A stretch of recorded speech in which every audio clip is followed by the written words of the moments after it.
Good morning. I'd like to welcome all of our panel members, advisors, elders, First Nation government representatives, and guests to the 2023 International Yukon River Panel preseason meeting. My name is Steve Gotch, and it's my pleasure to serve as the Canadian chair of the Yukon River Panel. I'd like to start our meetings off by recognizing that we're gathering on the traditional territories of the Kwanlin Dun and the Tan-Kwachan First Nations. It's a great pleasure and an honor to be meeting in this beautiful facility at the Kwanlin Dun Center here in Whitehorse, Yukon. Before we begin with our proceedings, I would like to welcome Kwanlin Dun First Nation Elder Diane Smith to please lead us in an opening prayer. Elder Smith, welcome and thank you for coming.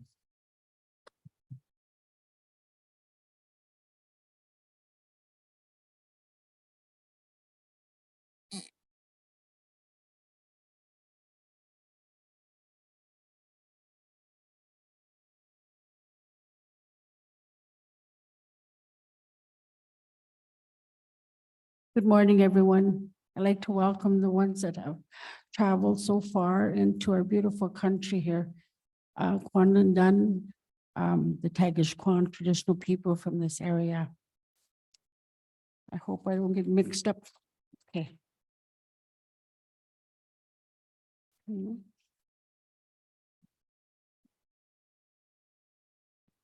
it out. Creator of all creations, we give thanks for this day and all the blessings and little miracles we do not see. But once we see it, we say, "Ah."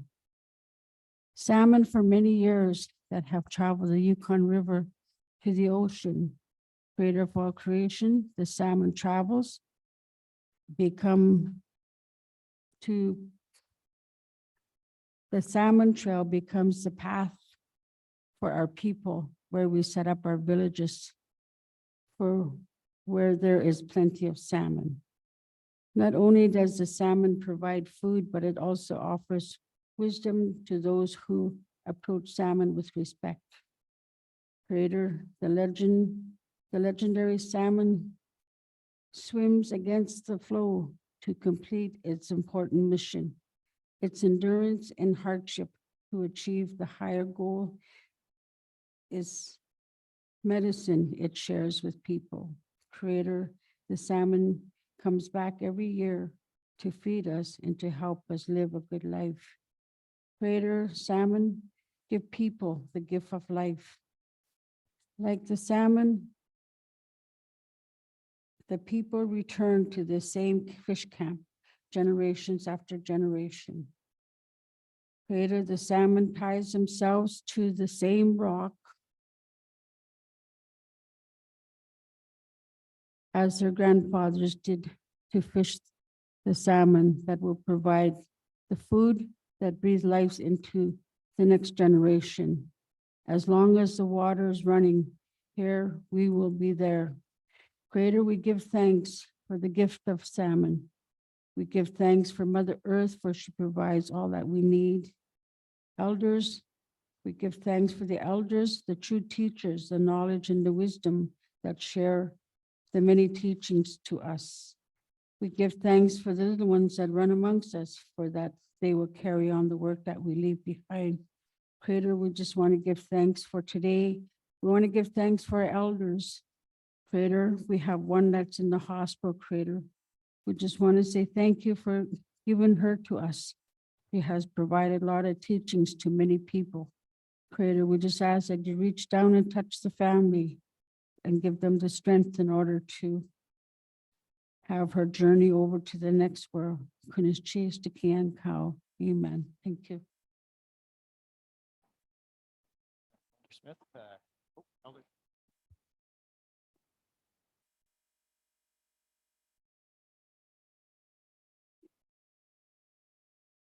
Okay, thank you very much, Elder Smith, for your words of prayer and the welcome.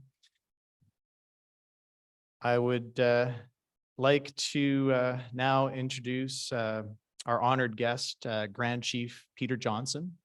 from the Council of Yukon First Nations, who will provide some opening remarks.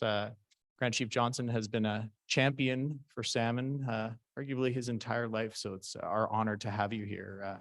Welcome. Chief Steve, Yaketsu Tarachoni, good morning.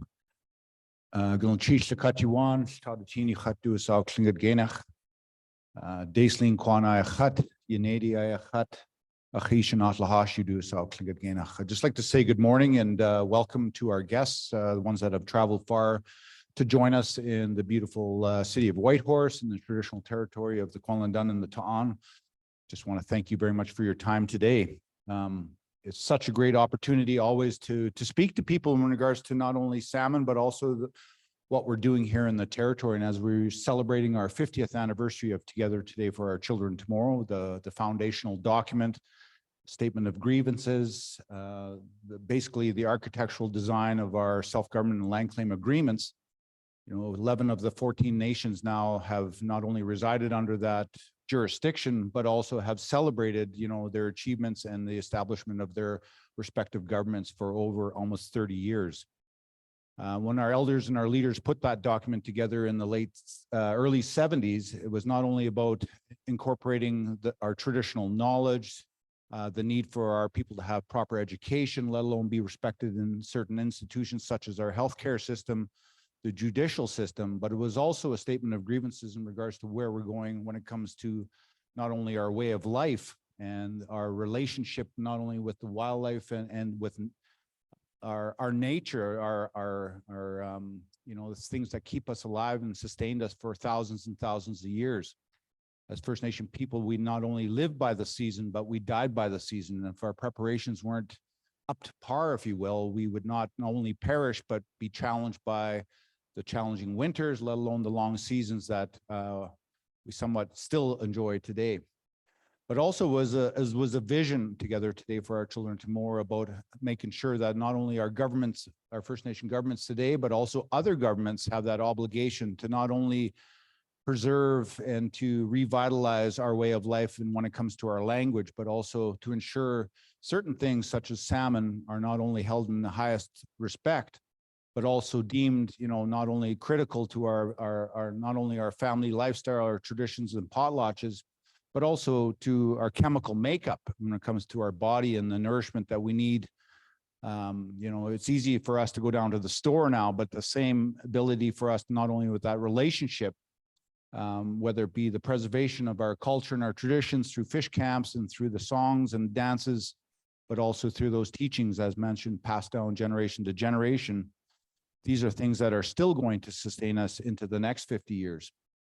Unfortunately, when we look back in our history, the short history that we have with salmon in the last 40 years, we've taken a pivotal turn to the worst. And I'd just like to congratulate and honor my nation, Tasman Tlingit Council, early in the days for not only taking the hard approach when it came to salmon and our relationship, especially when it came to, as mentioned, with fish camps and that relationship that we have with the salmon through our ancestors, but also with our grandparents. We now are fighting the fight from the reverse in a reaction place of reaction rather than looking at it as an opportunity still today.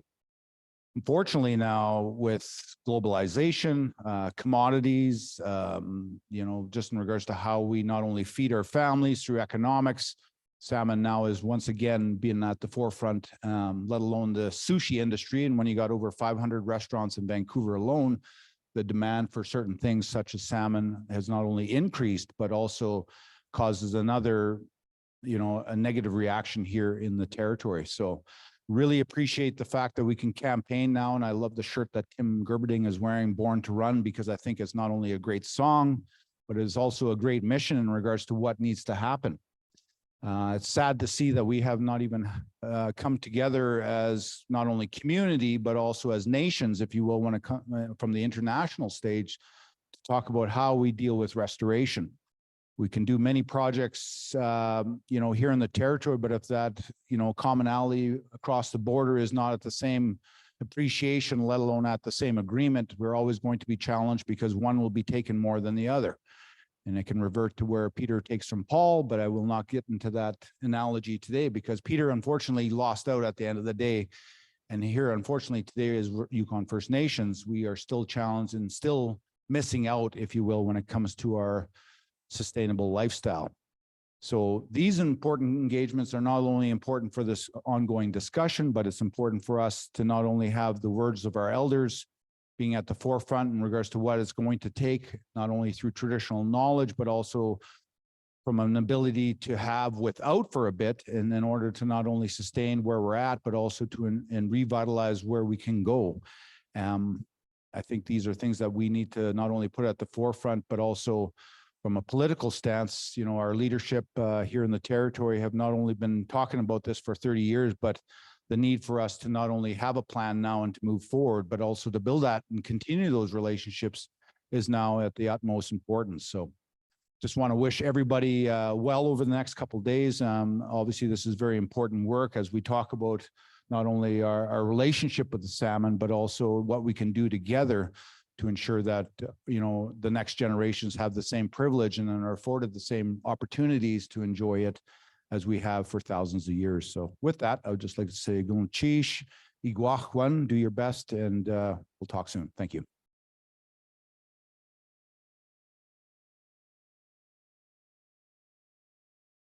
Thank you for your words of wisdom, Grand Chief Johnson. Next, I would like to invite Chief Nicole Tom from Little Salmon Carmacks First Nation. I'd like to welcome Chief Tom here. I know that she's been a fierce advocate for the plight of salmon in the Yukon River for many years, and so it's our great pleasure and our honor to have you here. Welcome.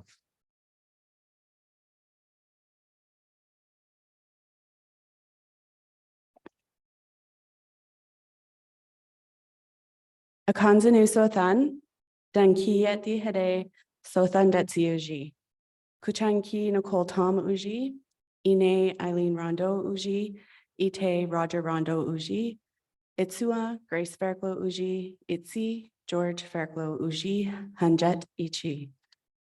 I would like to acknowledge all of the attendants in the room who have gathered here today to pay respects to the Yukon River in the effort to calling the salmon back.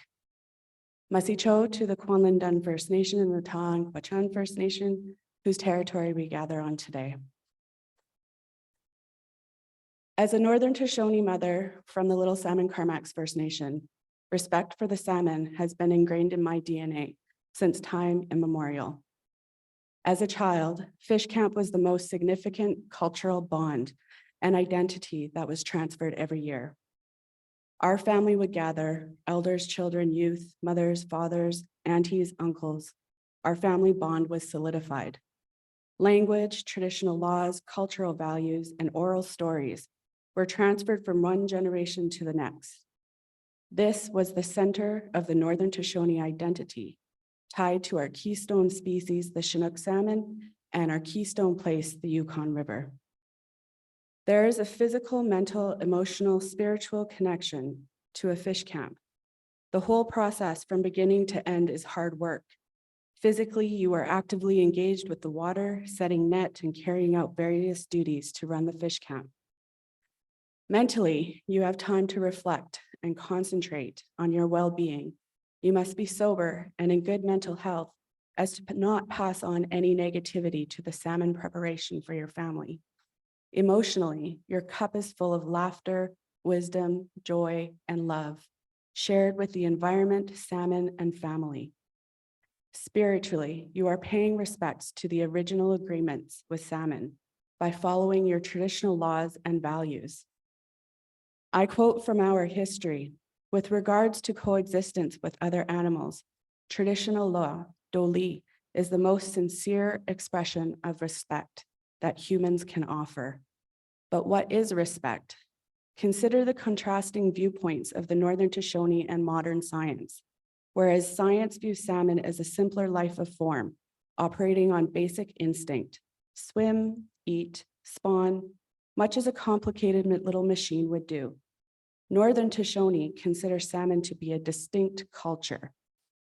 a culture whose fortunes have been intertwined with the Northern Shoshone for countless ages in an intricate relationship that has not always been smooth. Crow, for instance, caught no salmon because he created a permanent barrier across the river. He had to learn his lesson. And the salmon people who were offended by their treatment by humans, they took a little boy to the ocean to teach proper respect. This, then, is how Northern Shoshone view salmon, not as primitive animals that are almost oblivious of humans, but as equals, as intelligent beings that are fully aware of their surroundings and what is happening to them, as persons who deserve the same respect as a Northern Shoshone would receive if that person were to give up their life for survival of another. Thus, it deeply pains us to witness any instance of disrespect to the good salmon, who we rely on every year for our health and well-being. We fear that their role in the rhythms of nature is being abused and the entire ecosystem is in jeopardy. By bringing back traditional knowledge, we are striving to redress this imbalance, as we have done in the past. But we are no longer alone in this responsibility and would desire that other cultures respect our concerns and work with us to achieve a more harmonious relationship with salmon and all life. The Yukon First Nations would like to bring attention to the devastation that we are feeling in our hearts to the decline of the Yukon River salmon.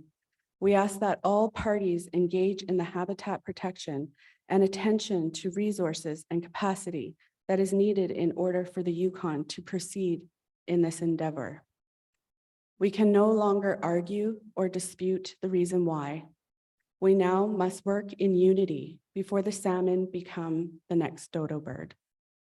We all, First Nations, Alaskans, Yukoners, Canadians, and Americans hold the responsibility to protect the rights of clean water and sustenance to the future generations.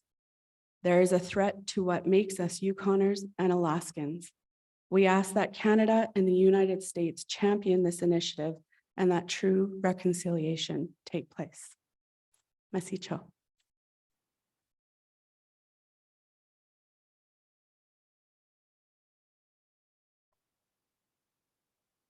Thank you very much for your words of wisdom, Chief Tom, the reminder of the importance of traditional laws and values, but then also the call to action and the urgent need for action for all parties to come together as one to respond to the salmon crisis.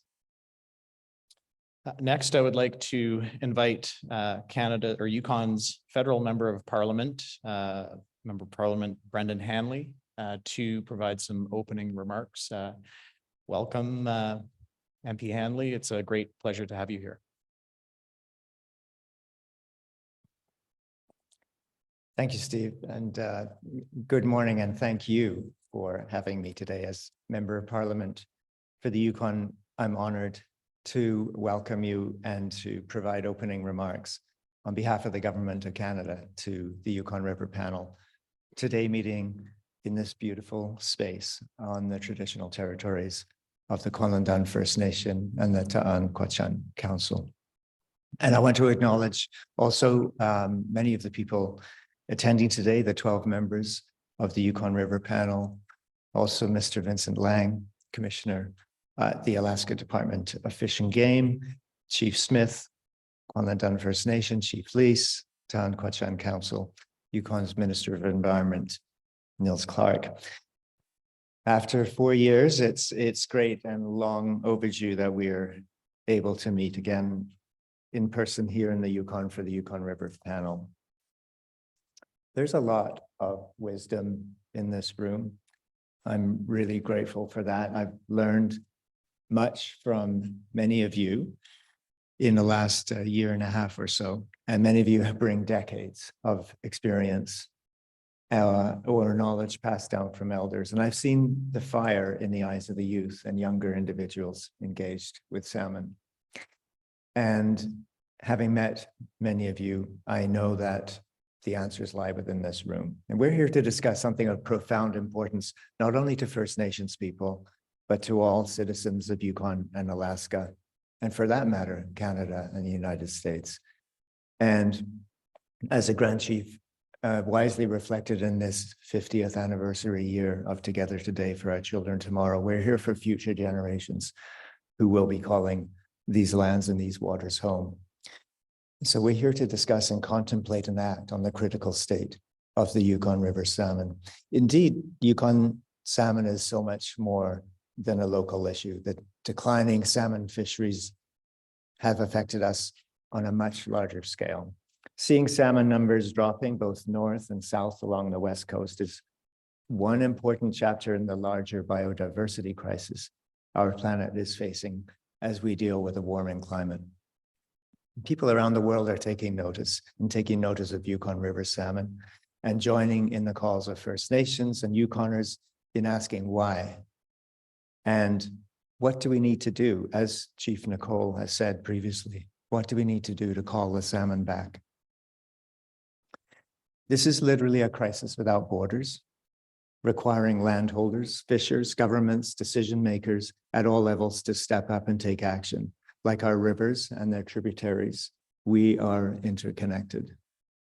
And once again, the forecasts are poor for Yukon River salmon stocks in 2023. Talk, sharing of data and experience is critical, but we must follow with prompt, urgent, and collaborative action across borders, working closely with Indigenous communities and fishers to develop effective solutions. These solutions need to build upon the traditional wisdom and knowledge of First Nations and Indigenous peoples along the most up-to-date science and data. Yesterday, I was, among other issues, I was discussing salmon with a local high school class.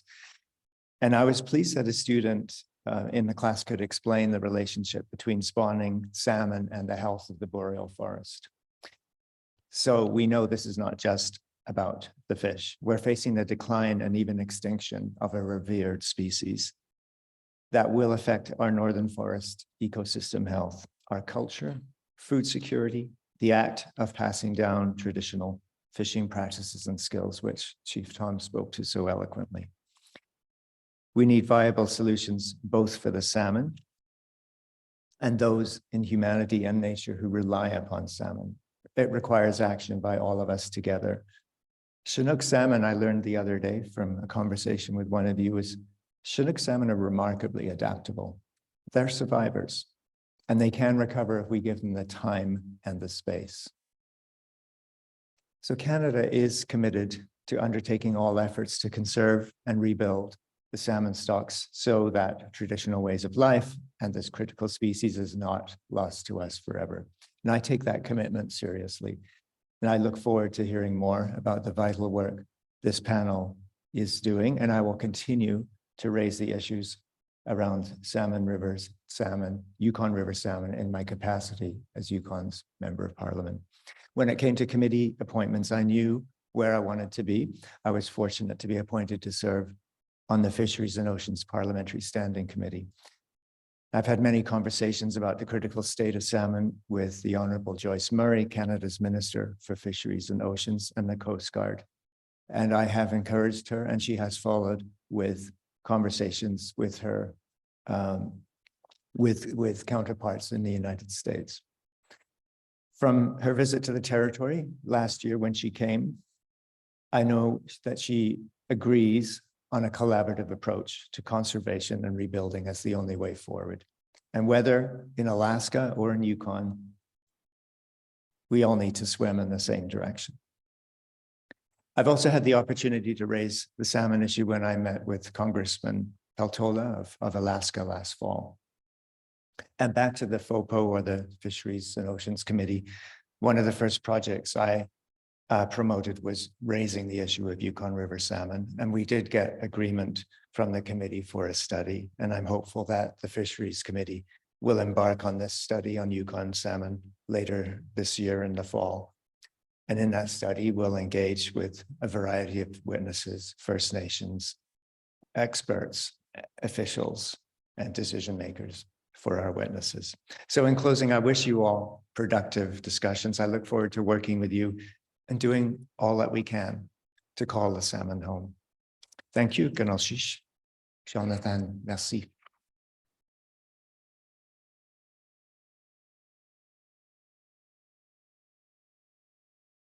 Thank you, MP Hanley, for your words of welcome and your words of encouragement. It's always good to hear about the important work that you're advancing nationally in Ottawa on behalf of all Yukoners. So thank you.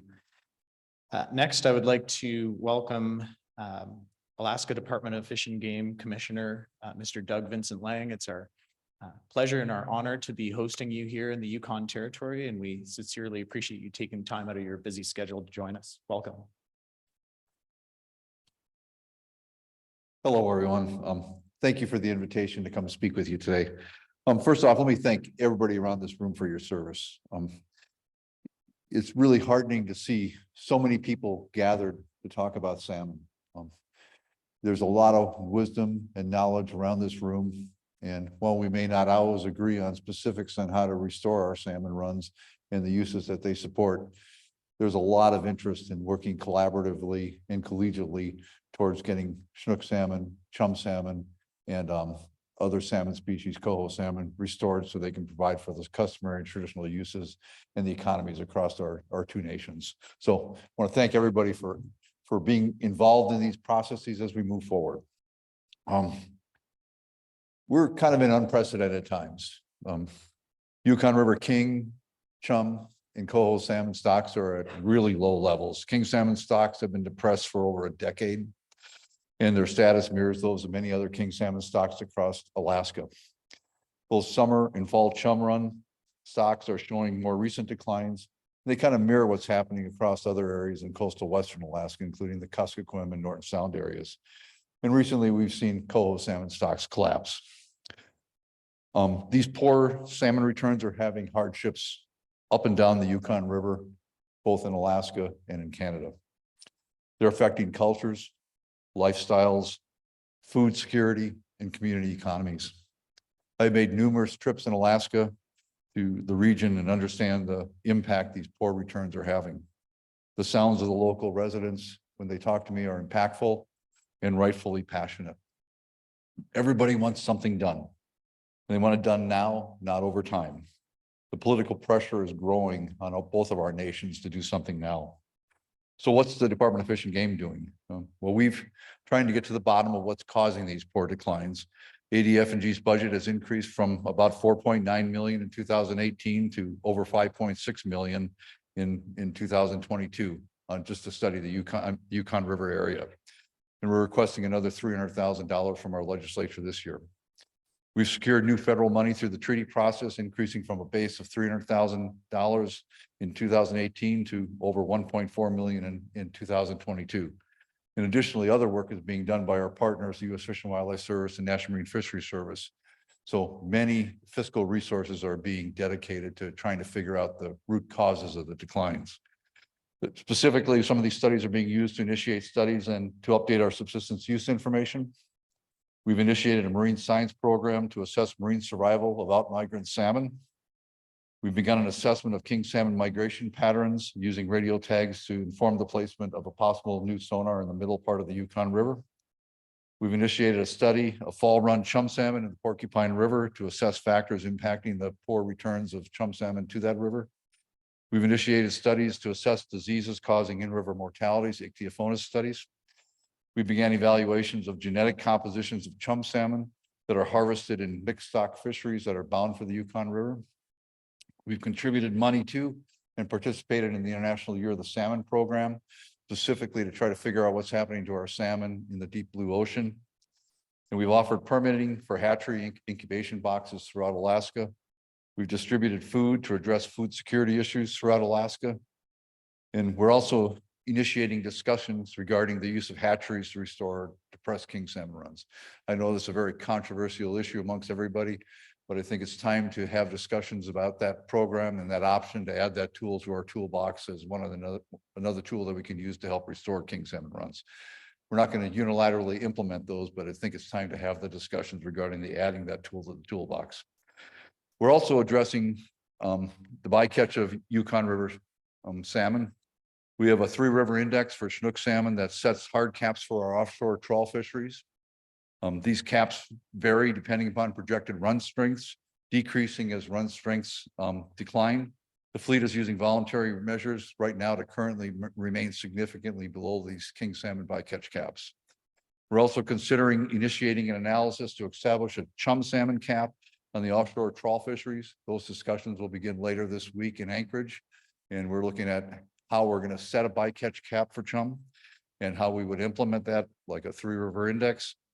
But I can tell you that it's a lot more complex than a cap for king salmon because a vast majority of the chum salmon that are caught in the trawl industry are not of Alaskan origin or Yukon or Canadian origin. They're basically Asian origin fish.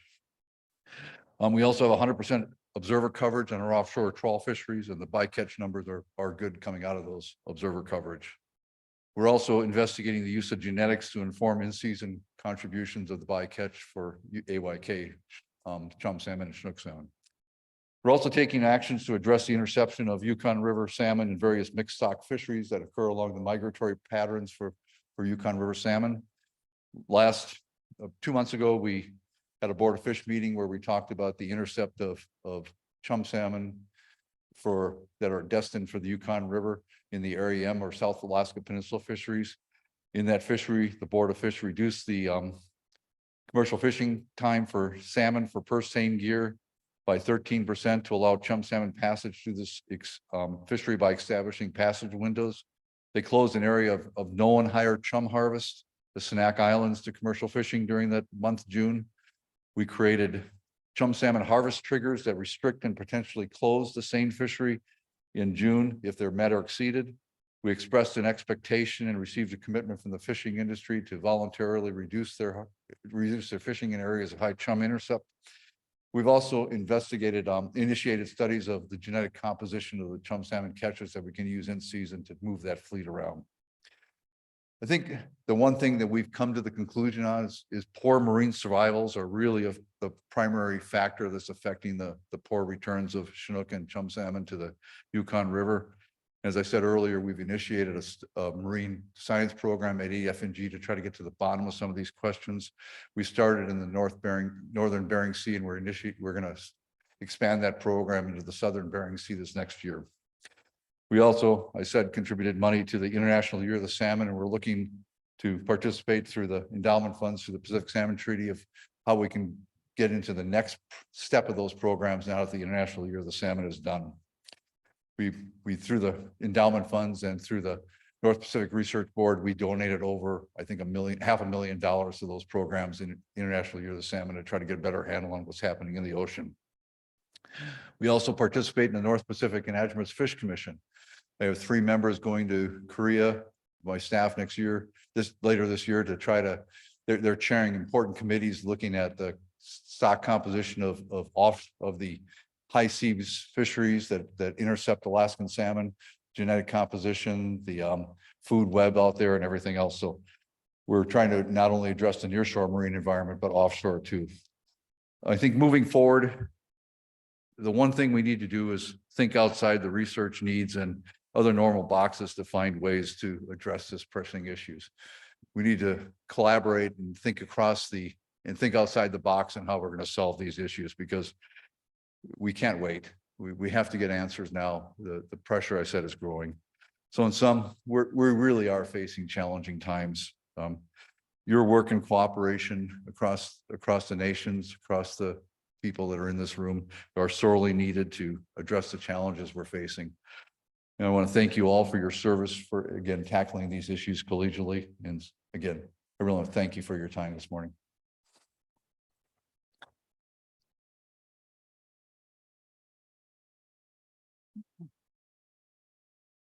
Thank you, Commissioner Vincent Lang, and I guess on behalf of Canada, as well as all people of the Yukon River, we sincerely appreciate the efforts and support that both you and Governor Dunleavy have been championing to advance new funding, scientific study, and research in the Yukon River watershed. So your efforts are sincerely appreciated. Next, I would like to invite our Yukon Minister of Environment, Mr. Nils Clark, who will be providing some opening remarks for us. Welcome, Minister Clark. It's a pleasure to have you here today and welcome you to the Yukon River Panel. Thank you.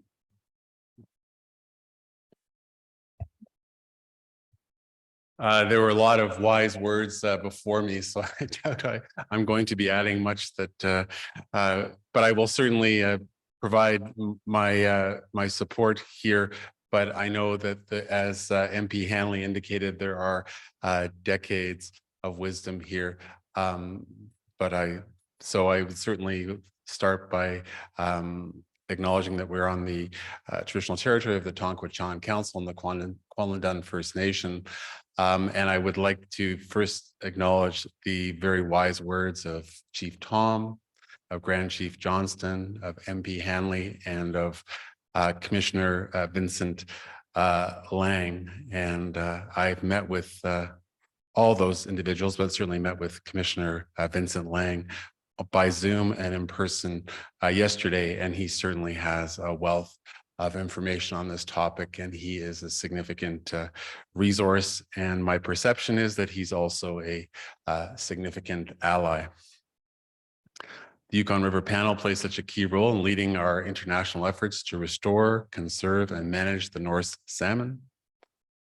The work of many people in this room today is helping guide our country's objective to implement the initiatives outlined in the Yukon River Salmon Agreement and address dwindling salmon stocks in the river, in the Yukon River. As we've heard today, and no one needs to be reminded of this, but the number of Yukon River Chinook salmon reported entering the Yukon River in 2022 was the lowest on record. In the 2022 Chinook salmon run saw only 12,290 Chinook pass into Canada, with only 165 climbing the Yukon fish ladder. In 1992, not yesterday, but the year I moved to the Yukon, I'm advised there were nearly 758 Chinook salmon counted coming up the fish ladder. And I know that in that decade prior to 1992, they were in the single thousands of fish coming up the ladder. And of course, that's the terminus of the run. We must do everything in our power to continue to work across borders to address the low salmon numbers that we are seeing on the Yukon River. For over a decade, the Yukon has not had a public Chinook fishery, and Yukon First Nations have voluntarily restricted harvest for many years to increase salmon numbers in hopes of conserving their culture and subsistence practices. The government of Yukon is committed to continuing to work alongside, Yukon First Nations, the government of Canada, and the state of Alaska to conserve and protect Pacific salmon, including their freshwater habitats and ecosystems. And to amplify the comments made by Commissioner Vincent Lang, the government of Yukon and the Department of Environment, Yukon First Nation leadership will know this, but we have sent out 14 letters of support to the 14 Yukon First Nation governments.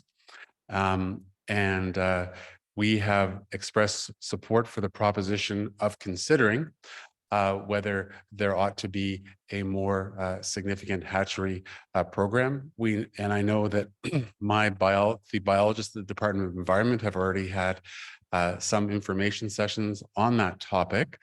And I know that the opinion on that is mixed, and that's that's a healthy dialogue. But the Yukon government, our Department of Environment is here to work. Should there be that will, is here to work alongside self-governing First Nations and non-self-governing First Nations. The Department of Fishery and Oceans, in discussions with Minister Murray and MP Hanley, to, as Commissioner Vincent Lang indicated, to potentially add that tool in the toolbox. Is it the panacea? Is it the answer? Probably not. And I know that some First Nations are at best equivocal on this, but all I would say is that we're here to help should there be the desire to do so. to proceed with enhanced hatchery programs. What else can I say? Probably very little that you haven't heard before. But I wish you very well in all of your deliberations today, and certainly hope that there is continued cooperation between Yukon First Nations, the territorial government, the federal government, and our friends at the state of Alaska. I hope over the coming years we continue to work hard to overcome the challenges that we face, conserving salmon in the Yukon River for future generations of Northerners. I thank you very much for having me today and wish you all the best in your discussions and deliberations. Masi Cho, Gunal Chish, Shonithan. Thank you so much.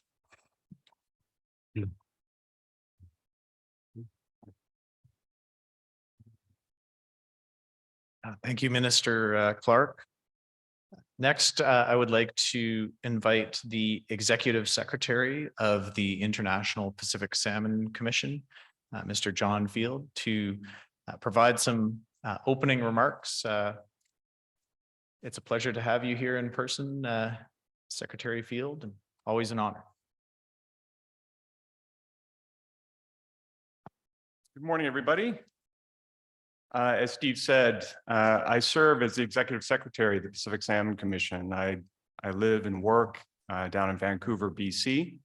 That's where the Pacific Salmon Treaty is administered to cover lives and livelihoods and research on salmon from as far south as the Columbia River all the way up here to the Yukon.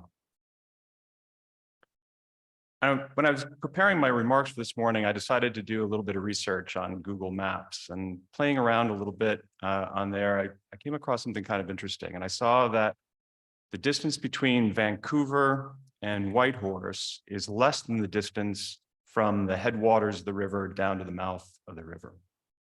And I was thinking about that if the panel and the JTC can maintain collaboration and pulling together over what turns out to be 3,200 kilometers of river length, learned that from Google Maps, then I'm sure the secretary at my office that administers the treaty can keep our working relationship solid and strong with the panel, the management entities in Alaska and DFO, the affected communities up and down the river. I'm sure we can do all that from our offices and maybe not so distant Vancouver.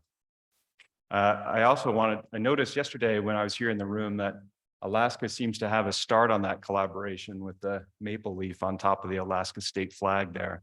So kudos to our friends from Alaska and in their bilateralism. And really that relationship between Alaska and DFO, between the United States and Canada under the treaty is key. The Yukon Agreement is given legal force under international law, under the Pacific Salmon Treaty, and many issues here in the Yukon with Chinook and chum fisheries are shared throughout the treaty area, from here down through BC, Southeast Alaska, the Pacific Northwest, Washington and Oregon, even tribes in Idaho are being affected by the treaty and being affected by the same issues that you see here. The panel and the JTC experience in grappling with things like reduced runs, closed fisheries, non-fishing factors, habitat, disease, they're all part of our shared experience under the treaty. Across 4 states, hundreds of indigenous territories, BC, and the Yukon. I want to say that the recent Pacific Salmon Commission effort to document how treaty chapters, including Chapter 8, the Yukon chapter under the treaty, address environmental variation and uncertainty. That's a key part of that shared experience I mentioned. The other regional PSC panels, there are 4 of them, 4 other panels like yours. I think that they can learn from the Yukon panel, from your experience and all the things that you're grappling with, and I know that we're going to hear about today. And I think perhaps the reverse could be true as well. The Yukon panel and process might be able to learn certain practices or certain, at least painful experiences from the other panels and tech committees. I wanted to point out that your traditional knowledge committee, your communications committee, Those things are brand new in the Pacific Salmon Treaty world. No other panel under the treaty has attempted something like that. And I just wanted to point out that that sort of experience, that sort of innovation is what I'm talking about when I mean that the other parts of the Salmon Commission family can learn from you. Finally, I wanted to leave you with the message that while the Yukon River Panel is somewhat separate from the rest of the Commission family, we're all still connected through the treaty process over thousands and thousands of kilometers by a common purpose. And I see that as analogous. It's very similar to the sharing and the relationship of the communities up and down the Yukon itself. So with that, I'll end and say best of luck in your work today. And I look forward to hearing the results of the studies that will be coming out. And I look forward to hearing how the panel concludes its business this week and going forward. Thanks, Steve.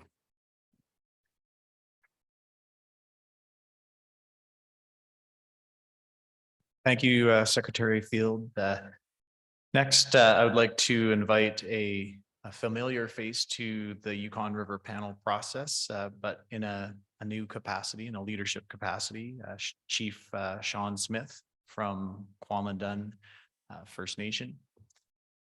We're honored to have the privilege of holding our meetings in Kwamandun traditional territory. And I know, Chief Smith, you've addressed the panel in the past regarding the importance of Upper Yukon River salmon stocks, and particularly the work that Kwamandun First Nation has been doing on Mitchie Creek for many, many years. So it's our honor to have you here.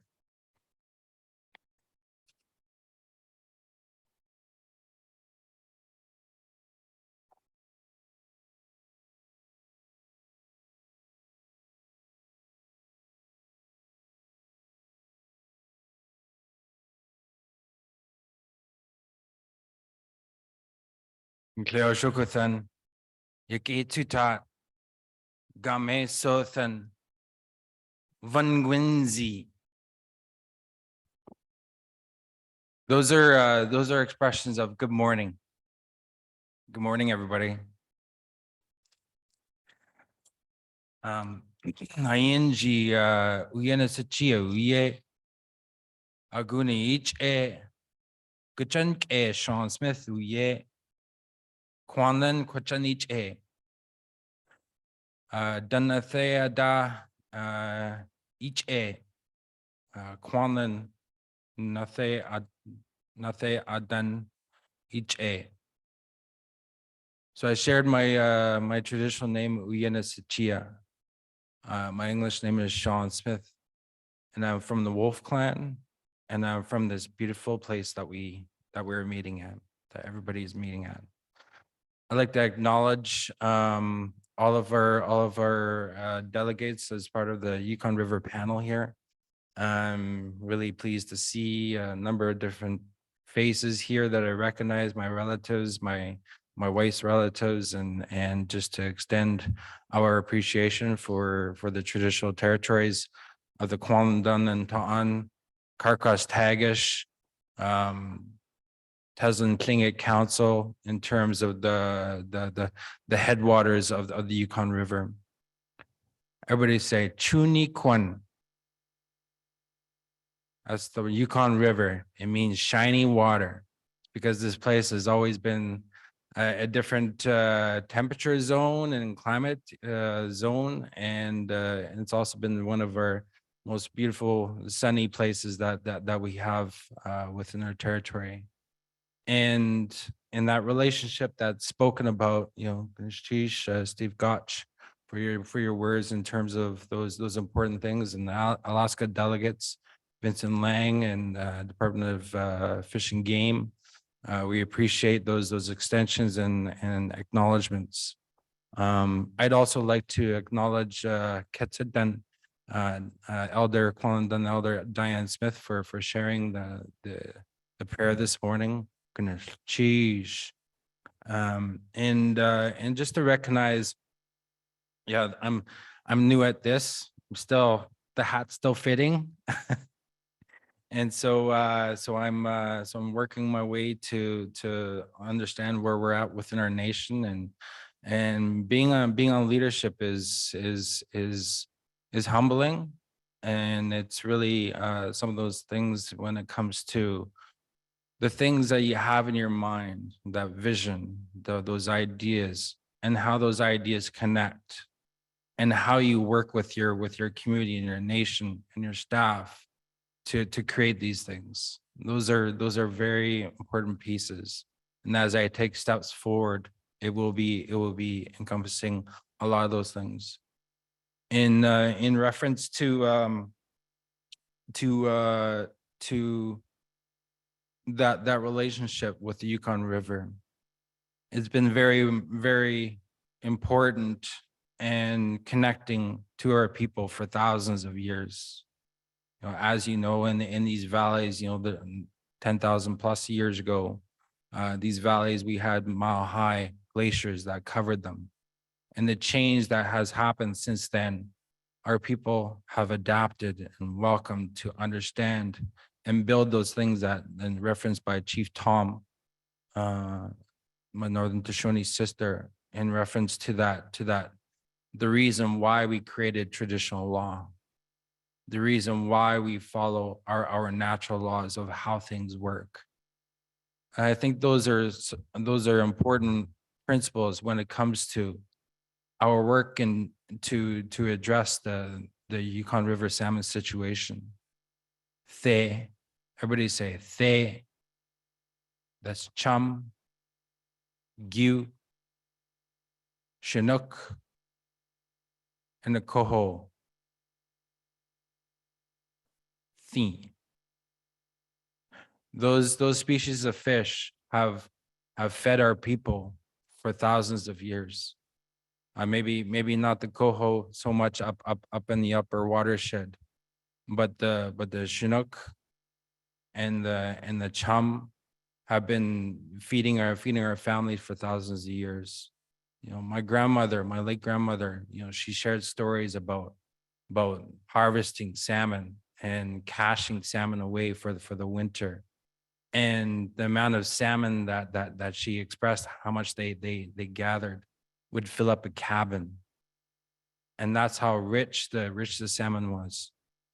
And the stories that I received from our number of our elders from Ta'an and Kwanlin Dun to connected to the upper watershed here, the Michi Creek, McClintock River, all the way down through Marsh Lake, connected to Tagish Lakes. Those were original salmon spawning streams up in that watershed. And I'd like to just recognize that relationship means a lot more to the people that are living right along the banks of the river of Chuni Kwan, more so than those folks that run operations in Vancouver and Ottawa and in Alaska. It's been important for us to understand that relationship and how we can put together those tools. For us as Yukon First Nations, we have our final agreements, and there's tools in there that we can learn to pick up and use and apply and work with our relatives all the way down the Yukon River. Because our connection to this river, to the things that it brings to our country, is much more powerful and understood than other folks, you know, that are trying to help. I know everybody is trying to help, but I know I hear frustrations out in our community, in my community, and amongst our other communities. What are we doing? And what we're doing, is it going to be effective? Or is it just creating small ripples in various areas? Yeah, so those are some thoughts and ideas. But I'd also like to recognize, you know, the teachings of our elders, of the late Chief Johnny Smith Kashkek. He composed a song for this building and for this land along the river. And it was around when land claims were being negotiated by Yukon First Nation people. And for us to come back to the waterfront, to have that place, because we've always had that connection. So becoming connected is a big part to understanding what we can do. And so this song is called Back to the River. I'd ask you all to rise.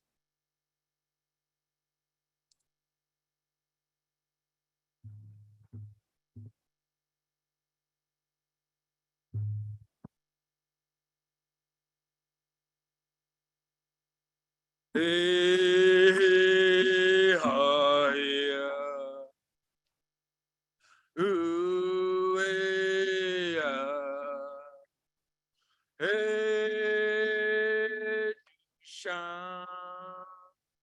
Ina, ooh, hi,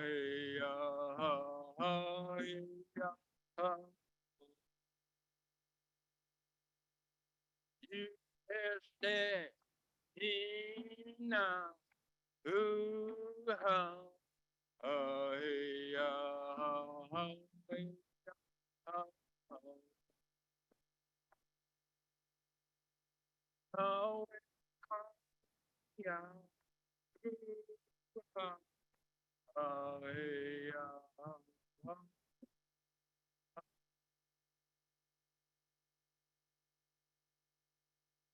hey, hey, hi,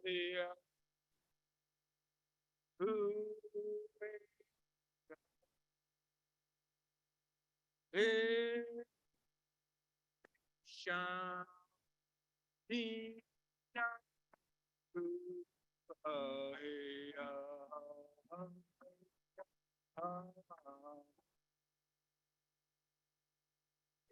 este, ina, ya,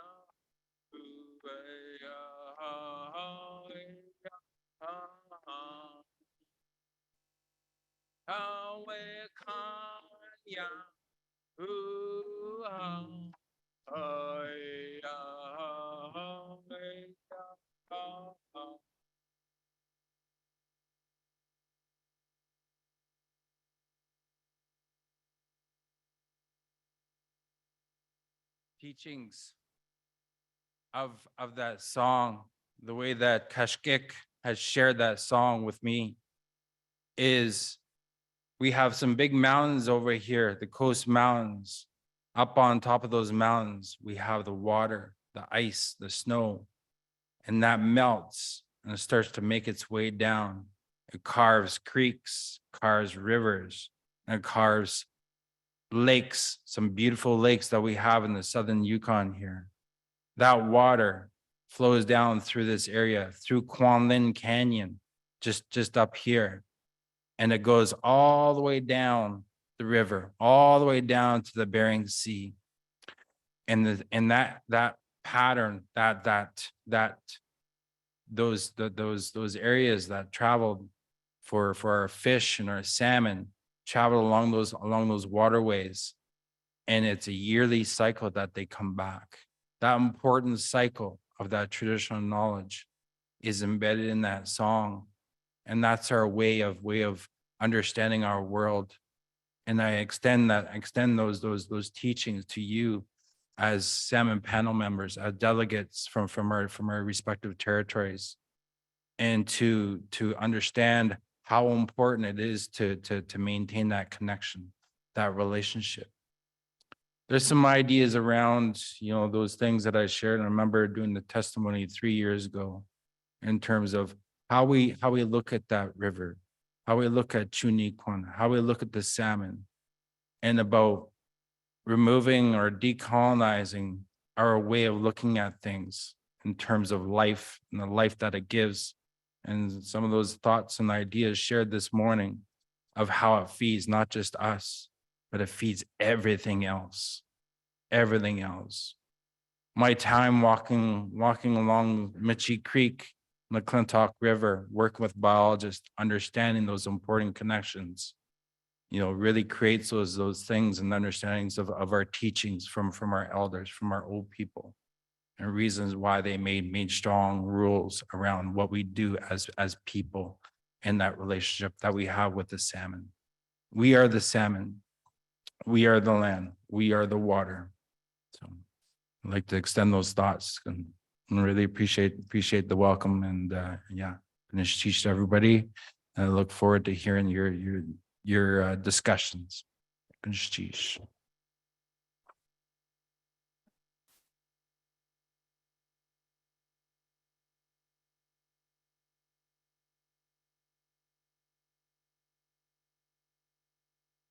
Thank you, Chief Smith, and very much appreciate your words of wisdom and leadership, as well as honoring us with the teachings that were conveyed through the song that you shared with us.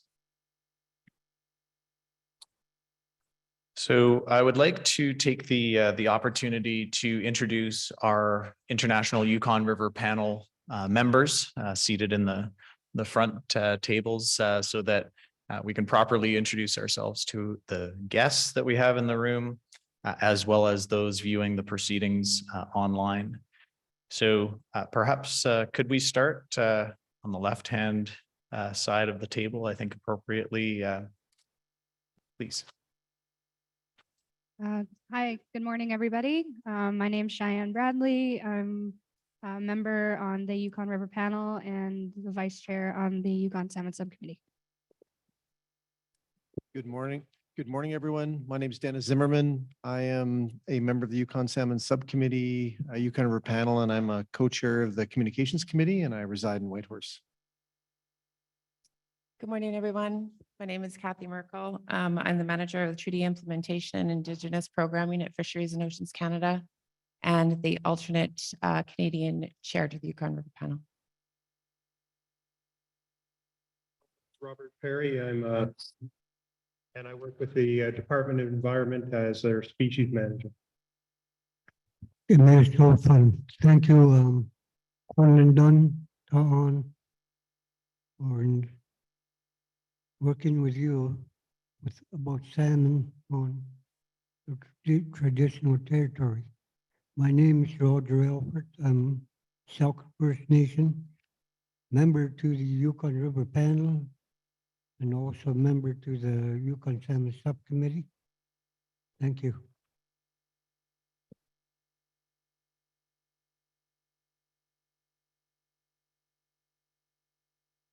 The Canadian member of the Yukon River Panel. I'm happy to be here today. Good morning. I'm Rhonda Pitka. I'm chief of the village of Beaver. I've been a Yukon River Panel member since 2017.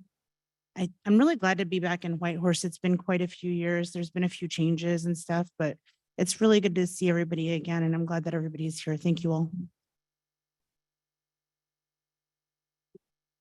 Good morning. My name is Eric Weingarth. I'm from St. Mary's. I'd like to thank First Nations for allowing us to be on their land and their water here. It was really good to hear the wise words this morning from various individuals here, and appreciate that. And I also want to recognize one of our newly accomplishments was to have a traditional knowledge committee finally accepted into the panel process, which I think is a very positive and long overdue item. But I appreciate the people from both sides of the border that have joined this committee to give us more input and knowledge to this table. Thank you.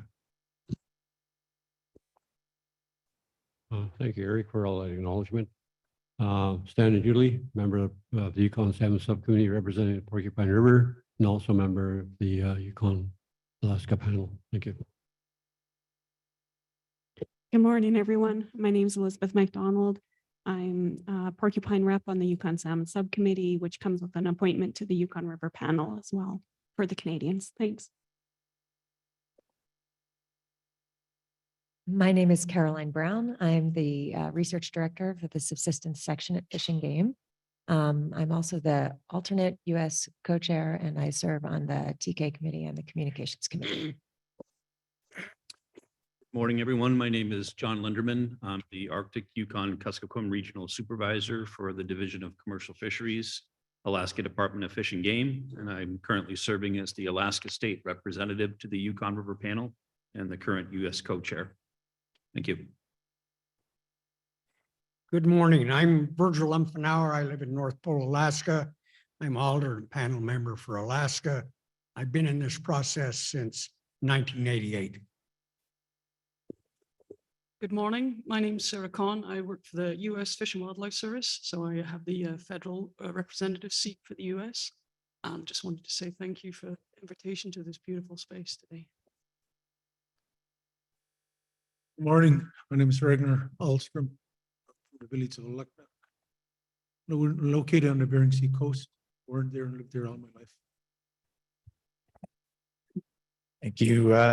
And in addition to our panel members seated at the head tables, we have from the Canadian delegation perspective, First Nation government advisors, as well as technical support staff, and likewise from the United States Alaskan delegation, we have representatives from tribal groups, tribal organizations, as well as state and federal government technical and scientific support. We also have a number of our members who are participating virtually. Regrettably, they were unable to travel to Whitehorse in person. We have approximately a dozen or so participants who are viewing the proceedings online. And we are also concurrently live streaming the public sessions. In addition to our panel members, I would like to extend our appreciation to members of the public who have joined us today here in person in the gallery, as well as those that are viewing the proceedings online.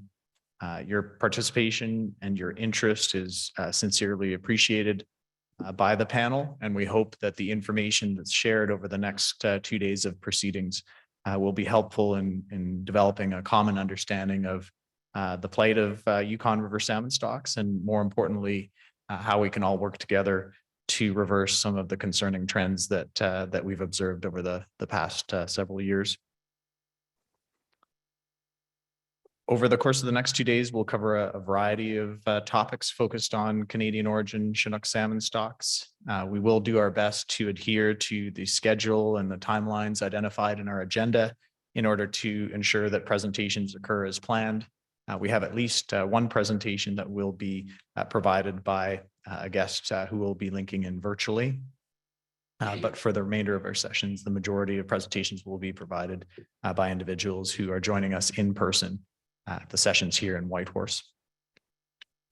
Wanted to take this opportunity to remind our guests, both attending in person as well as virtually, that there will be 2 opportunities to provide public testimony to the panel.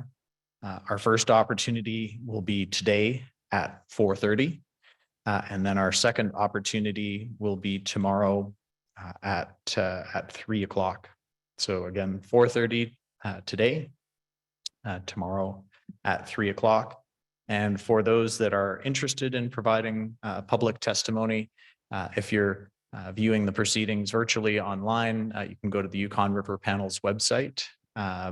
And there are instructions there on how to register to provide public testimony virtually. For those that are in the room, we have opportunity to sign up for public testimony in person. We have public testimony cards available at the rear of the room.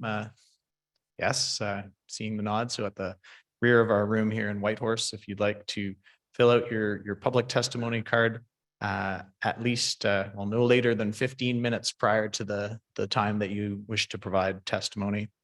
And if you could identify which day you prefer to present testimony on, provide your testimony card to Mr. Victor Keong from the Pacific Salmon Commission Secretariat or Ms. Cindy Layton from Fisheries and Oceans Canada, who are seated at the front table here.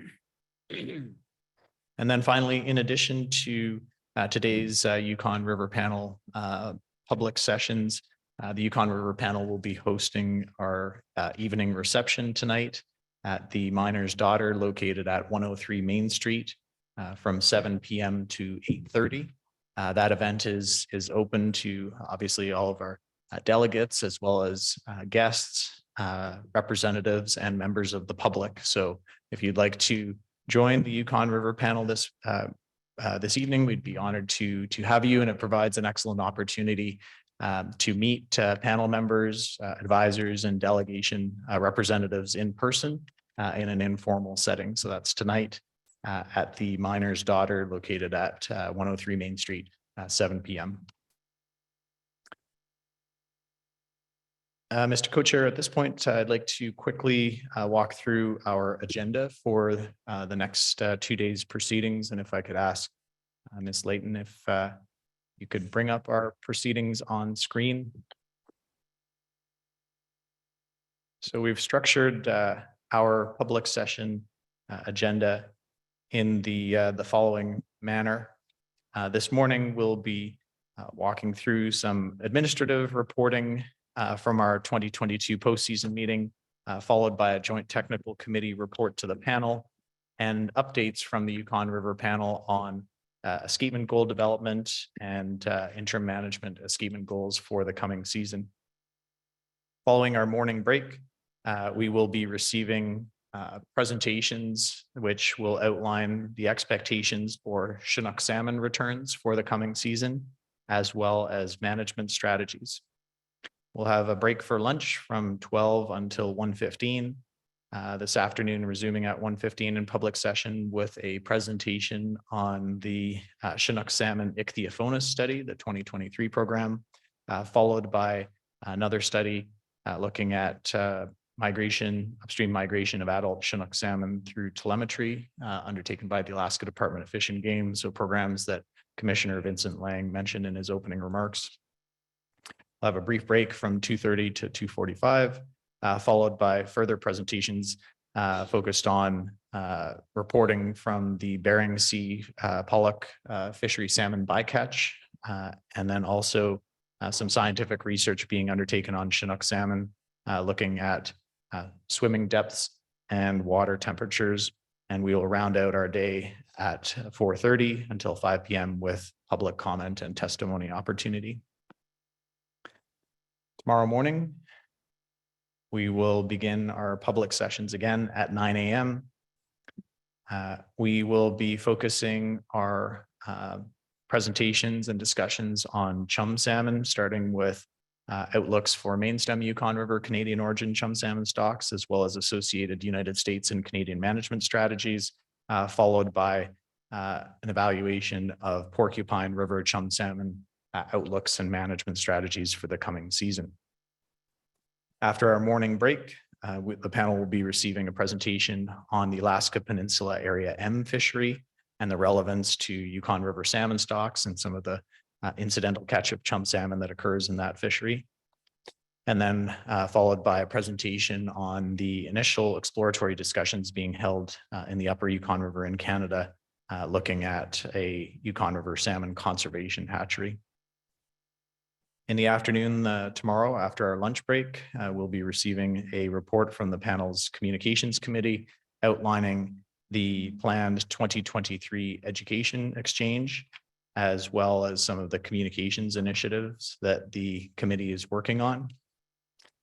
And in the afternoon, followed by some reporting out and announcements from the Yukon River Panel on restoration and enhancement funds that will be dispersed and distributed to program applicants in the coming 2023 season, as well as our 2024 call for project funding applications to the Yukon River Salmon Restoration and Enhancement Fund. In the afternoon, we will round out our session with some additional administrative matters related to panel correspondence and confirming our 2023 postseason meeting dates, and then followed by the opportunity for public comment and testimony from 3 until 3:30 p.m. tomorrow afternoon. Our public session will be concluding at 3:45 on Wednesday, tomorrow, and that'll be followed by a brief closed session for panel members to round out our business for this bilateral meeting session. Mr. Chair, any comments or additional perspectives you wanted to share with regards to the meeting agenda? Thank you, Mr. Chair. No additional comments. I appreciate the thorough review and I look forward to proceeding with the agenda for the next several days. Okay, thank you. And perhaps next we'll move into our Review of action items from December 2022, and for the benefit of the public audience, the panel did review the action items from our last meeting. It was quite a lengthy list of items, tasking the panel to undertake some activities and work over the course of the period of December of last year through to April. We can walk through them relatively quickly, but importantly, items I'd like to highlight is that the panel has established a traditional knowledge committee that will serve as an advisory body to the panel, initially focusing on the Chinook salmon escapement goal review, but other processes that the panel has been discussing and inviting the advice of the traditional knowledge committee into those processes over the coming months and years.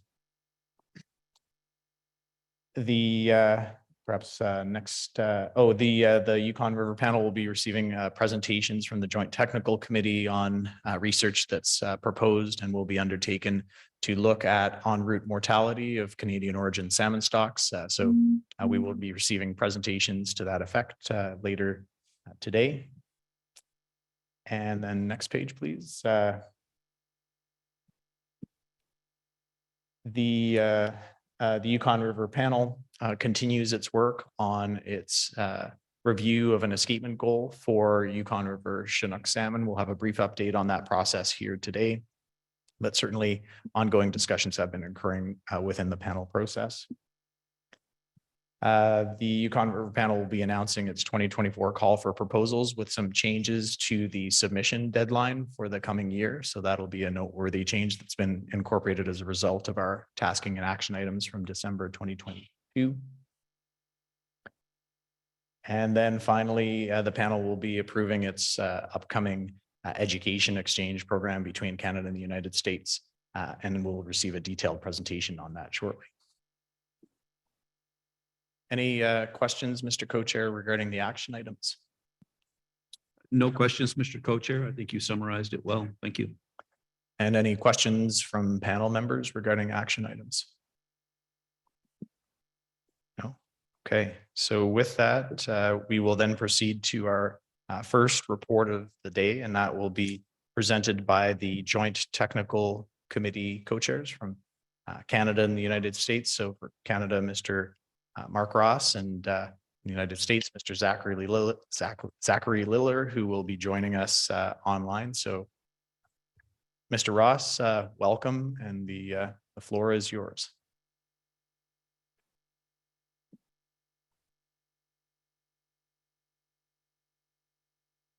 Good morning, everyone. Thank you, Steve. As Steve said, I'm Mark Ross. So I work with Fisheries and Oceans, located here in Whitehorse, as Yukon River Operations and Program Manager. I'll be presenting with Zach Liller today, who's joining us online. Zach is the US co-chair for JTC, and I'm the Canadian chair for JTC. So here today, we're to present the Joint Technical Committee report update to the Yukon River Panel. Next slide, please. So the JTC met in March this year from 7th to the 9th. We met in Vancouver and had an in-person meeting. Next slide, please. Here's a list of our day one activities, starting with introductions, review of the agenda, as well as some old business and meeting coordination. Also provided here is a list of our attendees. So you can see we had a full turnout from participants from both US and Canada, as well as several guest speakers presenting technical presentations, which we are going to hear more about later in these sessions. Next slide, please. Continuing on with day one actions, the JTC agreed to draft a special report summarizing the multi-year effort to review the Canadian origin Chinook salmon escapement goal and recommendations to the Yukon River Panel.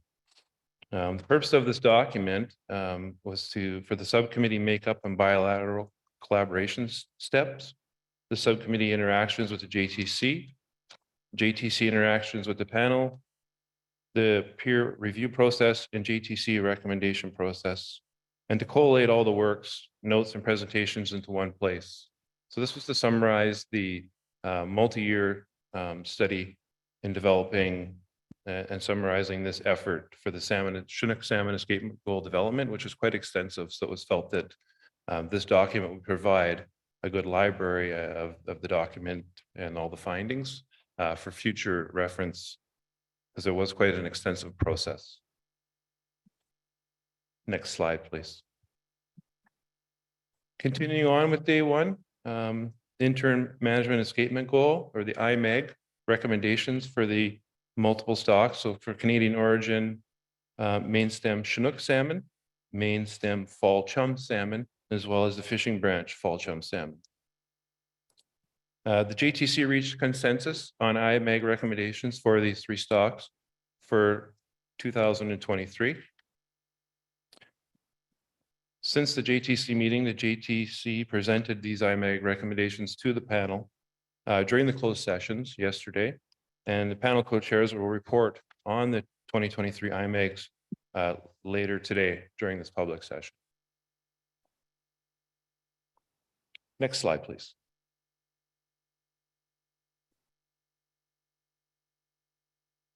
Again, continuing on with some more activities from day one. The JTC assignments from the December Yukon River Panel meeting.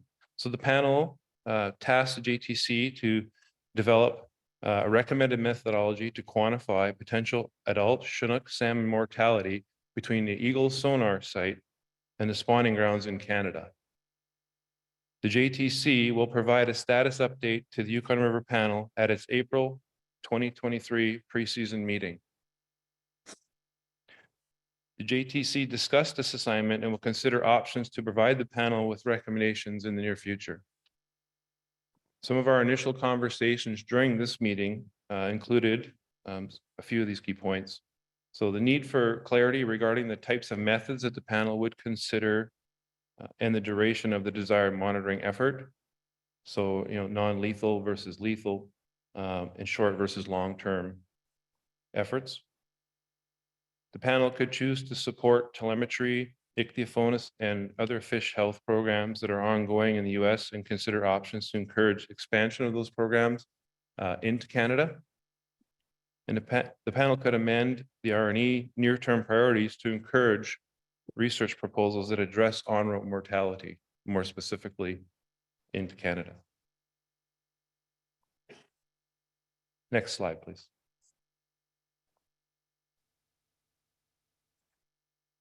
Again, continuing on with day one, discussion of notable conversations from the December panel meeting that may have implications for the JTC. So again, these weren't tasks, but these were key discussion points that were earmarked during that December meeting that the JTC did review. So conservation themes from the December meeting included a comparison of eagle genetic-based conservation unit abundance estimates compared to Canadian assessment site counts. So this work is ongoing by Canadian researchers. Options to establish critical population sustainable thresholds for the Porcupine River fall chum salmon could be considered by the JTC as part of a future comprehensive review of the fall chum salmon stock status and escapement goal. Options to incorporate traditional knowledge into the run size forecasts. The JTC is motivated to collaborate with the Yukon River Panel Traditional Knowledge Committee to share information and co-develop informed advice for the panel. Next slide, please.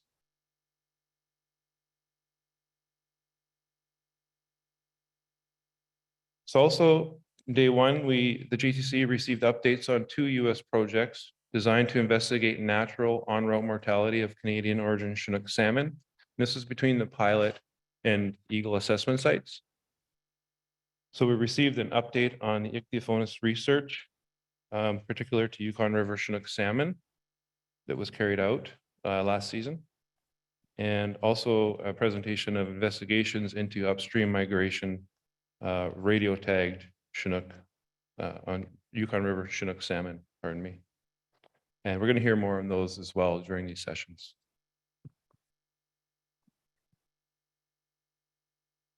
Next slide. Day two, yeah, take it, excuse me, taking us into day two. Discussions of future uses of the new multi-run stock and reconstruction model for Yukon River Chinook.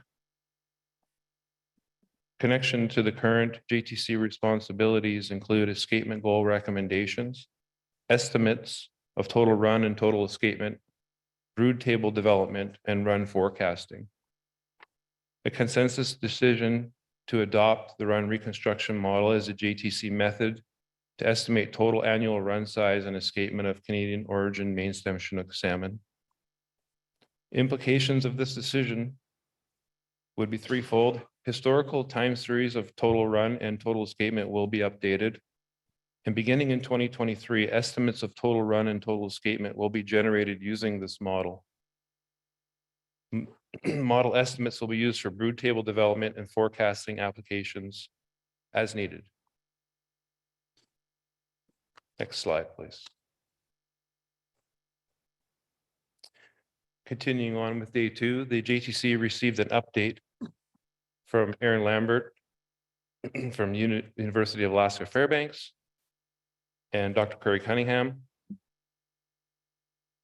on the development of a new in-season abundance projection tool for Canadian origin Yukon River Chinook salmon.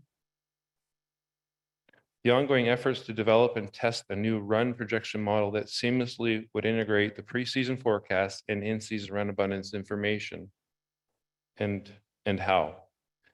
The guidance provided by the JTC at the November meeting in 2022 workshop was addressed as well. Next slide, please.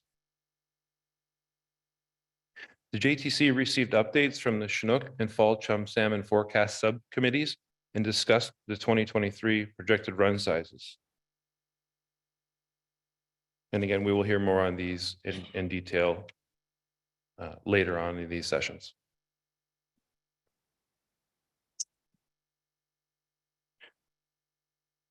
Also in day two, the JTC received updates from the Alaska Department of Fish and Game and Department of Fish and Ocean staff on 2023 salmon assessments and management plans. Presentations will be provided to the panel during public session on April 4th and 5th. So you will see these firsthand. Next slide. And starting off for day three, Zach will be taking over from here. Zach, can you hear us? I can. Nice job, Mark, and thanks for kicking us off. Good morning, folks. As Mark mentioned, my name is Zach Liller. I'm a research coordinator with the Alaska Department of Fish and Game and the US JTC co-chair. So I'm going to walk you guys through our agenda and progress on the final day of our JTC meeting. And that day three started off with a report from our Joint Technical Committee Administrative Subcommittee. The JTC has established a new SharePoint site that is hosted by the Pacific Salmon Commission that provides access to all current JTC members. And this is a new product for us that has some distinct benefits. For one, it provides a single source archive for all JTC documentation. It has equitable open access to all JTC members. It provides a platform for collaborative file management and document editing. It's also a secure platform for archiving our JTC documentation and managing version history. It also has flexible permissions to accommodate limited public access in the future. To help us better understand these benefits, we met with John Sun, a staff member with Pacific Salmon Commission, who provided an overview of the capabilities of this type of site and how it's used by other tech committees under the PSC umbrella. And then we ended this conversation with kind of tasking a few subcommittee members to begin a discussion on how best to populate this site with existing JTC documentation, bilaterally agreed to data sets, and analytical tools. Next slide, please. We then heard from our Joint Technical Committee Report Subcommittee. So most folks are aware that the JTC provides an annual report to the Yukon River Panel. At the time that we met, we were in the process of the final stage of completing the report. We had a limited discussion about options to standardize certain aspects of number reporting within within the document in order to better convey estimation uncertainty. And we made some consensus decisions on how rounding numbers will be treated in the future. Since the meeting, the JTC report has been published. Hard copies have been distributed to panel members, and there is an electronic copy that is published and publicly available online through the Yukon River Panel website hosted by Pacific Salmon Commission. Next slide, please. And then we heard from our Restoration Enhancement Fund subcommittee. For all intents and purposes, the JTC's work regarding the Restoration Enhancement Fund proposal review was completed back in November. Our JTC product was submitted to the Pacific Salmon Commission and the panel co-chairs on November 22nd. At that time, the JTC determined that all of the proposals that were submitted provided all the information that the JTC needed to conduct its review, and we did not advance any questions or follow-ups for proponents for the panel to consider. However, the panel did generate some questions of its own and advance those to proponents. All of the proponents responded back to the panel, within the timeline, and the JTC co-chairs received a courtesy copy of those responses, which we made available to our full membership. The JTC did not formally review the proponents' responses. However, we did skim through them, and there were no concerns expressed by anyone who reviewed those responses. So we appreciate that being shared with us. Next slide, please. That ended our subcommittee reports, and then we moved into a guest presentation by John Eiler with NOAA Fisheries. And he reported out on a recent analysis and publication on swimming depth and water temperatures encountered by Yukon Chinook salmon during their upriver migration. And this was using archival radio tag data collected from 2002 to 2004. John Eiler is going to give a version of this presentation to the panel, I believe later today. So you guys will all get a chance to see this excellent work. Next slide, please. We then entered into kind of the final discussion of our meeting, which we, for a couple of years now, have been calling our roundtable discussion. This is the way that the JTC the last couple of years has been ending its meetings as kind of an open forum for JTC members to share any interesting work that they've been involved in or that has come across their desk that they think would be relevant to the JTC and the panel by extension. And the first thing that was shared with us was from Jim Murphy, a US JTC member who works for NOAA. And he shared some information about some new techniques that he's pioneering to age Chinook salmon otoliths and how it has implications for reconstructing migratory history of particularly Yukon Chinook salmon.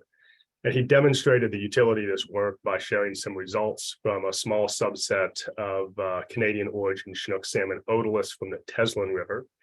And what he demonstrated was that over half of the small samples that he had were Chinook salmon that emigrated to the ocean as sub-yearlings. So they come out of the gravel and immediately head out to the ocean rather than spending one full year in freshwater, which is the general convention.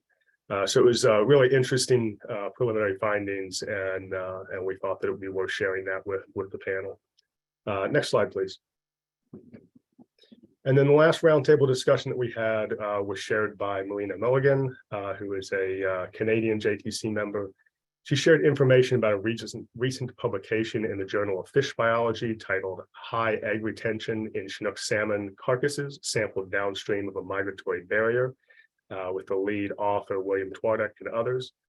And what this work demonstrated was that Chinook salmon carcasses recovered downstream from the White Horse hydro plant had high egg retention compared to female carcasses recovered from the nearby Jallen River. And the authors hypothesized that the difference in egg retention was a consequence of failed fish passage over the dam and failure to reach natal spawning strains. I found this to be really interesting work and wanted to share this new publication with the panel if you haven't had a chance to see it yet. Next slide, please. And then our last course of business was to plan our next meeting. And so the next meeting will be hosted by the US. We have scheduled a meeting the week of November 22nd through December 1st of 2023. And currently we are looking at Seattle, Washington as a central location for JTC members to meet. Next slide.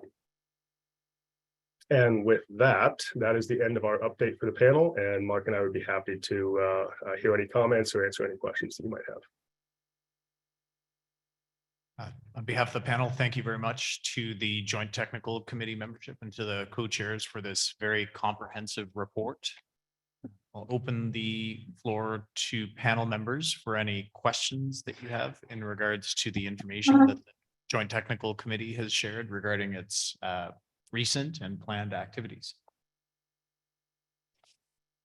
Go ahead, US panel member Eric Weiner. Yeah, this is just a mere comment. I found the information that was presented to us on the otolith samples was quite curious, having a fry going out straight out freshwater year one was unusual and curious for me, and I appreciate that. And the carcass surveys, the egg retention at the dam was interesting information too. But I appreciate those kind of reports to the panel. That's all. Thank you. Thank you. Additional questions from panel members? Canadian panel member Elizabeth McDonald, go ahead. Yeah, thanks. I just want to start off by commending the JTC for taking on that project of the information sharing through the PSC. As a former JTC member, both for agency and non-agency, as a non-agency JTC member, it was really difficult to have access to the same data and resources that the agency folks did. And so this will be a good way of making things more equal among the members. So, and as well as in the past, I know sometimes it was difficult getting the same final versions if you were on the Canadian or US side. So that's excellent. That's a great way. And especially then it'll be truly a joint product and joint storage. So I really like that. And then I also had a question. I didn't see it in the update, but one of the tasks of the JTC, I think it's 21M in the agreement, is to review any available information on coho. And in the past, we usually did have coho presentations, and I didn't see anything this round. So I just wanted to check.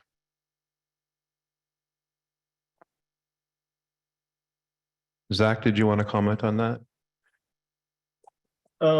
I can briefly. The JTC regularly receives updates on coho stock status and management from our agency presentations. So at each of our meetings, we invite the agency, ADF&G and DFO managers and assessment biologists to give updates to the JTC. And there's quite often some coho updates in those presentations.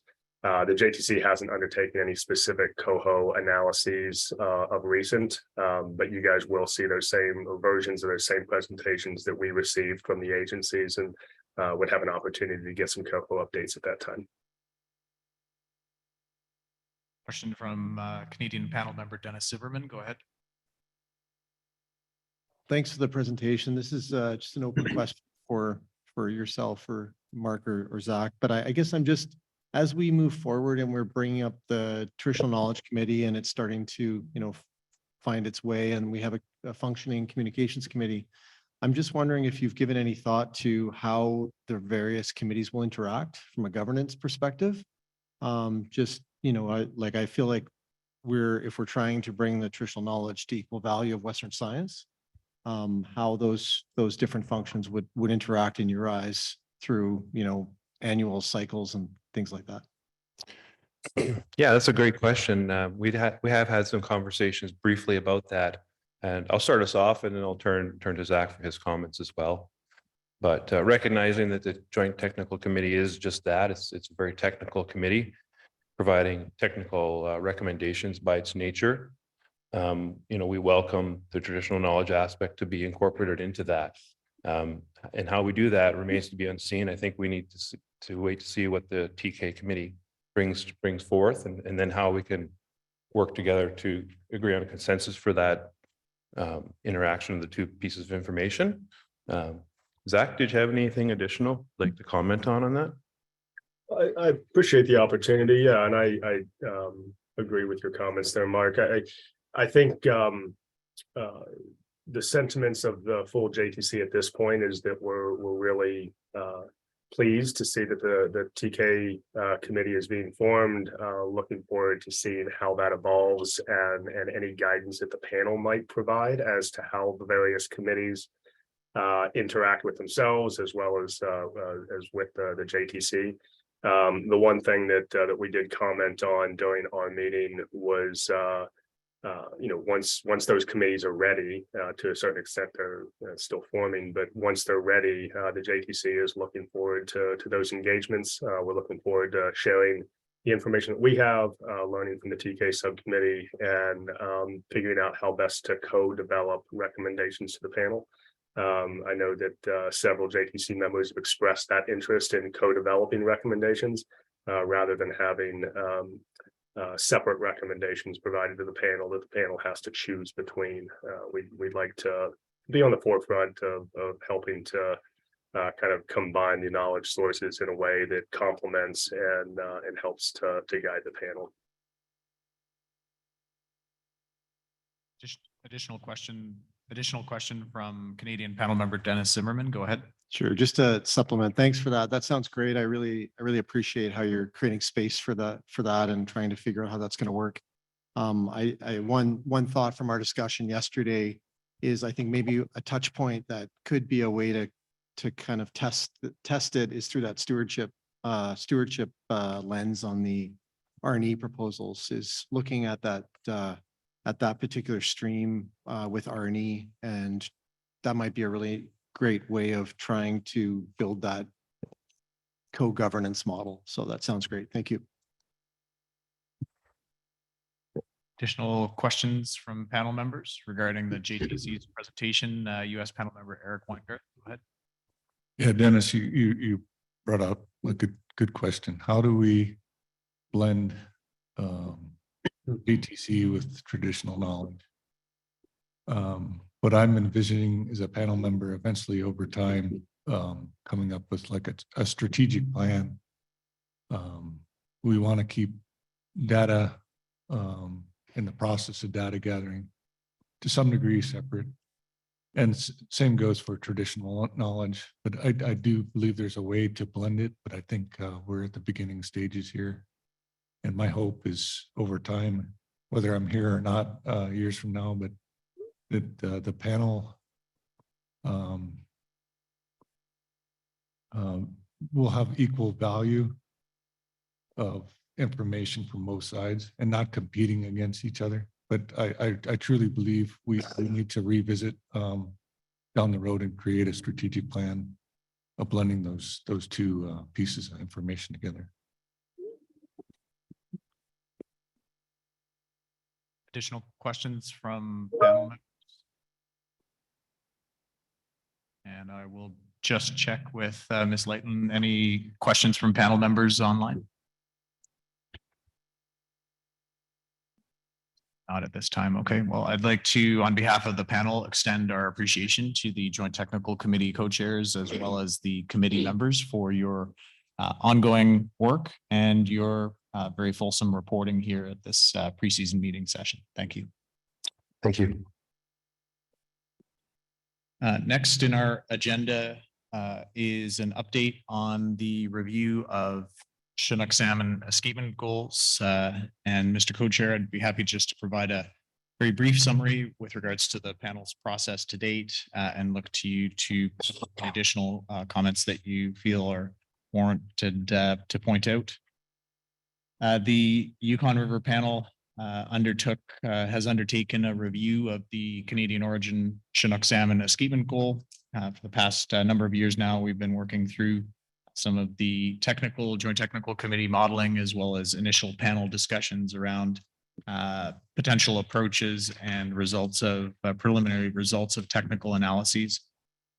The panel continues to meet to review information and to inform the development of a recommendation on a long-term escapement goal for Canadian origin Chinook salmon.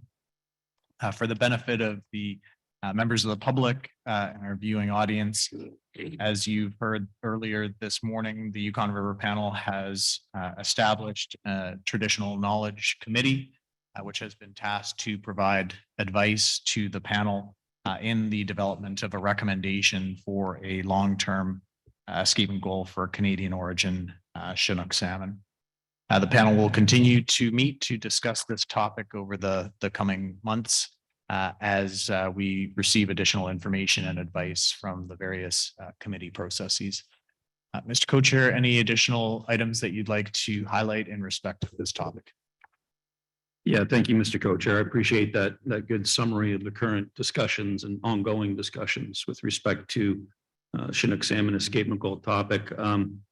Not much more to add besides I think that both US and Canadian members are somewhat struggling with the aspect of, given the current status of Chinook salmon runs in the Yukon, that the discussion of setting escapement goals when the current run size is well below anticipated, or various options for escapement goals, is something that the panel and US section certainly is struggling with. And recognizing that the likelihood of any significant fishing or fishing at all in the foreseeable years is quite low. So that I think does provide the panel some time to discuss and continue to discuss and evaluate what would be the best options for escapement goals moving forward. I anticipate having ongoing domestic discussions within the US section on the topic. As we move towards final selection and choosing of revisions to escapement goals, as well as looking forward to the input from the TK committee as it continues to progress in its development and have ongoing discussions associated with the Chinook escapement goal topic. Thank you, Mr. Chair. Thank you, Mr. Co-Chair. And with that, perhaps we'll move to the next item very briefly, and that is for the 2023 season, the panel's perspectives with regards to interim management escapement goals. For Chinook salmon, the panel discussions are ongoing with regards to an interim approach for 2023. I think Mr. Co-Chair, however, conveyed the broader perspective in that, as we'll hear shortly, the anticipated numbers of Chinook salmon, the run abundance in the coming season is likely to be below any thresholds for directed fisheries. So nonetheless, the panel will continue to work through a recommendation for the coming season. With respect to Canadian origin chum salmon stocks, for main stem Canadian origin stocks, the Yukon River Panel is recommending to the parties that the existing interim management escapement goal of 70,000 to 104,000 main stem Canadian origin chum salmon is renewed for a 3-year period for 2023 to 2025. For the porcupine fishing branch Canadian origin chum salmon stock, the Yukon River Panel is recommending renewal of the interim management escapement goal of 22,000 to 49,000 fish for a 3-year period, again, 2023 to 2025. During the next 3-year period, the panel has tasked the Joint Technical Committee to initiate a review of stock status and escapement goals for Canadian origin main stem and porcupine fishing branch chum salmon, which will be concluded or completed during the 2023 to 2025 period. And in addition, the panel has tasked the Joint Technical Committee to report in the near term, so within the next year, on any existing data gaps or information gaps that might preclude the analysis of in the development of advice on escapement goal for Canadian origin chum salmon stocks from proceeding. Mr. Co-Chair, any additional items that you wish to highlight with regards to interim management escapement goal recommendations for 2023? Yeah, thank you, Mr. Chair, and certainly bilateral concurrence on those escapement goals over the next 3 years, and look forward to the additional and updated analysis through the JTC with the anticipation that at the end of that 3-year period, the panel would be revisiting the porcupine and main stem chum salmon escapement goals for ongoing consideration beyond the 2025 season. Great. Thank you, Mr. Co-Chair. Before we move to break, any questions from panel members with regards to escapement goals or the interim goals confirmed through recommendation by the panel? Go ahead, US panel member Rhonda Pitka. Oh, my apologies. It wasn't exactly on escapement goals. It was on the terms of reference for the TK committee. I was just wondering, did we need to discuss that in public session because it's not on the agenda for either days? Or was that something that we were able to handle in bilateral closed session? I'll look to Mr. Co-Chair, but I believe that we had concluded business with respect to the terms of reference, confirming that the panel endorsed the committee to proceed with implementation of the terms of reference. But US panel member Eric Weingarth, additional or supplementary question? Yeah, also in the same regards, and I'm hopefully not speaking out of order, but I felt formally as a panel, I'd like to see that the terms of reference for this traditional knowledge committee be formally approved within the panel agenda. And I'd also like it to, by doing so, we're also making this document public. So both sides of the border can see that what exactly we're trying to accomplish. I know we keep on referring to it here back and forth right now, here and there throughout the meeting, but formally we haven't put this out to the public yet. And I think it's more appropriate at some point in this meeting if we could do that. I'd appreciate it. Thank you for that. Perhaps what we'll do is we will move to a 10-minute break. I'm hoping to try to get us on schedule, but during the break, the co-chairs will meet with Caroline and Kathy to discuss the request and look to schedule an appropriate time to share that information. But thank you for bringing that forward. For our participants, we'll look to break for approximately 10 minutes. Look to resume our public session at 5 minutes past the hour. 10-minute break. Thank you. I could call our Yukon River Panel public session to order, please. We will be continuing with our agenda items as laid out for our public sessions, but prior to the break, we did receive a question from two panel members with regards to the Yukon River Panel's Traditional Knowledge Committee. I had the opportunity during the break to meet with representatives from the panel's Traditional Knowledge Committee as well as the co-chair. And we have scheduled the opportunity for the Traditional Knowledge Committee to report out on the development of its terms of reference tomorrow afternoon as part of our other business. So tomorrow afternoon at 2:30, the panel will receive an update, a report from the Traditional Knowledge Committee regarding its establishment as well as creation of its terms of reference.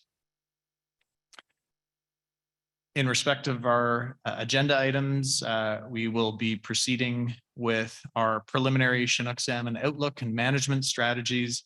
Our first presentation will be from Fred West from the Alaska Department of Fish and Game and Adam Odell from Fisheries and Oceans Canada. And they will be presenting to the panel the 2023 bilateral Chinook salmon forecast. Welcome.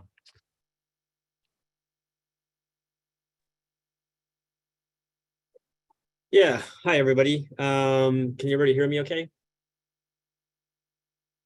We can, yes. All right, so thanks. So good morning. I'm Fred West with Alaska Department of Fish and Game, and I serve as the summer season Yukon area research biologist. And I'm presenting along with Adam Odell from DFO on behalf of the JTC to provide the Yukon River Canadian origin Chinook salmon 2020-23 run forecast and preseason harvest considerations. So next slide, please. Each of the models used by the JTC provides unique but complementary information about their likely run size next year. However, the information used to inform each model varies. The stock production model is based on a long-term data set collected over many years and is only generally informative to fish coming back in 2023. The juvenile model is based on Canadian origin Chinook salmon abundance data in their first year in the northeastern Bering Sea, collected 3 years ago and is specific to the same cohort of fish that will return in 2023. The age class model is based on abundance of younger fish, age fish collected last year and is the most current information about likely return of older age fish in 2023. Each of the 3 model predictions about next year's run size is combined and weighted by our level of trust, which is based on how closely each model would have predicted prior year run sizes. Next slide, please. The JTC has undertaken a multi-year approach to improve forecast accuracy and increase the utility of the forecast product for preseason planning purposes. That approach is represented generally by this timeline, where each colored box represents forecast progression. The prior methods contained in the blue box used by the JTC worked well, but a subset of models required corrections. The models were weighted subjectively.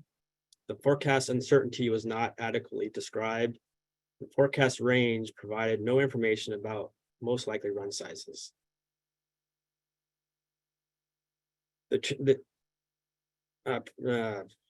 Thanks. The changes we made to the 2021 forecast methods contained in the green box included adding a component to the sibling model to account for change in age at maturity over time.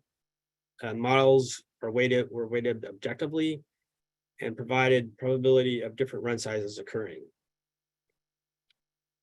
Over time, over the following year, we made additional improvements contained in the orange box, and that included successfully developing a fully integrated Bayesian forecast model for the 2022 forecast. It uses a Bayesian statistical framework to combine and weight models objectively. The full forecast uncertainty is described, and the probability of different run sizes is estimated, which allows for dramatically improved discussions about preseason harvest planning. Prior to the 2023 forecast, further improvements were made contained in the pink box and included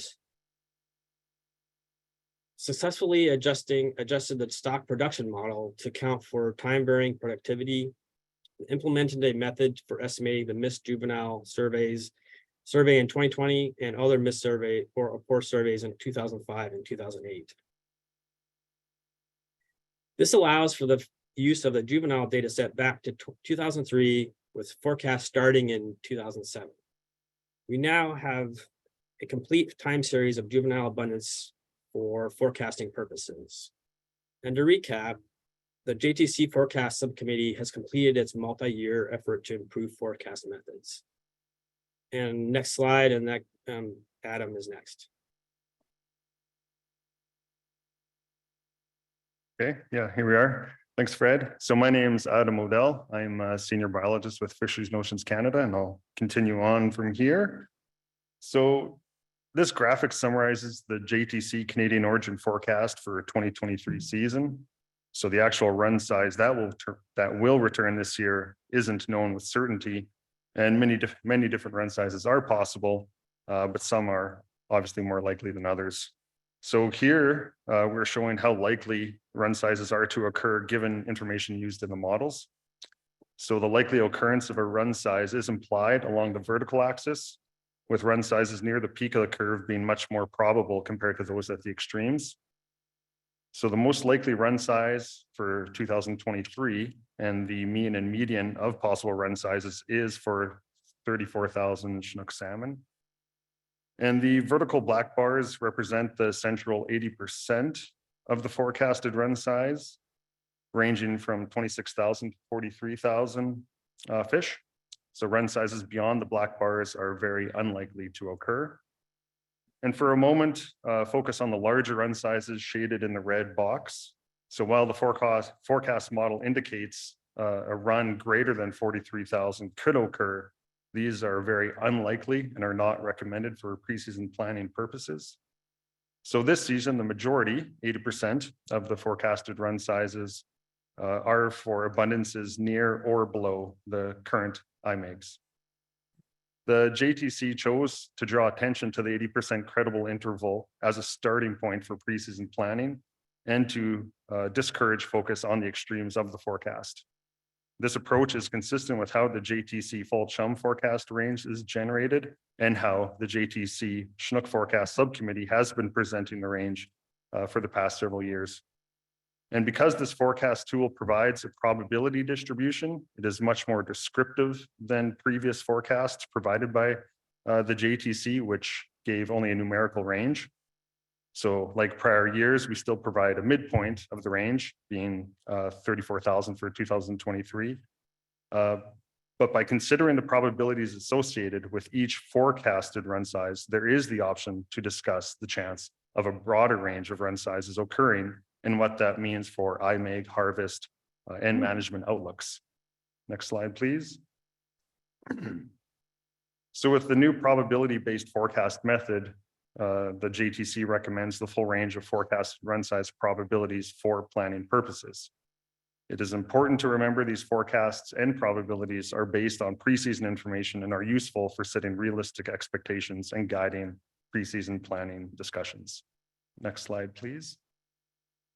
So in summary, so with what we know at this point, harvest is unlikely given the 2023 preseason run sized forecast probabilities. The expectation of no harvest opportunity is warranted to increase the possibility of meeting the escapement objective. And with no harvest, there is only a 10% probability of meeting the lower end of the escapement goal being 42.5, and only a 1% probability of reaching the upper end of the escapement goal. The lower end of the 2023 outlook range suggests a high probability of run sizes larger than occurred in 2022. The upper end of the forecast range suggests a high probability of falling below the recent 10-year average of 61,000, but larger than those observed in the last 2 years. Additional information about the actual 2023 return will become available as in-season data is collected by the agencies.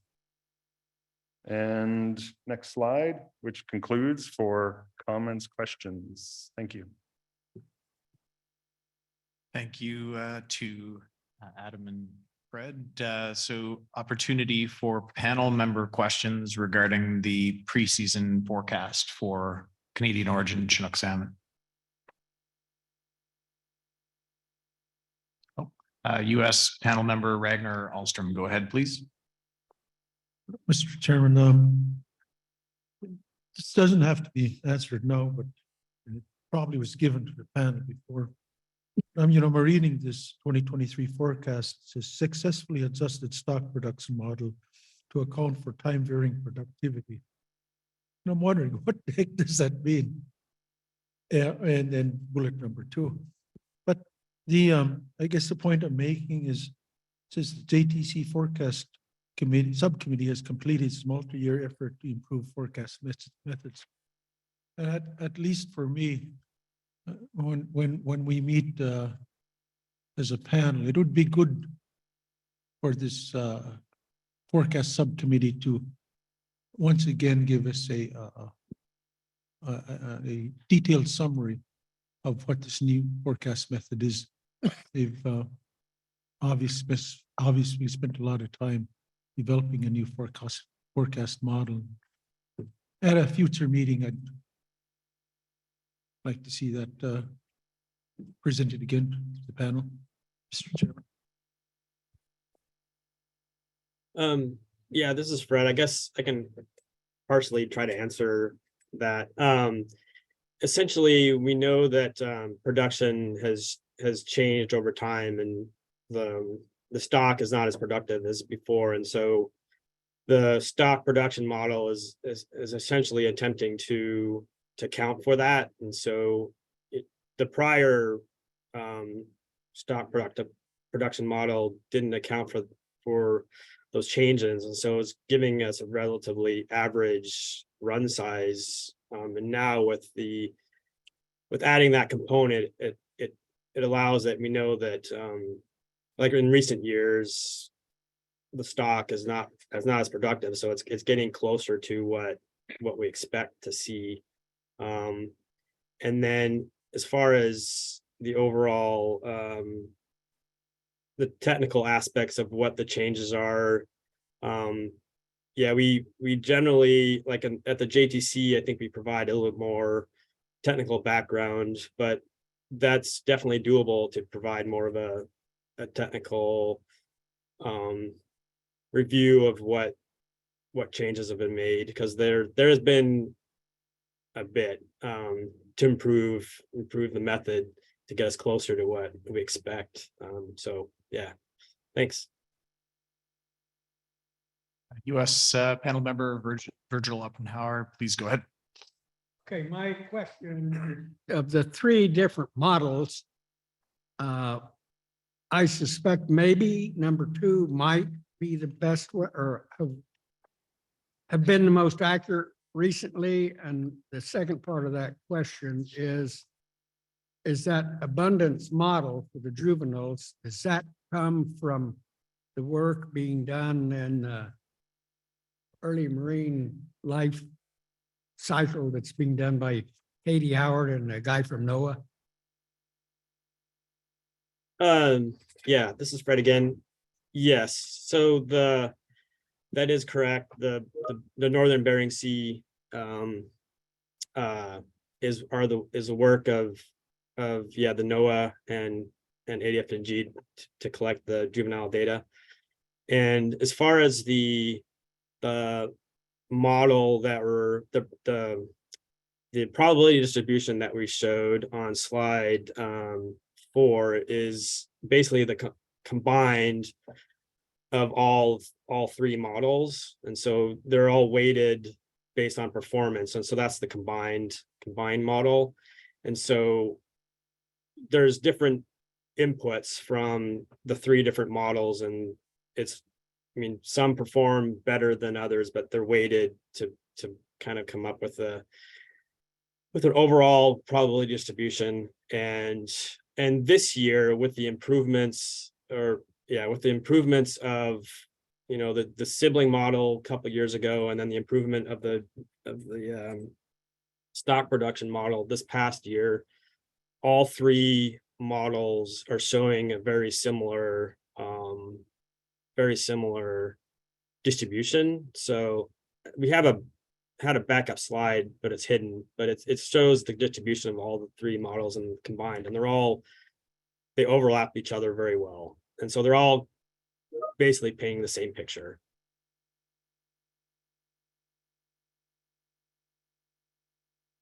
Question from Canadian panel member Tim Gerberding. Go ahead.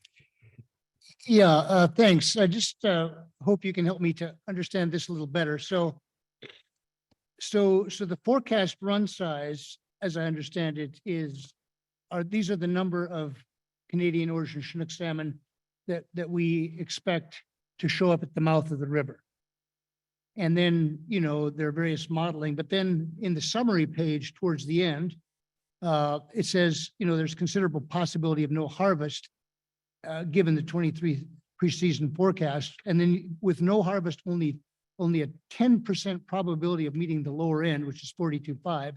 And of course, your 80% confidence level had 43 as the upper end. I'm just wondering where 10% of meeting 42.5 comes from, because in particular, I'm thinking about this issue of en route mortality that we've experienced over the last, 3 or 4 years, and to a lesser extent earlier than that. But I mean, based on the predictions at Pilot Station and what arrives at Eagle, I mean, we're not coming close to meeting those expectations. So I mean, even if 43,000 Canadian origin Chinook showed up at the mouth and not a single fish were caught en route or killed in any sort of Ichthyophonus sampling program, et cetera, you would still have a very low probability that 43,000 or 42.5 would appear at Eagle, given the en route mortality. So I guess what I'm wondering is, where does that 10% probability of meeting the lower end of the escapement range, parenthesis 42.5, come from? I mean, does that consider en route mortality, Is that en route mortality go into that 10% probability calculation, or how does that factor in? Thank you. Yeah, I can take a crack at this one, Fred. Thanks, Tim. Oh. Sure, go ahead. Yeah, so yeah, Tim, you're correct. The forecast is developed on the number of Canadian origin Chinook that are going to be entering the mouth. So en route mortality isn't factored into this. And I think that those are considerations that need to be taken when it's particular with management strategies. And, given recent years and the significant discrepancy in those estimates, I think that it warrants a little bit more discussion. But for this exercise, the models are developed strictly for just capturing the number of fish that are forecasted to enter the mouth of the river in itself.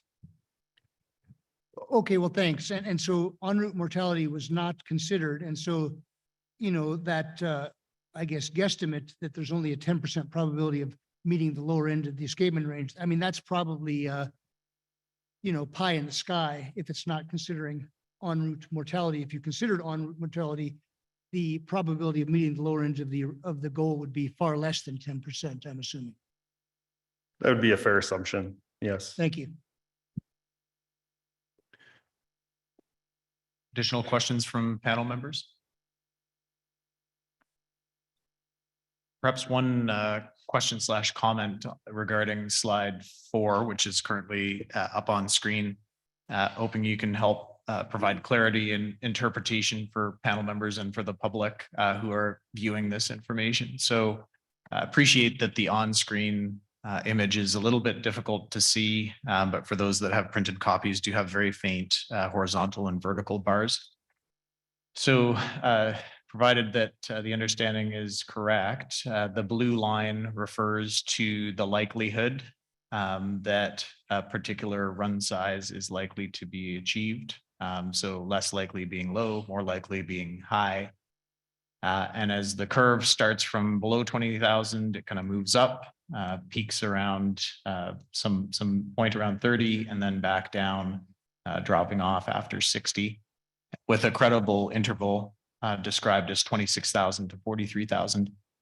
At the top of the graphic, there's a reference to the median most likely run size of 34,000. But when one looks at the curve, the peak of the blue curve aligns almost exactly at 30,000.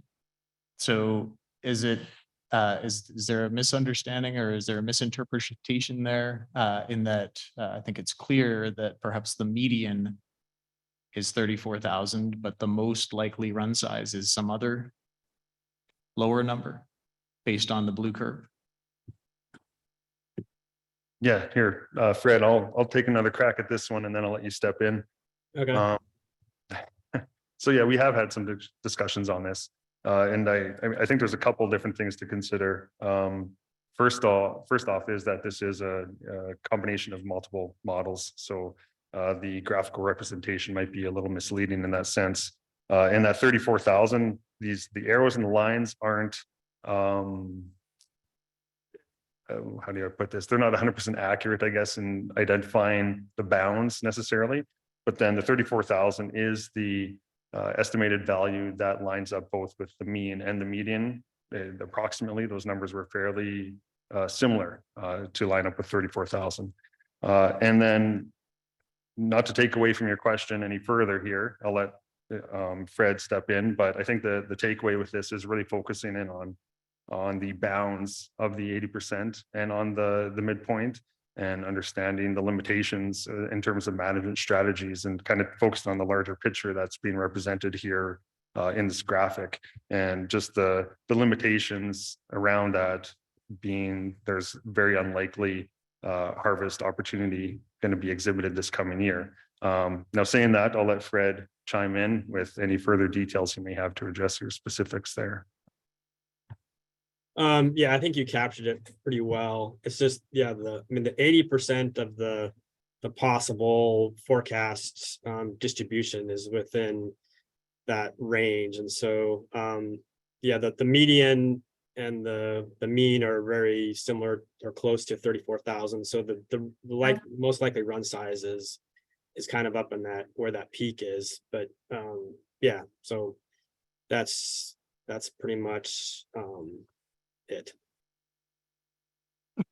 Thank you. So on slide 4, it's more of a generalized graphical representation as opposed to identifying specific points along the run size abundance line. So thank you for that. And again, building on the questions from Canadian panel member Tim Gerberding and the supplementary responses from yourself, Fred, and Adam, the panel is to take this forecast as the most optimistic outlook, given that en route in-river mortality is not accounted for, correct? Yes, that's correct. Sorry, that was a question. That is correct. On-river mortality is not represented here and is expected. Thank you. Any additional questions or comments from panel members?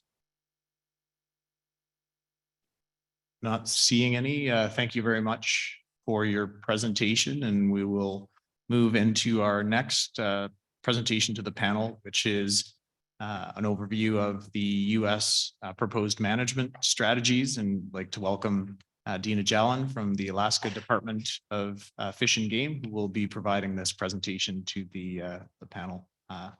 Welcome, Ms. Jallen. Morning. I'm quite a bit shorter than Adam there. Sounds like everybody can hear me pretty well. That's the first slide. All right, so I'm Deena Jallen with the Alaska Department of Fish and Game. I'm the Yukon River Summer Season Manager. And I would like to acknowledge some of the other members of our management team, which includes our assessment biologist, you just heard from Fred West, and also Holly Carrol, who's with the U.S. Fish and Wildlife Service and is the Yukon River Subsistence Fishery Manager. Next slide, please. So you've just heard Fred and Adam give an excellent presentation on the forecasts. And so why do we have outlooks? Certainly it's great to see fish once they come in the river, but our run size outlooks are based on previous year's information and trends, and our current forecasts are telling us what to expect as we go into the next season. Outlooks give fishermen, processors, agencies, et cetera, an idea of what to expect and how to prepare for the season. And we'll be transitioning from the forecast to in-season run size, and that will largely be based on information that we collect at pilot station sonar and our other test fishery and assessment projects. And information about run size and any potential harvest will be refined as the run develops, and likely not until we reach the midpoint of the run. Next slide, please. So as Fred covered, and I'll just touch on this very briefly, the Canadian origin Chinook salmon forecast is for a run of between 26,000 to 43,000 with a median value of 34,000 fish. This means that it's unlikely that we will have a harvestable surplus of Canadian origin Chinook. And for the drainage-wide Chinook salmon run, that's based on an average of 42% of Canadian origin fish at pilot station sonar. And that forecast is for a run of between 62,000 to 104,000 fish.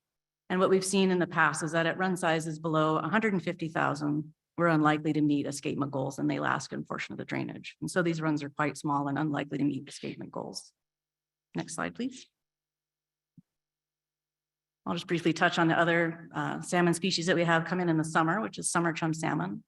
Our forecast for 2023 has a range of between 280 to 900,000 fish with a point estimate of 557,000 fish. And there's a high degree of uncertainty around this forecast. We've seen recent poor returns from parent years that exceeded the drainage-wide escapement goal.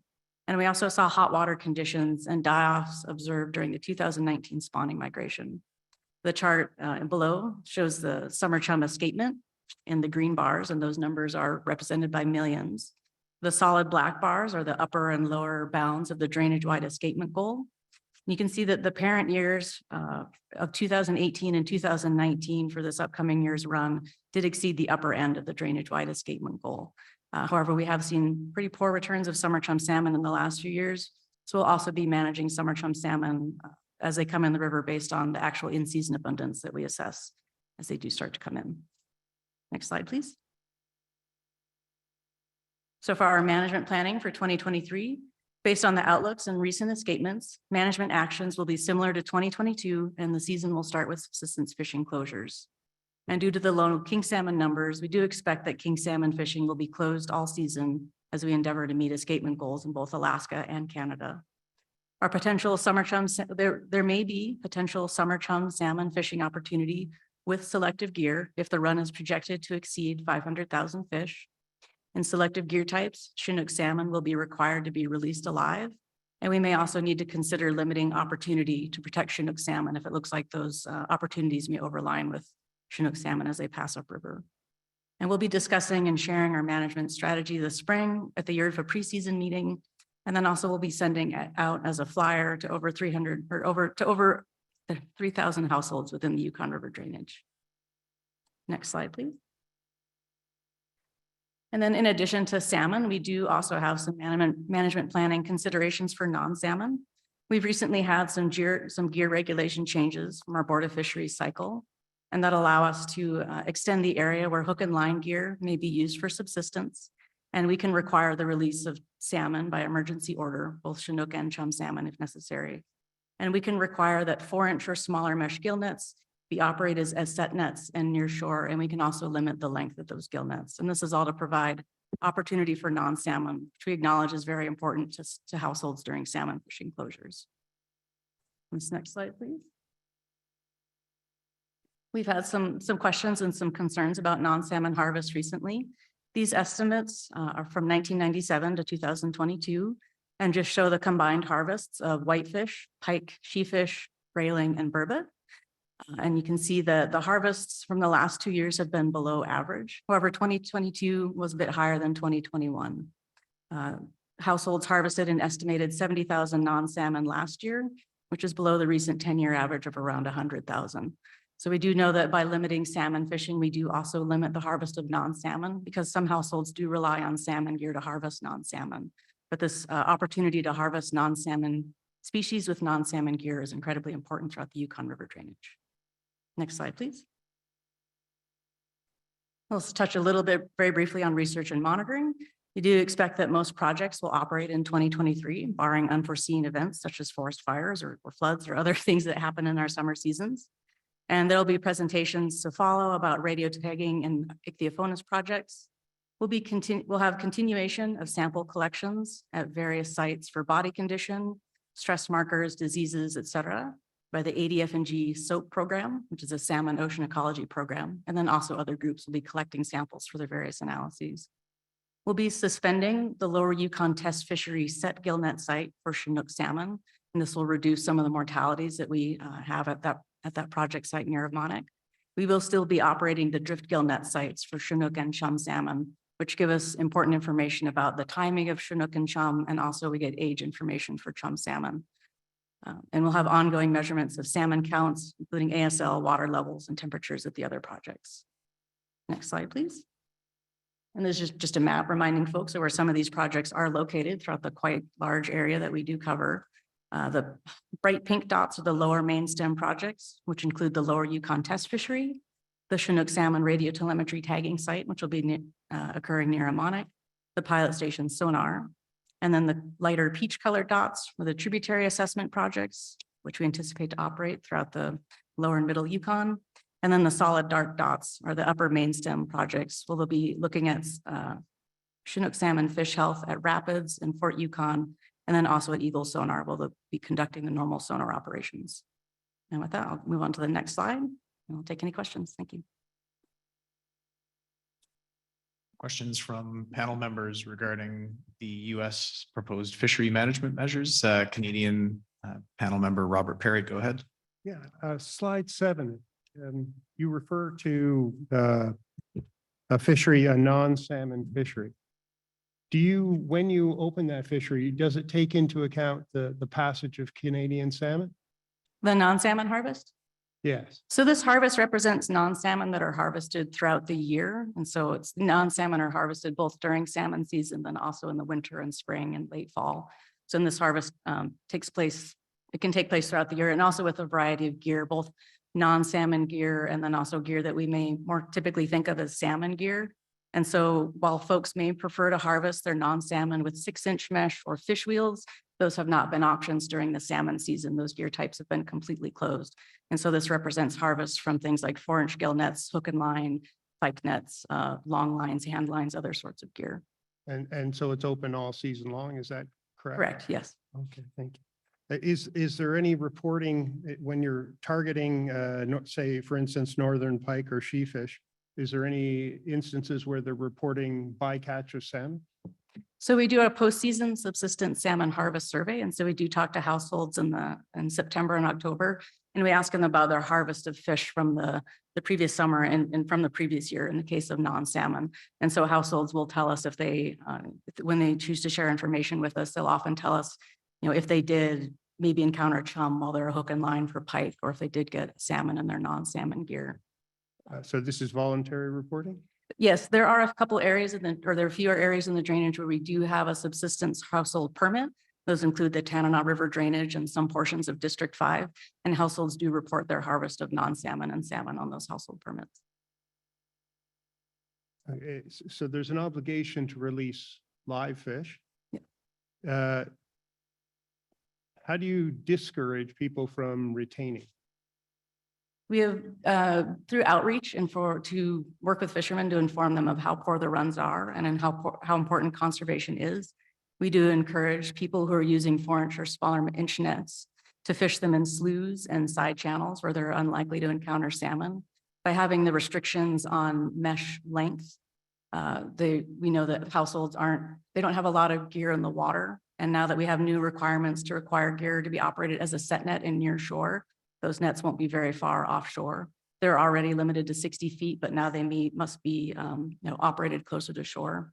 And what we've heard in the past, or what we've heard from enforcement in particular, is that as they've flown over the river, they have not seen a lot of opportunity. It's very difficult for households to justify the expense of gas and time to go out and just set a 4-inch net when they know that there's no opportunity to catch salmon. And so there has been a lot of gear that's not been in the water the last few years during closures. Thank you. So we have additional questions, just maybe one supplementary question to clarify the questions that Canadian panel member Robert Perry asked. So with regards to incidental catch of Chinook salmon in the non-salmon fisheries that you were just describing. So retention of Chinook salmon would be prohibited if one were fishing for non-salmon species, correct? We do encourage folks to set their gear where they're not going to encounter salmon. We do know that some salmon are caught. They do tend to be smaller fish, typically 4-year-olds or males that may be swimming near shore. At the previous meeting, I did present the subsistence harvest estimates, which did include a number of fish that are likely harvested from non-salmon gear or either early in the season or late in the season. So we do hear from folks that they do encounter salmon, but it's usually a much smaller number than the non-salmon that they're harvesting in that gear. And the retention is prohibited or not? If households do get a salmon and it is not available to be released alive, we do encourage folks to take that fish and to use it and to not waste it. Wasting salmon would be very, I think, disagreeable to a lot of folks and counter to a lot of cultural traditions. Question from Canadian panel member Dennis Zimmerman. Go ahead. Thanks. I mean, yeah, I think Steve just noodled around where I was trying to go with this, but and I guess I'll follow up with the line for summer chum. So my question was, what if they're dead, right? So you're saying that they can retain them. Do you have a sense of how many fish that typically is that are retained in the summer chum fishery? I missed the first part of your question. Sorry, I'm now focusing on the summer chum salmon opportunity on slide 5, the second bullet. And I'm just trying to get a sense of the number of fish. So it says Chinook salmon will be required to be released alive. And I'm just wondering, is it the same answer? What do you do with dead fish if you catch them in the summer chum salmon? And approximately how many fish would that be? So the selective gear that we use for summer chum salmon are quite different. They're very active gears. They're dip nets or manned fish wheels where fishermen are required to monitor and stand on their wheels. And if they see a Chinook salmon, they must immediately release it to the water alive. So retention is quite low from those selective gear types that are being directed towards summer chum salmon fishing. All right. I get that. I have a follow-up, I guess more of a comment. I'm not sure if it's a question, but and I'm just following up on something Tim Gerberding said around the en route mortality. And then, in the JTC report, Adam mentioned that it was a management discussion with respect to factoring in en route mortality. And so this is now the management discussion. And I'm just wondering, to what extent are you factoring en route mortality given climate change, Ichthyophonus, dramatic climatic events. On slide 3, we're utilizing the median value of 34,000 fish. And I guess now this is the management. So I just want to get a sense of to what extent you're factoring that in. So that'll make up a lot of the discussions that we have in season. We'll be looking at information both from the assessment projects, LYTF, pilot station, but also from the information that we hear from fishermen in the river, both in terms of condition of the salmon or environmental conditions, in terms of if they're seeing mortalities or die off or poor salmon health. And so those are indicators that we do take into account in season when we're watching assessment as the fish come in at pilot, and then also as they reach upriver at Eagle. And so we also use Eagle to help inform our decisions of management actions in the upper river that would be appropriate. Okay. And I guess this is now my comment, and I realize this is domestic Alaskan, management here. I guess I'm kind of getting at, I think where Tim was going, which is, if we have a median value of 34,000 fish, that's likely to be, may not be conservative enough, given we're not really factoring, or, the en route mortality is not, I guess I'm worried about the optics. So for example, if the median value was to be around 45 or 50,000 fish, and we were not acknowledging that that's a pilot, and we were not acknowledging all the en route mortality, and I recognize we all do outreach and education. I'm just concerned about the expectation to fish. So I feel like we need, I guess my statement is, and Alaska's going to do what Alaska's going to do, but I think we do need to acknowledge that this is at pilot station. They still have a long way to go. And I think we need to be very clear that climate change is affecting these fish. And so that 34,000 fish is not likely, because I mean, I've heard it already. People are walking around now and the media picks up the 34,000 fish. And, at 34,000, it's a moot point because it's not likely to make it over the agreed upon escapement range. But if it were to bump up and be closer to that, I would be worried about the political pressure to open up fisheries. So I just feel, I guess my statement to management agencies, both Canadian and Alaska as a panel member, is we do need to really be clear with this and note that that's at the mouth of the river and there is significant proven en route mortality. I mean, I'd like to see us go far and add an additional precautionary approach and add a 20% buffer onto that. And I realize that's probably a challenge without sufficient data, but it's just my statement. No answer required, Deena. Thank you. Go ahead, US Co-Chair Linderman. Yeah, Mr. Chair, just in response to the very good comments that Member Zimmerman made. So the presentation, keep that same question in mind. The presentation on the Ichthyophonus project may give you some more insight. Okay. I do want to clarify that at this point in time with that research, we are still trying to evaluate and quantify what that potential delayed mortality might be. But I think there might be some more insight to your questions and comments from the Ichthyophonus presentation. Thank you. Andy. Question from US panel member Andy Bassich. Go ahead. Thank you. Given some discussion on 4-inch mesh net and that there isn't any in-season reporting on that, I'd like to highly recommend that the department work with YRPA to collect data this season from as many villages as possible on what the catch is in 4-inch mesh net. I think it has a potential for being a much greater harvest than may be realized. I also think that we're going to be in a regime where 4-inch mesh is going to be a very common method for people to meet their subsistence needs over the next decade. And so the department needs to have a very clear understanding, very definitive understanding of what that gear type effects are on Chinook salmon as they migrate upriver when we're in conservation modes.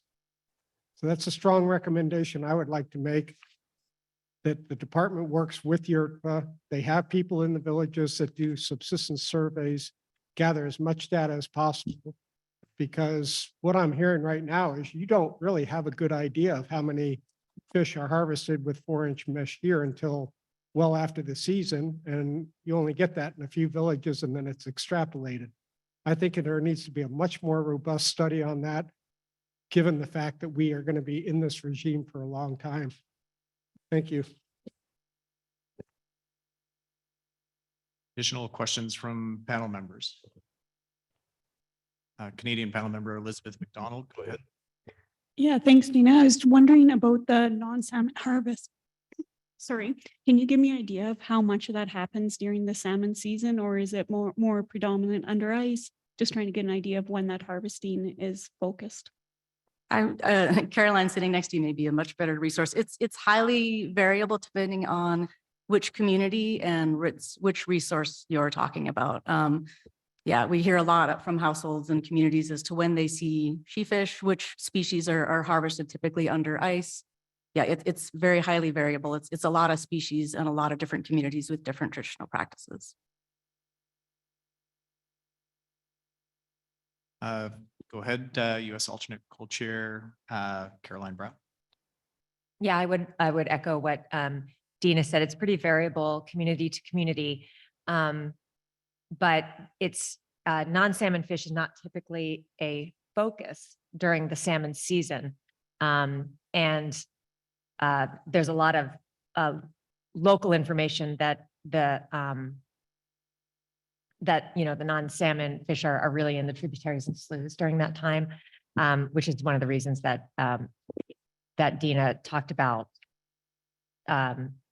encouraging fishers to set their nets where they're not likely to encounter salmon. But the winter fishery, the under the ice net fishery, I would say is probably a larger contributor to especially whitefish and pike species. Because that's a pretty common and strong fishery in the winter, but under the ice.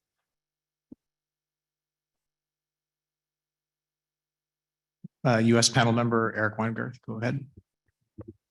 Yeah, I'm going to try not to shoot myself in the foot here, but I'm one of the users that certain years where there's high abundance of pink salmon, we are able to take pink salmon, and when we do that, we don't encounter even Chalmar kings. It's at that time periods, it's a real narrow window, but we try to take some pink salmon, and I'm one of the few people. There's probably just a handful of people that are really utilizing pink salmon the last few years. And again, I would say that there is some data with the summer calendars of that we do have with the department that shows how much cheefish or whitefish that we may be taking with the forage. So that's still distributed to the communities, that subsistence calendar. And in that subsistence calendar, it asks if how many salmon, what particular type of salmon, and then it'll ask what other species, and it'll have like pike and lush or bourbon, whitefish, Cisco.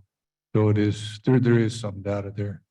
It's being shown. So I'm just trying to be upfront and honest of what we're doing, but I can tell you during summertime in my area, there's very few 4-inch nets out there. But there is that opportunity if they so choose, but it's nothing like what used to be years ago when people subsist for salmon. Every household went out with a 6-inch net and try to harvest chum. They would make a couple drifts and be done for the year. That was, back in the early 2000s, but now there isn't that extent of when you go, at least in my area and district-wide too, I'll say that there's really nobody at their fish camps anymore. And if they do go out, it's for a couple of days with the 4-inch the whole summer, and that's it. It's mostly trying to get whitefish to make a gudok, Eskimo ice cream, or at the beginning of right at breakup before even the salmon enter the river, we're trying to get cheefish to make half dried and half smoked cheefish and some whitefish. So that's the extent of what's going on. as of recent. I just want to be upfront and honest to what's going on in our area. And I don't want to speak on behalf of, the Middle River. We've got people here from the Middle River, the upper portions of what they're doing. It's very apparent that people are trying to avoid king salmon. I'm glad that we've gotten to that point where people are trying to let every king salmon pass by. So I think that's an accomplishment that should be recognized too. Thank you. Question from Canadian panel member Dennis Zimmerman. Go ahead. Yeah, thanks. I just had a follow-up for Eric. Firstly, it's very sad that you can't go to your fish camp. I've been to your fish camp with you and your family, and I feel very sad for you. I had a question on the pink salmon. So you mentioned that you're one of there's few that are out doing that. What are the barriers to harvesting pink salmon? Is it preference, or is it just economics, or what is it? All the above. Yeah. Economics, price of fuel, very limited jobs. So if you do go out, with pink salmon, you want to try catch them in our area. Again, I'm speaking just for our area. It may be different down towards the coast, but we try to get the beginning, the pink run. They're bright, and those pinks are typically in my area are going to the Andrievsky River. And there's certain years where there's definitely a high abundance. And when you catch them early on the run, they're easier to cut and make dry fish, and they dry pretty quickly. And again, weather is a big factor too for many people. When the pink run comes, it's at the end of June or the beginning of July. It's variable by year, but yeah, of course we're trying to look at, again, not targeting the king salmon species. And usually they're near shore. They're like first 12 feet of the bank is where we'll see the pink salmon migrate in our area. And it may be different as the river changes. But yeah, we don't encounter catching king salmon or hardly even a chum salmon. It's just pink, and we'll try to put up a little bit. Again, it's just for dried fish. Now we're trying to think outside the box of what we can do for supplementing our food for the winter. And I think we have a question or comment from the virtual universe, Mr. Charlie Wright from the US delegation. Thank you, Mr. Chair. On the question of how people are fishing, I live in the interior near Rampart and Tanana. And not only in my area, but other areas, the price of food in the local stores and the villages that do have a store. Village of Rampart doesn't have a store. And they're so high.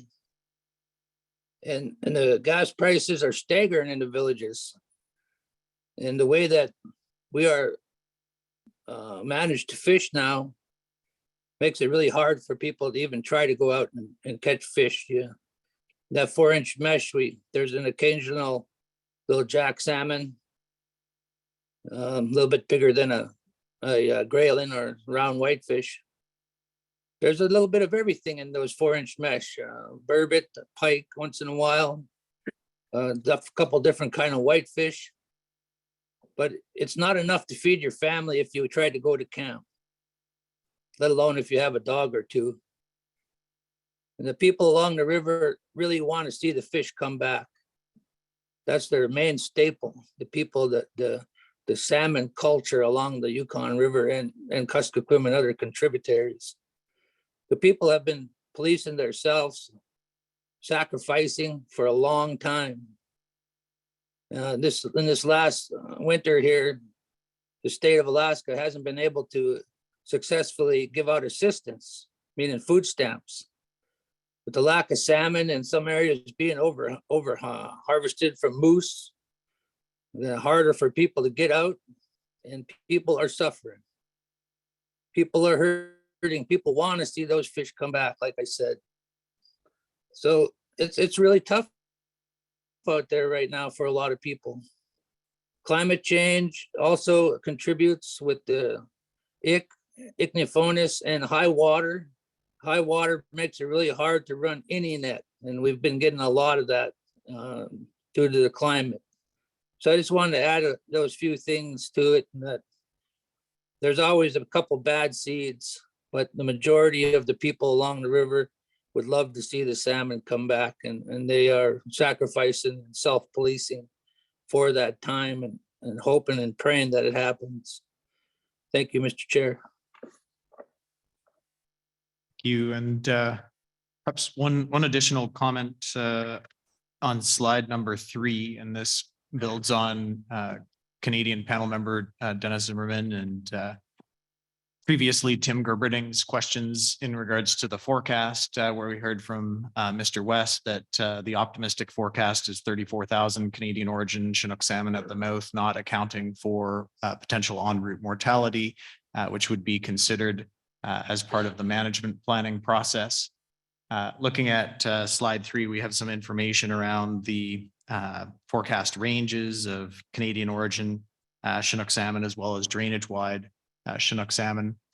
And when we consider this information, it's always good to reflect on how we've done in recent years, and reflect on the fact that in 2022, the drainage wide Canadian origin Chinook forecast was overestimated by about 50%. And the pilot station in-season estimate of Canadian origin Chinook salmon was overestimated by about 50% based on the passage observed at the international border. And I think it's suffice to say that there was likely some additional en route mortality between the border and the spawning grounds.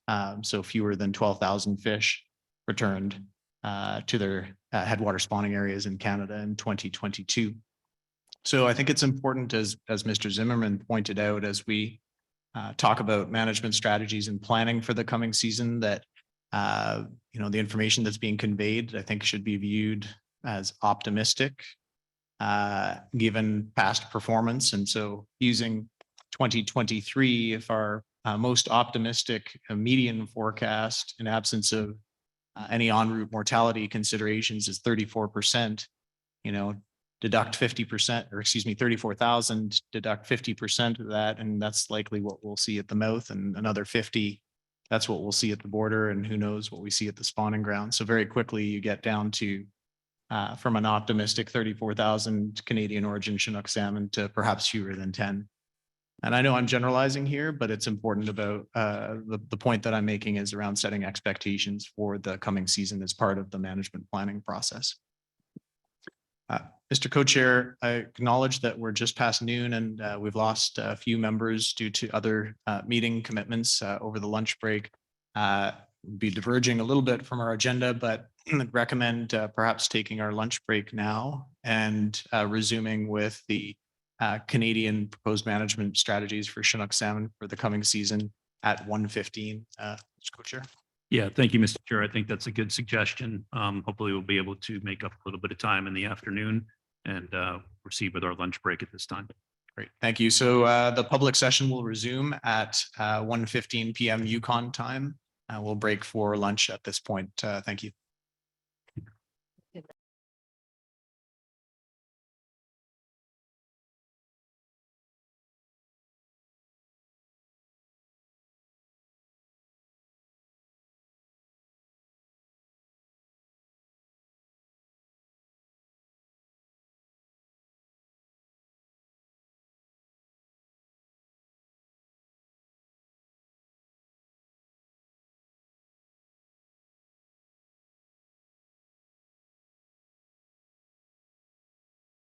The lunch break, we concluded the US proposed management strategy presentation for 2023 Chinook salmon runs. And we are just going to transition now into the Canadian management strategy presentation for 2023 Chinook salmon. Before we do that, I wanted to make a brief announcement. Firstly, a reminder to individuals who wish to provide public testimony to the panel. There will be an opportunity today at 4:30. So if you would like to provide public testimony, please be sure to fill out a testimony card at the back of the room. And please drop it off with either Victor or Cindy at the front of the room by at least 4:15. For individuals that are participating online that would like to provide virtual testimony, please visit the Yukon River Panel's website to find out information on how to register to provide virtual testimony today. Again, do so by 4:15. Second announcement is that we're scheduled to conclude by 5 o'clock in bilateral session today. If we need a few minutes additional time to accommodate public testimony, we'll do that. But on the conclusion of our bilateral public sessions today, both the United States and the Canadian delegations will be meeting separately in caucus. The US delegation will meet in this meeting hall. We'll say at about 10 minutes after 5. The Canadian delegation will be meeting in the artist studio down the hall. Again, that's for closed caucus session following the conclusion of our bilateral sessions this afternoon. Mr. Co-Chair, any additional announcements that you'd like to bring to the panel's attention at this point? No, Mr. Co-Chair, I do appreciate you identifying for the planned caucuses of both sections when we conclude our public session this afternoon. And I think we can proceed with our afternoon agenda. Great. Thank you, Mr. Co-Chair. And with that, we will transition to item number 7C on our agenda. We'll welcome Ms. Jaclyn Kendal from Fisheries and Oceans Canada, who will be presenting the Canadian management strategy for Chinook salmon 2023. Welcome, Ms. Kendal.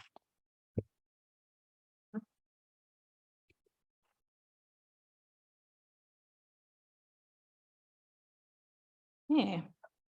Hello, everyone. Thank you.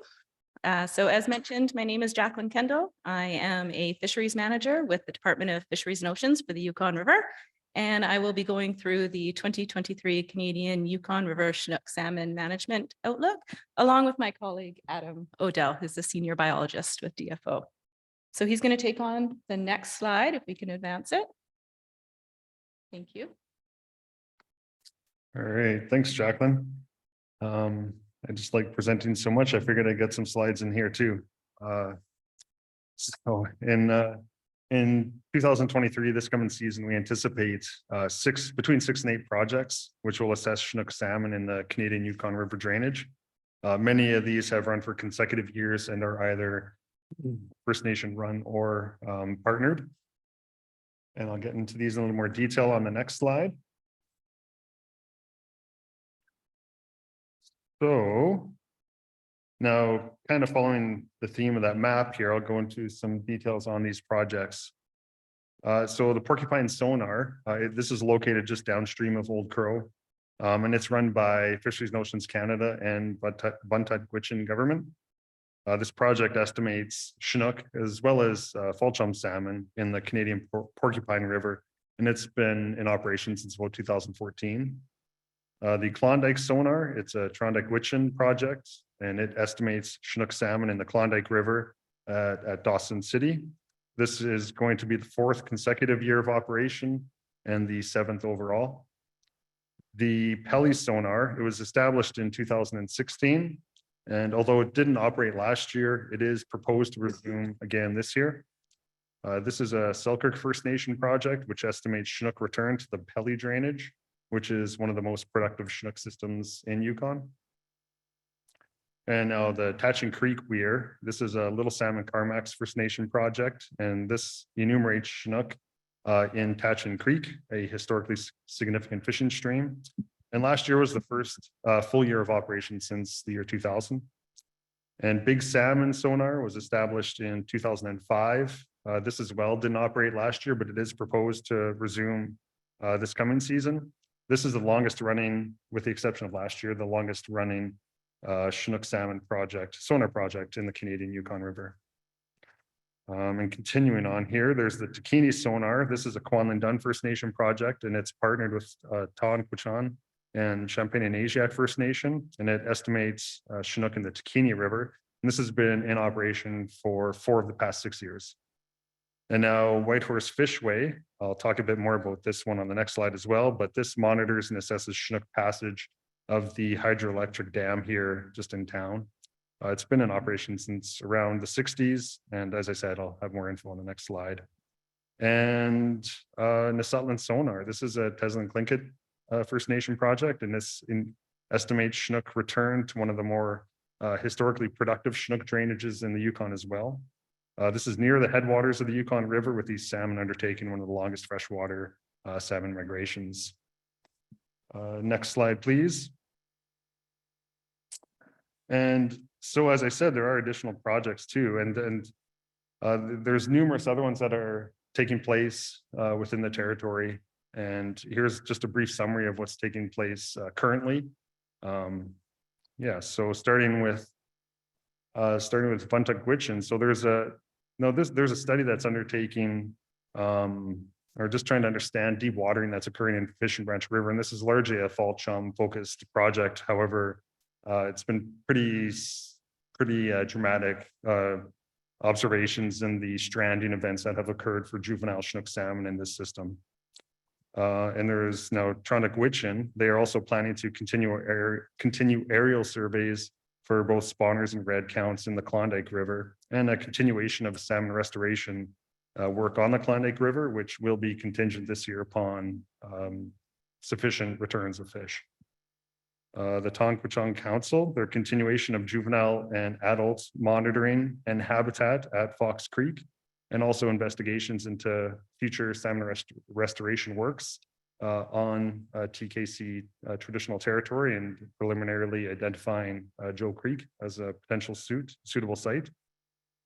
And Kwanlin Dun First Nation. So we've heard Michi Creek being mentioned a couple times this morning, and this is a fairly extensive program with some long-standing data sets and components. So the aim, in summary, is to monitor habitat, environmental conditions, spawning populations, and spawning success, and also to continue the stewardship of salmon and habitats, and continue to build capacity. And now, Teslin Tlingit, there's a continuation of aerial surveys for spawners and reds in the Nisutlan, the Wolf, the 100 Mile, and Morley rivers, and then also salmon restoration project in Morley River, and also in Deadman Creek, where there's weir and juvenile monitoring taking place. So there's a number of collaborative projects as well. One which I referenced on the previous slide, but the Whitehorse Fishway. So components of these projects I'm going to highlight here are jointly led by Kwanlin Dun First Nation, Carcross-Tagus First Nation, and Tonquichan Council. So there's the fish ladder assessment on adult passage. This is an ongoing assessment that's being taken place. There's also a review of the hatchery in relation to outside methodologies, and also TK. And then there's an entrainment study looking at juvenile mortality with downstream passage at the dam and predation on salmon downstream of the dam. And also there's a community-based salmon plan, which is being co-developed with Kwanlin Dun First Nation, Carcross-Tagus First Nation, and Tonquichan, which is a strategic plan which acknowledges Southern Lakes people's connection to salmon and looks forward to restoration and management plans and how to maintain cultural connections to salmon. So one final more collaborative project here that I'm going to outline is a fairly extensive water temperature monitoring network in Canadian Yukon River drainage. So this is focused on collecting data that corresponds to all freshwater life histories of salmon, and the project was originally initiated and undertaken by L. Von Finster, and it's partnered with many Yukon First Nations. And now we have a partnership with Natasha Ayub, and partnered with Yukon First Nation Salmon Stewardship Alliance. Now Natasha is conducting her doctoral research, working on identifying juvenile Yukon River Chinook salmon overwintering and rearing habitat. Very brief summary of that one as well. A lot more information if you'd like to get into it. Could be delved into. And lastly, okay, so the Chinook Salmon Radio Telemetry project, and this is going to get covered in more extent as far as the Alaska Department of Fish and Game component of it in this afternoon. Just to touch on this and a very brief overview here, ADF&G, they're planning a 3-year project to monitor en route mortality of Chinook salmon. And each year the plan is to take 500 Chinook salmon at the mouth of the river. I don't want to say anything ahead of what they're presenting. I hate to take their steam, but I'm just going to cover some basics here. And they have a series of towers that are planned to be installed along the Alaskan Yukon River drainage and some tributaries, and as well as conduct some aerial surveys to monitor dropouts and mortality of these tagged fish. So where DFO is falling into this, and in partnerships that we can create in Yukon, we're looking to begin assessment of en route pre-spawn mortality of Chinook within Canada, utilizing these tagged fish, and looking at establishing a network of towers in the Canadian Yukon River drainage in order to monitor these radio tagged Chinook salmon. So the proposed plan is going to consist of up to eight towers, and these would be completely dismantled upon project completion, and then also possibly conduct some aerial surveys to cover some other more extensive areas as well. So as I said, we are planning, and we are in the works of partnering with many First Nations where possible. For example, with aerial surveys that are already being planned to be undertaken. And so we're just hoping to increase the spatial scope that we can cover within the territory. And just a couple last notes. There are many others who are partnered within all these projects, and I didn't touch on all the specifics, but these are the kind of the key proponents. And this is also not an exhaustive list of all the Chinook salmon project that is currently being taken place in the territory, or those which may potentially be initiated this coming year. But just a fairly extensive list, but not exhaustive, just to make that clear. And next slide, please.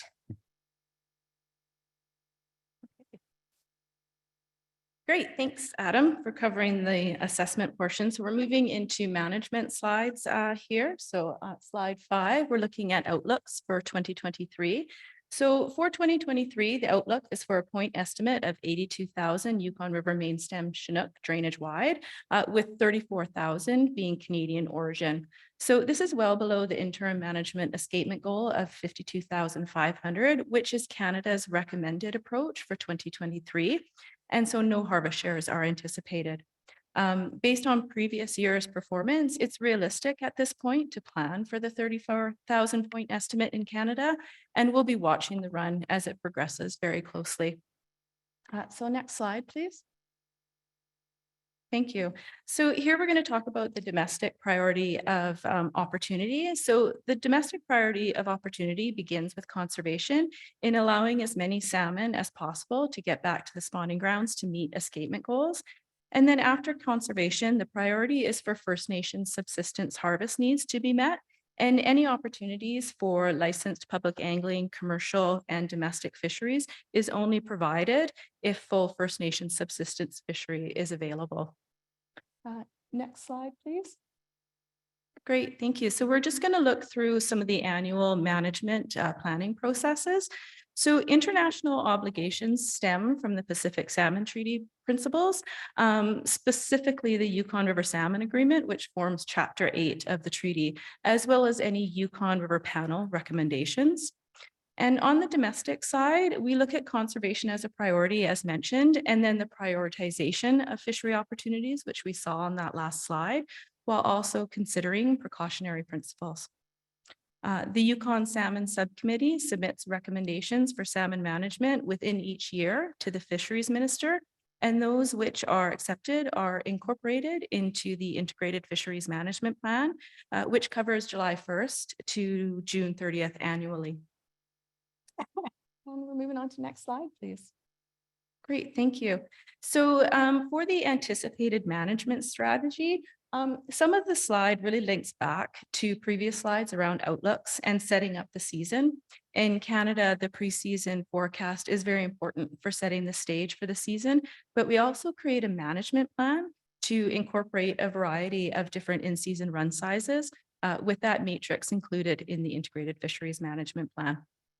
In season, we rely on estimates from pilot station sonar and use the midpoint of passage for the first in-season estimate of abundance.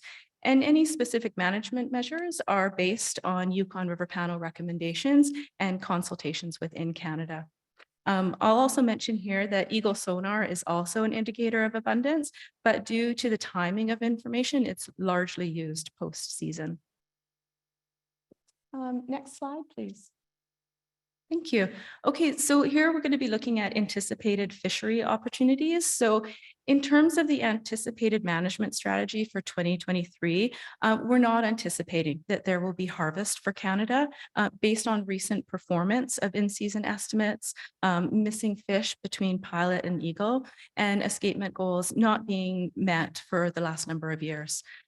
We do not anticipate fishery opportunities for the First Nations subsistence fishery, and the public angling and domestic fisheries will be closed. One other thing to note here is that in 2022, the department implemented a long-term closure on the commercial Chinook fishery. The closure is expected to remain in place for at least one salmon generation or until there is clear evidence of stock growth. And next slide, please.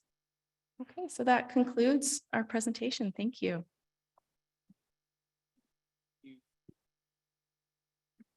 Thank you, Jaclyn and Adam. So questions from panel members with regards to the Canadian proposed management strategy for Chinook salmon for the coming season?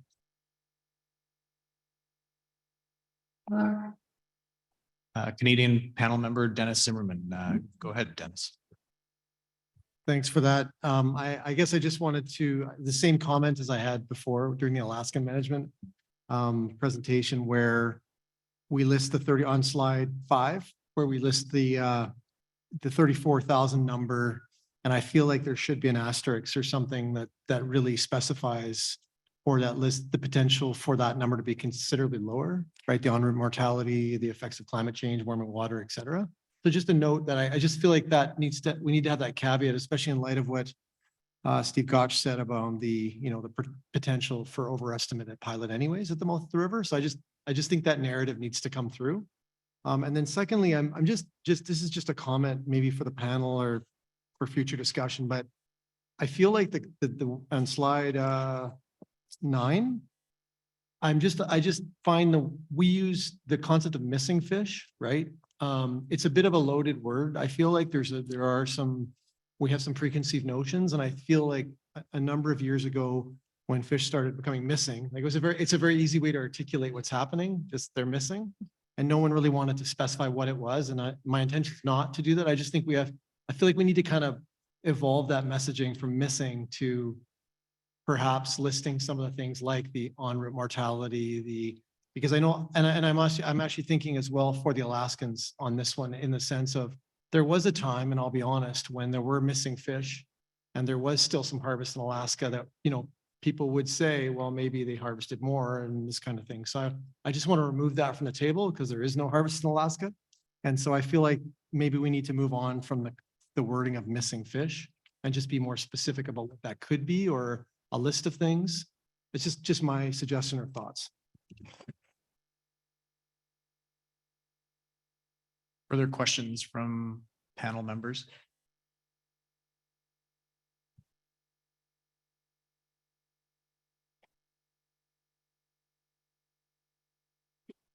Not seeing any at this point, but maybe just for the sake of fairness, I asked the same question previously in respect of the US management presentation.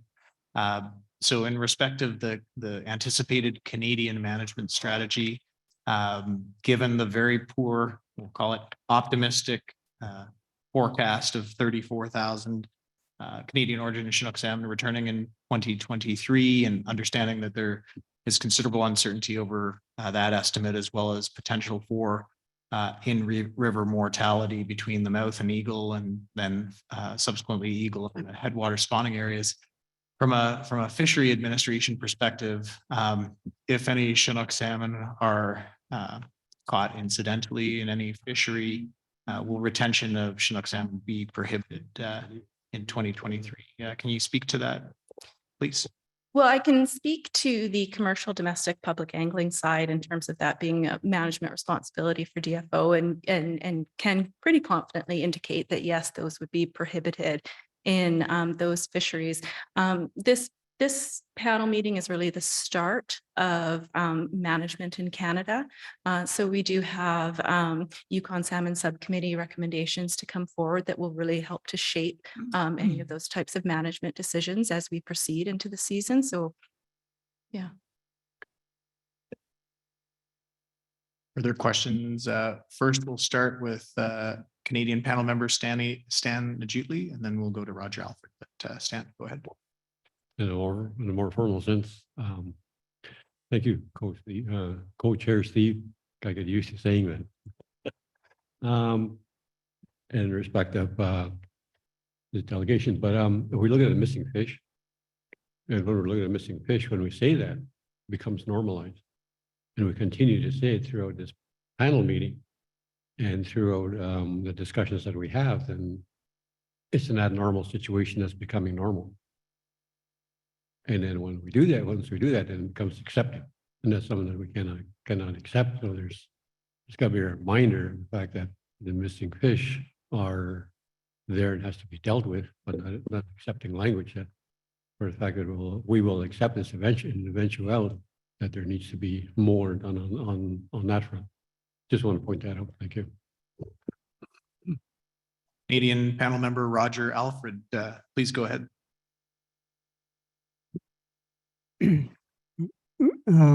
Management responsibility. What role does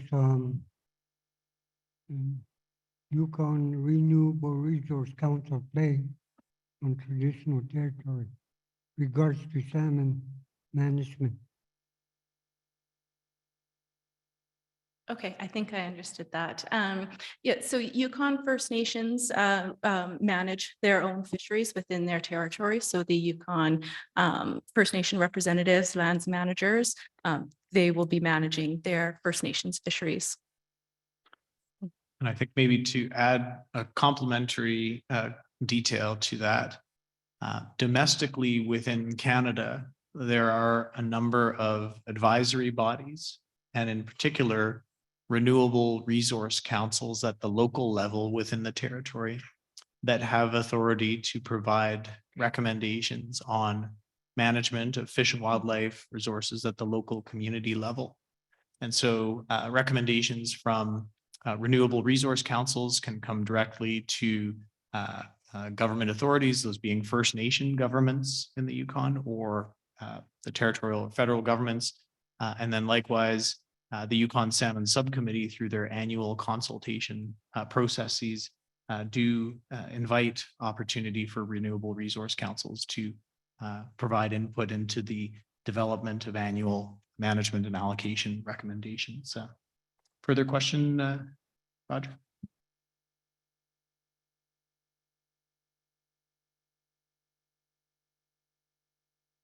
Okay, any additional questions with regards to the Canadian management strategy? Okay, not seeing any. I'll express on behalf of the panel our thanks to Adam and Jaclyn for the presentation and for the information. To conclude the panel's discussion in regards to management planning and anticipated strategies in response to forecasts for the coming year, the panel has the authority to provide recommendations to the governments of Canada and the United States around management planning, proposed recommended management activities. And for the 2023 year for Canadian origin Chinook salmon stocks, the panel will be providing two formal recommendations, which will be specifically described within the Yukon River Panel's press release following this meeting. But I can summarize the panel's recommendations to the parties as follows. Due to the poor Chinook salmon forecast anticipated for 2023 and consistent with United States and Canadian proposed management strategies, which were presented to the panel here today, the panel recommends the closure of fisheries for Canadian origin Chinook salmon stocks in both countries for the 2023 season. The second recommendation that the panel will be putting forward is that Canadian and US management agencies consider the potential for in-river pre-spawn mortality of Canadian origin Chinook salmon from either Ichthyophonus or other adverse environmental conditions when developing and implementing management strategies in both the United States and Canada. And again, the specific language and of the two recommendations being put forward by the Yukon River Panel for Chinook salmon for 2023 will be included in the panel's preseason meeting press release. Any questions, comments from panel members at this point? Mr. Co-Chair, any additional comments to add? No additional comments. I think you articulated it well in the agreed to management recommendations for Canadian origin Chinook salmon for the upcoming 2023 season. Thank you, Mr. Chair. Thank you, Mr. Co-Chair. And with that, we will proceed to our next presentation of the day. And this is the start of a series of 4 scientific and technical presentations that will be provided to the panel this afternoon. The first focuses on the Yukon River Chinook salmon Ichthyophonus study, and specifically the 2023 program that's being proposed for the coming season. I'd like to invite Ms. Carrol from the U.S. Fish and Wildlife Service, who will be co-presenting with Mr. Zach Liller from the Alaska Department of Fish and Game. And we will pass the floor over to you, Ms. Carrol, and Mr. Liller. Welcome. Thanks very much. So many of you know me. I'm Holly Carrol with the U.S. Fish and Wildlife Service. I'm the federal in-season manager. And on the line, maybe to help me with questions at the very end, is Zach Liller and possibly the pathologist JD Ferguson from Fish and Game. But many of you have seen a really detailed presentation given by Zach at the last meeting. And so this effort is was more of an attempt to kind of summarize what we're going to do going forward, summarize the importance to management, and to basically give this from the perspective of a manager, because I think more like a layperson than a pathologist. So that's what my main attempt is here. So I'm going to try to advance myself, and that's working. So that's great. You know, fish health has implications on management, fishery management. And it also has implications on the survival of the returning fish. And it has implications on spawning success. You all know this, we've been talking about it all day. And this is true for both the Alaskan and the Canadian Chinook stocks. Ichthyophonus is not exclusively a Canadian disease. This is affecting Alaskan fish as well. And so it's very important that we understand it across all stocks. And what I want to highlight here with this image is, you know, this is actually the drainage wide. So Alaskan and Canadian stocks combined. This is the, you know, the annual estimated amount of the drainage wide runs. And as you can see, we've had a lot of various run sizes. And from a management perspective, you know, we have had a mixed bag of success, if you will. And success for a manager is getting fish to the spawning grounds and meeting your set escapement goals. That's success. Success may also include providing fishing and still meeting those goals. That's the best success when you can have that. And for the 4 years prior to 2019, we were actually meeting and exceeding Canadian origin escapement goals in some of our drainage-wide escapement goals. And then we took a sharp turn in 2019 where we began to fail to meet the Canadian origin escapement goals and our drainage-wide goals. And it obviously was most notable in 2021. And then, of course, in 2022, when that run size came in well below any kind of level that would have ever met an escapement goal. And so I want to quickly talk about, what this failure to meet these goals means and how it coincided with this discrepancy between the in-season estimates of abundance at Pilot Station Sonar and our estimates at Eagle. And you guys have seen these charts a lot, but I kind of want to break it down a little bit more from a management perspective. So what you're seeing here is a bar chart, and the blue bars represent the in-season estimate of Canadian origin Chinook that we get using genetic analysis and Pilot Station Sonar. And then there's some error bars around that estimate. And then the green bar is the Eagle sonar estimate, which has way smaller error around it. That's why it's not included. And then it also an estimate of the harvest. So in theory, in most seasons, if we were to combine the harvest and the Eagle estimate, it should overlap with this error bar and this pilot estimate. If they overlap, that is a useful in-season management tool. And when they stop overlapping, it becomes less and less useful as a management tool. And so what you'll see in 2019 is that we actually had a relatively good size of Chinook salmon, maybe not historically so, but certainly for the recent years. And it was a fishable run size, and we did fish, and actually Alaskans were able to get almost a historical average harvest.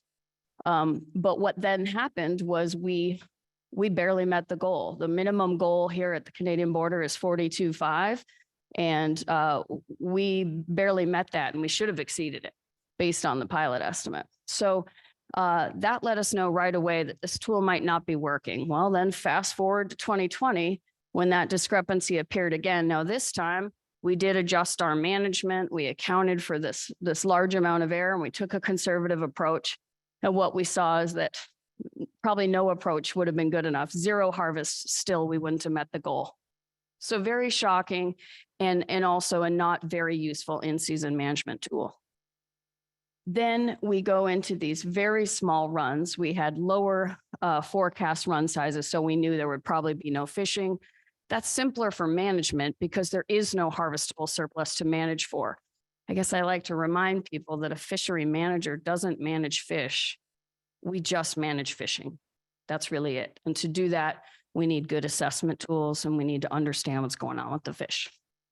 So right now, we believe that Ichthyophonus is the leading hypothesis to explain these differences.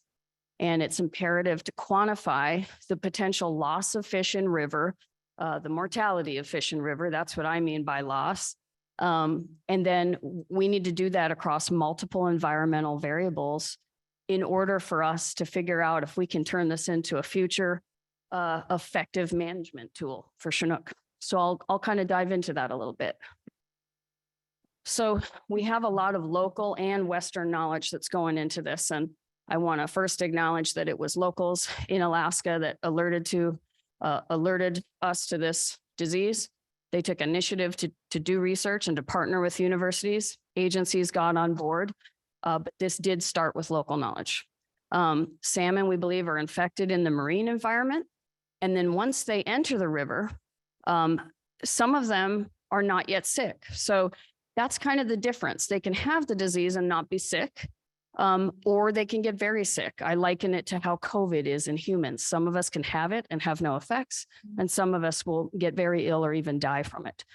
And what we know is that in the lower river, it is only laboratory tests that will detect this disease for lightly infected fish. But as the fish go upriver, they appear to get sicker, and the disease appears to peak mid-river. And that's kind of shown in the hearts. And as you can see in the photo, maybe you can see it, but it is that hard to see. Tiny thousands of white dots on that heart. So that's the gross lesions that you start to see. And then in the meat, you start to see this white, washy, pussy content. The fish smells different. Now, the fate of the fish is going to be different, each fish that gets sick. And that's what we really need to understand, and we don't fully. As they go upriver, we start to hear from that local knowledge, that traditional knowledge, that upriver fishermen, they start to report that they are not seeing that visible signs of this disease in the heart and the flesh. And so we really are looking to explore what that means, because we hypothesize that if you see a lack of the heavily infected fish in the upriver, it is suggesting that they didn't make it there, that they died. So the disease, I'm sorry, the top is cut off. But this is showing, I'm just giving a very brief, this is not an exhaustive or inclusive of all the research that's been done. But when we talk about baseline Ichthyophonus monitoring in the Yukon River, it's been done across a variety of methods, and most of them have been looking at the prevalence of the disease. And so that's the percent of the samples or percent of the population, you can extrapolate, that has been tracked, that has some sign of the disease. Okay. It's not how sick the fish are, but it's how much of the population has this. And so in 99 to 2004, what we saw is that the prevalence of the disease ranged from a high of 35% and started to go down by 2004 to about 20%. And a lot of that early work was done by Dr. Kosan and Stan Zaray, a local fisherman out of Rapids Research. And they are still involved in that work today. But in 2005 to 2013, now we start to see the prevalence of the disease is really dropping off. They're not seeing the poor meat quality, and they're seeing a very low prevalence in the population. It drops down to 5%. And so that's why there wasn't a lot of, quote unquote, official research being done at that time. So then fast forward to 2019. Now we have a massive die-off event, and we have this discrepancy. The die-off event, we had a lot of information about chum die-off. And then we also had this discrepancy with Chinook, but less of the local reports of Chinook dying off. So we did check in with Stan Zaray, who has been an expert in identifying these sick hearts in his harvest. And of course, that was a year we were able to harvest. So he's always, quote unquote, monitoring for the disease. And we asked, is Ichthyophonus, was it bad this year? And while it was present, he did not feel that there were a lot of those diseased hearts. Okay, so we move on. But we know we got to look into this. So in 2020, we do a very feasible based inspection. We take some samples at Research Rapids. Now, all of these were from he does visual inspection of his catch. We're looking out for it. And now he's reporting a prevalence of greater than 25%. And he's saying, I'm seeing some of the most diseased hearts I've seen in a long time. So that means those are sicker fish. And then ADF&G was also able to confirm from some carcassing the presence of Ichthyophonus in 10 fish in the Tanana drainage. So in 2021, we mobilized to take some samples opportunistically, and that's when we saw a prevalence of 40%, the highest we'd seen in a long time. Those were based on samples we saw at Pilot Station, and they were based on samples, again, taken at Rapids Research. So again, I just want to point out that when we talk about prevalence, that's how many of the fish in the population have it. But what we really need to get at is how diseased are the fish? How sick are they? And so for that, we really need to look at intensity of infection. So I totally should have had someone else advance the slides because I've been speaking to that slide for the last 3 minutes. So what we did was we planned an official study, a 3-year study, and we secured funds for it. We got permits. We collaborated with a lot of the previous experts on Ichthyophonus because for this problem, it's going to take all hands on decks. It's a highly complicated disease that involves pathology, laboratory work, genetics, all sorts of things to do this right. And one of the main things we wanted to do that a lot of the studies before had not necessarily been focused on is make sure that we're capturing the infection intensity and focusing on measuring how it differs as those fish go upriver. If we can compare between sites, we can track disease progression and assess en route mortality. So the main goal of this study is to use the results from the short term, this 3-year study, to hopefully establish a useful long-term monitoring program that will effectively inform management of a disease-associated mortality risks, eventually using only samples collected at Pilot Station. So that is the goal, that if we can develop a good tool and just do it in the lower river, that would be ideal. So the study sites that we proposed, and these were always the 4 proposed sites. pilot station in the lower river. It's a test fishery. Rapids Research in the middle river. That includes an expert who's been studying this disease longer than most of us. Fort Yukon was a proposed site that Fish and Wildlife Service committed to doing. We got support from the community. We found a contract fisherman. And then unfortunately in 2022, we had a major staffing shortage, a hiring shortage in Alaska side, and we were unable to operate the Fort Yukon project. And then the final site was Eagle, because again, there's a test fishery there. It's a good site before the fish escape into Canada. So it's a good upriver site. So our proposed sample sizes originally were about 200 fish per site. Now this sample size is determined by multiple biometricians. And we took all of the goals that we're trying to achieve, and we made sure that what we're trying to achieve can be done with this sample size. The problem with sample size is if you don't get enough fish, you can make really limited inferences on what the things mean. And because we're trying to understand the difference between the sites, there has to be a good sample size to make those proportions in two different locations comparable. What we actually got in 2022 was much less than that. At each of the locations, we had different sample sizes than projected. Fort Yukon obviously didn't operate. At Eagle, the reduction in sampling resulted in 50 samples. It's become clear post-season that sample size is not proportional to the run strength and timing. And so therefore it probably makes the data inconclusive, but we will still share some of the stuff we might have learned from that sample size. So some of the preliminary findings that we're already getting from what we've done in 2022 is that the lab methods, which are predominantly the histology, which is looking at the cross-section of the actual tissue under a microscope and looking at those organisms. And then there's a genetic methodology using qPCR, which is looking at gene copies of the disease in the flesh. Both of those are producing similar results, and they're much more sensitive than visual examination of heart lesions. We also found that Ichthyophonus infections were prevalent at all the locations. So when we say it was over 40%, it was over 40% at all of those locations. So that many of the fish roughly have that disease in each location. And that prevalence was the highest since monitoring began. We found that the more grossly visible lesions, so those heart spots, are seen in the middle river more so than they are in the upper or the lower river. We also found that there were no heavily infected fish detected at Eagle. And that is suggestive that heavily infected fish may die en route because the fish do not clear the infection. So if you had a certain number of heavily infected fish at rapids, we do not believe they cure themselves of the infection. So you should either see the same amount or more, or if you see less, which we did, it is indicative that the fish could have died, although our sample size is not statistically rigorous. So it's inconclusive, but it is very suggestive.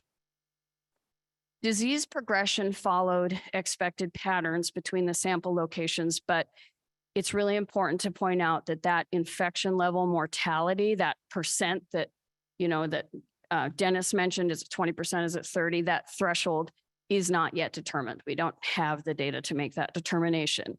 So it's still premature to conclude that the difference between our two sonar estimates is caused entirely by Ichthyophonus associated mortality, but it is still the remaining hypothesis. We do need the following data to continue to be successful. We need to look for the differences between prevalence and intensity across the three sites. We need to estimate that disease progression and the rate that it occurs between Pilot Station and rapids in the upper river. And we need to estimate the Ichthyophonus associated mortality curve for Canadian origin fish between rapids and Eagle. And this has future management implications. This is why we need to do this. Even if we got 1 year of data and we had 1% and it looks good, we need to study the disease across multiple levels. We need to For one, we need to study it while the disease is prevalent. If we studied this way back in 2005, when only 5% of the fish had it, we wouldn't get a lot of good data. So the fact that the fish appear to have it in great numbers of fish have it, it means we're going to be much better at understanding the disease while it's prevalent in the river. But we also need to look at it across different water levels and different temperatures, because those extra stressors are what's going to tell us how that plus the Ichthyophonus ramps up that death rate or that sickness level.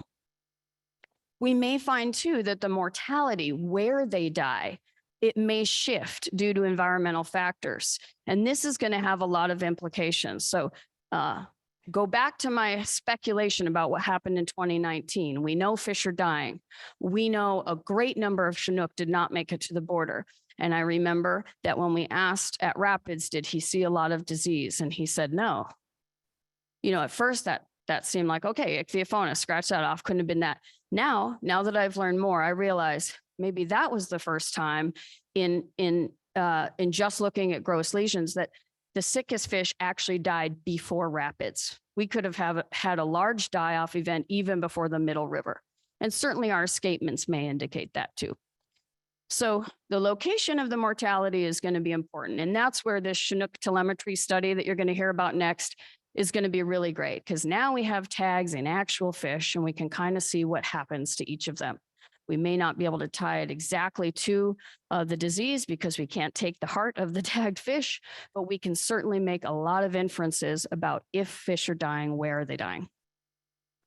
So a quantification of how the disease progresses is going to be important for us to know how many are dying in a given year. And then once we have multiple years of data, we're going to have a lot more confidence in that tool across multiple types of environments in order to make our management decisions. So for the coming season, we've made some changes to the sampling. We did take a look at our original sample sizes, and we took a look at the intensity and prevalence data. We ran it through another bunch of simulation analyses, and it's been made clear that we can take our maximum sample size down to 180 and still compare between the sites. We will still have statistical significance if we can get 180 samples. So for the proposed coming season, this is the sample size we project at each of the locations. Obviously, this might be affected by fishing, our ability to catch fish, and other factors. So some other changes to just cover is that, you know, the samples that are collected at Pilot Station are ones that are naturally dying in that test fishery. But in order to reach our sample size, or for the samples to be representative, we may need to collect more samples if needed to meet that minimum sample goal. For Fort Yukon, the obvious change is that we do hope to operate it this year. And if it is operated, it would be collected through fish wheels, through a permitted fish wheel. At Eagle, we do expect to shoot for a full sample size that's collected in proportion to run abundance. And we do plan to collect the samples from Eagle Sonar test fishery, although it is my understanding that Fish and Game does continue to explore operations or options to collect samples through local fishermen as well if they can't get enough from the test fishery. So I wanted to take an opportunity to highlight a little bit of what the U.S. Fish and Wildlife Service does in relation to this study and all of our studies. We have been working to improve inclusion of tribal governments and communities within fisheries research, monitoring, and management. To that end, I wanted to highlight that one of our PIs is Keith Heron Ivey. He's a master's student through the Indigenizing Salmon Management Program at the University of Alaska. And he is undertaking this study as part of a master's degree program. We also coordinate with tribal governments to do tribal consultations. And we do that to gain multiple perspectives on fisheries health, research, and monitoring practices. We've been working to create partnerships with the local fishermen. We've done that for this project. So at Rapids, we have 3 fishermen that are pictured there. You've got Charlie Campbell and then Stan Zaray, who was one of the original, the guy who got this whole study started almost 30 years ago. and then Ruth there. And those are local fishermen that are helping us to get the samples, and they're pictured there with Keith in front of the wheel. But then we're also working with tribal councils, and they distribute the fish to elders and households within their community. They also have engaged their youth programs so that youth are involved in giving those fish that are collected at our site to elders. We also have Alaska Native Science and Engineering students. That's a program in Alaska that's looking to engage more Indigenous youth in the sciences, and it's a really successful program, and we have 2 of those students working on this project. But long-term, I know that Keith and the Fish and Wildlife Service, we hope to provide a standardized training for visual detection or quantification, if it was possible, of Ichthyophonus for future fisher-based monitoring at Fish and Wildlife sites. And so you can see here, it's just a bunch of pictures of hearts. It doesn't show up very well, but it shows varying level of the gross lesions on the heart. So in order to kind of, let people know about this project and the importance of the project, we've worked with Fish and Game and a lot of other entities to give these presentations at the panel, the Joint Technical Committee, at the Yukon River Drainage Fisheries meetings, Board of Fisheries, every meeting that's been going on, including tribal consultations and community meetings. We've also produced articles in newsletters and radio and television. So it's also a collaborative platform. We know that sacrificing these fish for this study is we've got to benefit as many studies as we possibly can with every single fish. And so I'm not going to cover these in great detail, but there's a lot of studies that are looking at the sample. So characterizing egg thiamine, that's a nutrient that's essential to egg health and whether eggs are going to survive in gravel. Looking at prey quality in the Chinook and the diet in the Bering Sea. Samples are being used to evaluate drivers of poor fecundity in relation to heat stress. We're also looking at premature mortality indexes that would consider both heat stress and Ichthyophonus.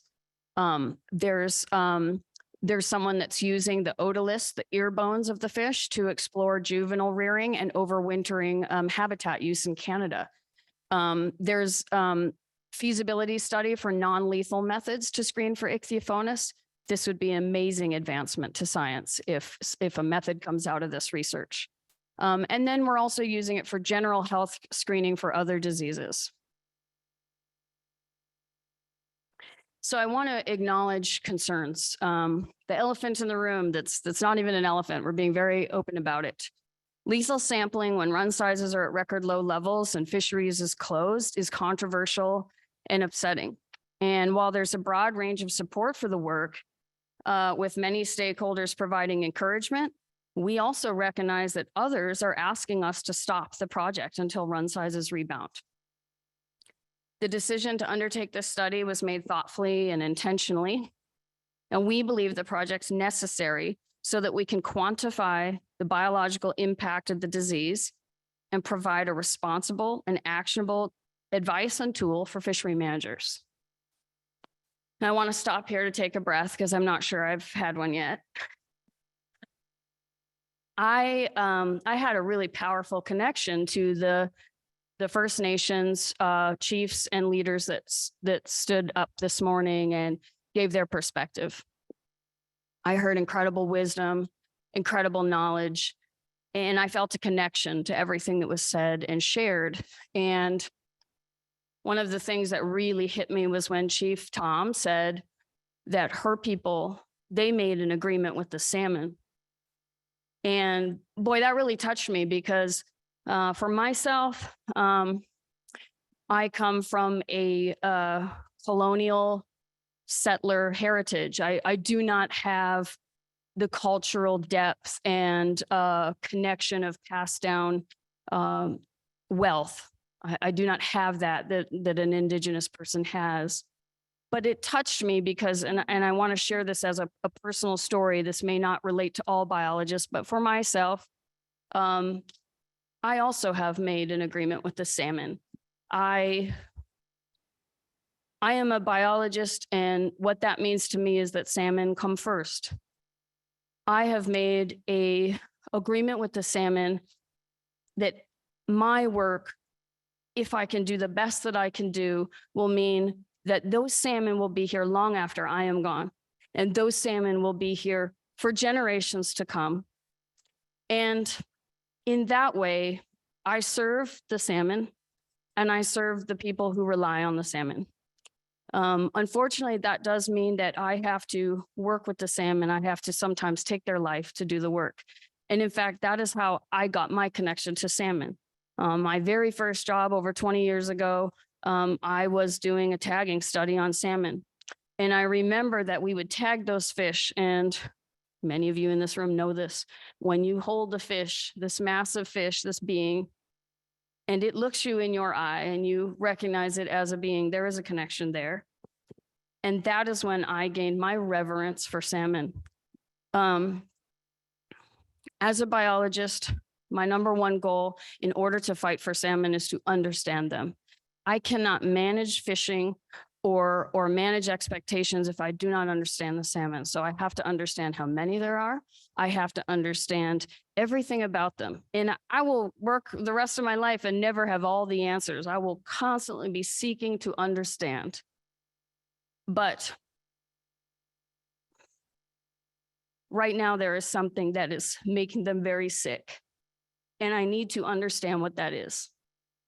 And I really hope this study gets usable, actionable answers, because we cannot manage fishing until we understand how many are dying. And so I wanted to share that, not to show differences in our culture, but hopefully to connect you with how me as a person who is a biologist can still revere and make agreements with salmon. And that's a personal goal of mine. With that, I want to talk about some of the benefits of this collaborative study. It's one piece of a broader agency effort to understand what is driving the poor abundance of Chinook salmon. Because even if we find out what's making them sick in the river, there are so many other questions about why are they coming back in poor numbers to begin with. Continuing this study across multiple years will refine our understanding of the en route mortality effects across multiple water temp regimes, water levels, and run sizes. Results from all these studies hopefully will help us understand the drivers of declines. It might help us develop better baseline protocols. It might give us better improved quantitative and qualitative approaches to salmon management. So those are the benefits. I want to end here acknowledging the folks that have been funding this research, our collaborators, the tribal government partners in Alaska, and also to thank the field staff who do the heavy lifting, the work of doing this. But particularly, I also want to thank the community members, panel members, everyone that has attended meetings and continues to provide their perspective on this work. It's very helpful, and it helps us hone the research in ways that will hopefully make it more useful and palatable. I would like to stand by for questions and remind everyone that hopefully Zach and possibly JD are online. So if you do have disease questions, I will definitely be kicking it to them, but I'll do my best here. Great, thank you. So we'll start with questions from panel members. We'll start with Canadian panel member Dennis Zimmerman. Thank you, Holly. Your presentation was excellent. I really appreciate how transparent you always are. And you really do highlight the broader aspects of the research, the outreach, and the partnerships and the youth and all that stuff. And I don't mean stuff, and it's really appreciate it. And I wasn't going to say anything. I was trying to formulate some really smart arguments, technical, but I know my colleagues are going to fill in the gaps. But you went to the value, you shared your values at the end of it. And that's the place that I like to speak from, is from my heart and the values. So I'm going to take that opportunity, because I feel like I won't use your words around the contract, and I respect where you came from. I guess I look at it in a completely different way. And I guess my perspective is that I don't see how we ethically, respectfully, in any way or shape or form, we can be killing fish right now. And so, you know, I want to be on the right side of history on this one. And I want my kids to know that I did everything I could to make sure that we did everything we possibly could for Canadian origin Chinook. So I respect your view, respect your training, your capacity, everything else, and I'm sure you respect mine. And I just want to disagree with it and say that I feel the exact opposite. I cannot stand by and support this project as a panel member from Canada in any way, shape, or form. Thank you. Question from US panel member Ragnar Alstrom. Go ahead. Mr. Chairman, on a little bit different tack here. So in one of the projects, whether it's at the Rapids or elsewhere, pilot station, you have a number of fish that are obviously infected. And not think in the next year or so, but in the future, would it be, I guess there's a couple of questions. If it's a female, are the eggs still viable? It's still alive. And is it better to try to see if you can grab those eggs or milk and put them in a in-stream incubation box somewhere, or restoration hatchery, or do you think it's possible to, instead of saying this thing's going to die, this fish is going to die, and try to save what you can when the fish is visibly infected? That's a great question. When you say visibly infected, unfortunately, we don't know if it's visibly infected unless we cut it open and look at the heart. That is the problem. We don't have a non-lethal tool to determine infection whatsoever. We have no non-lethal tool. So we would just do nothing and not touch the fish at all. Or we would study it, determine what proportion of the population gets sick and dies, and then use that to determine whether studies even needed. You know, we certainly didn't study the disease when it was down in the 5% range. You know, hopefully there would not be a need to continue to do lethal sampling. Hopefully we would develop non-lethal methods, but no, there's not a way to look at a fish, see if it's sick and decide to let it go. We don't have that ability yet. Next question from Canadian panel member Sebastian Jones online. Go ahead, Sebastian. Good afternoon. Thank you very much.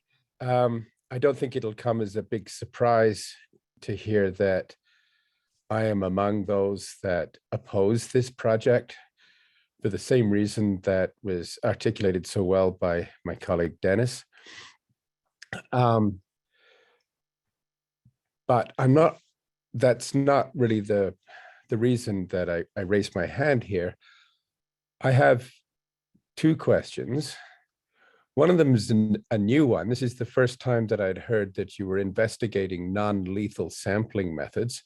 I would like to hear where you are at on that development. But before you actually stop and answer that, the thing that I really want to know is more along the lines of the so what. So you find out this, you know, you do this study and you get all this data. The rationale that we heard last year when this was raised and we opposed it was this will enable management decisions, better management decisions. And I get that. However, these management decisions are only going to be relevant when there are sufficient fish for a fishery, okay? So in these low abundance years, there really isn't any practical purpose there's no practical management decision purposes around this study. So what we really need to know is where is this disease coming from and what can we do about it? We heard this week about that one potential vector for increased levels of Ichthyophonus among Chinook salmon could be from the offal discharged from the pollock trawlers in the Bering Sea. That's one possible vector. I would like to hear a bit more about where you think it's coming from and what we can do about it.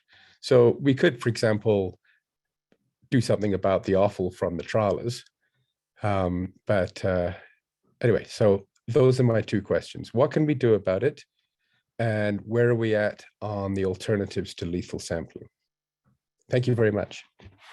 Okay, thank you very much, Sebastian. Yes, so, the work that's being done by collaborators using our samples, just like us, that's in the feasibility phase.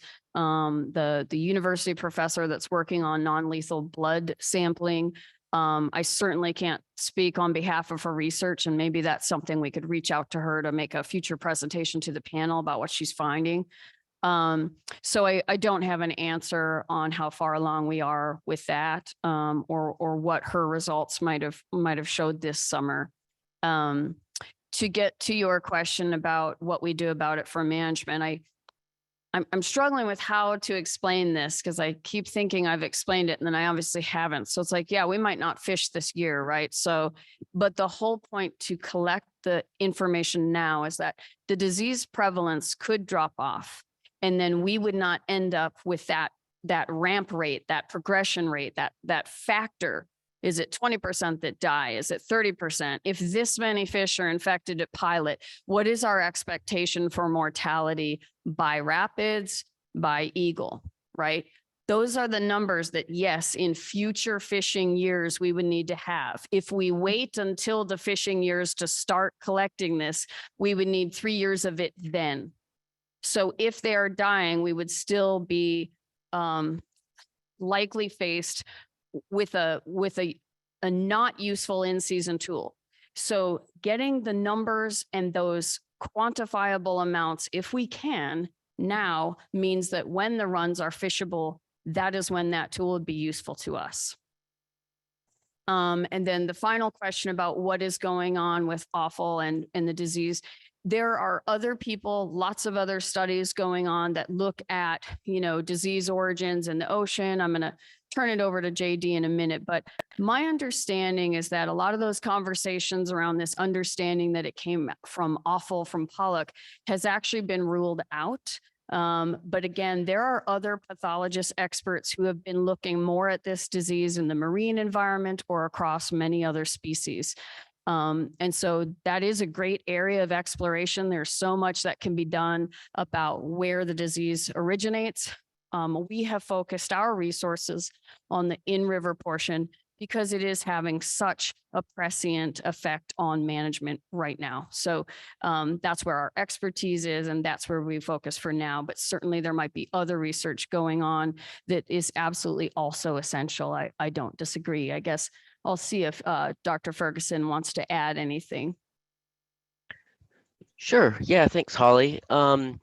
Yeah, I could add just a little bit on that.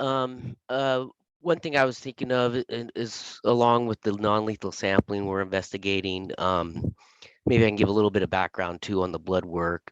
Basically, we're collaborating with a university professor at UAF, Dr. Morag Clinton, and she's looking at a protein in the blood where high levels can indicate heart damage. And since Ichthyophonus targets blood filtering organs and has a big impact on the function and physiology of the heart in heavily infected fish, that could down the line potentially pan out to be a decent tool to look at for a non-lethal approach. And so my understanding where we're at is she's gotten the data, she's analyzing it now. So there's no results, but that's the background of what they are testing. It's a protein in the blood that can indicate heart damage.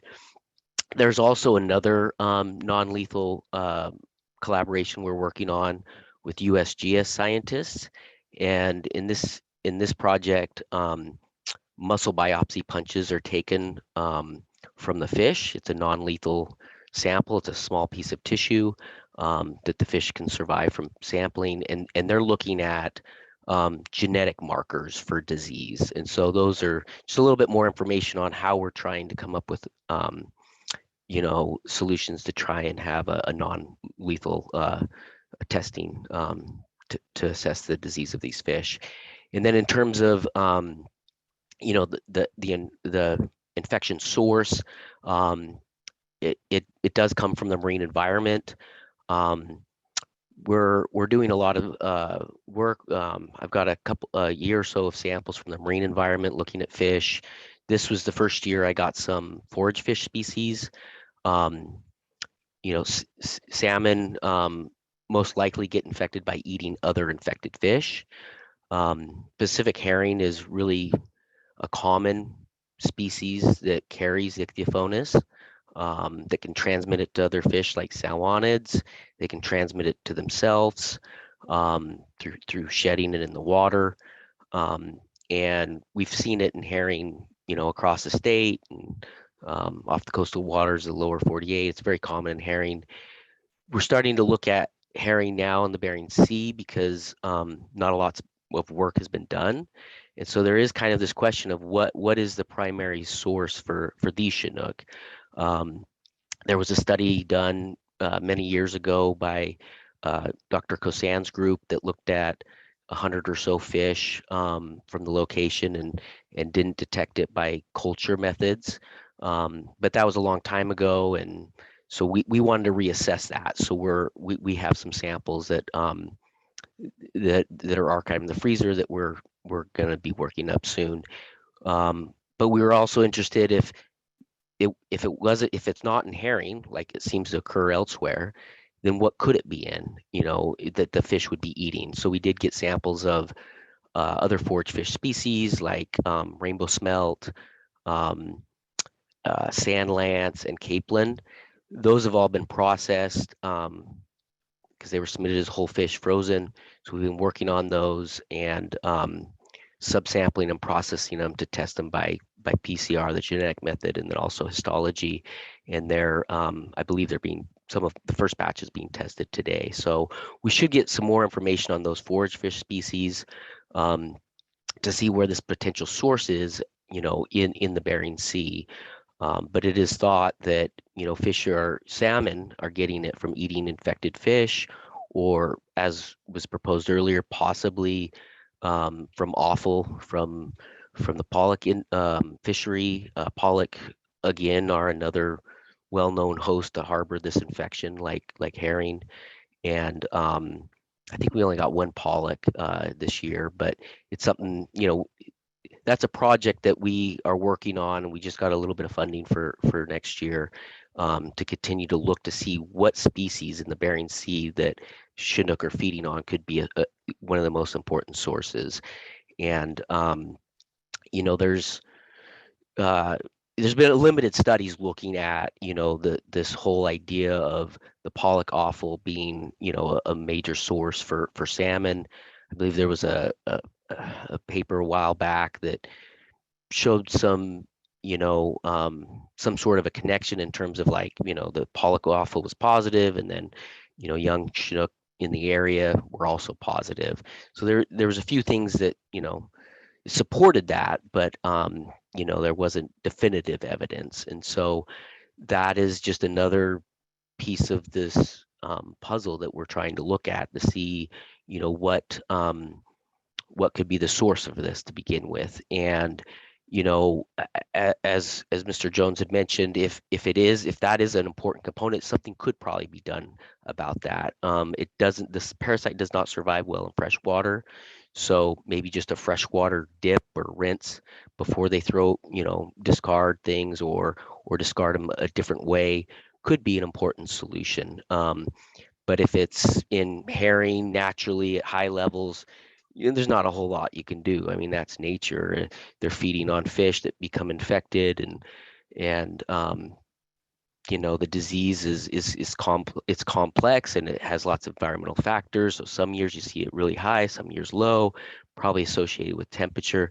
So there's a lot of things we can't control, but we're trying to figure out information so we could use that to figure out areas we can control. So there's nothing you can do in the wild fish, but maybe something in the fishery if it's contributing. And then also, just exactly like Holly touched on, if we can understand the disease while it's present and figure out what these thresholds are to figure out, how high of an infection is a risk factor for mortality, and then being able to look at fish as they come in at the mouth of the river in the future, and test those handling mortalities that are, already available for sampling to give us an idea of the risk for mortality upstream.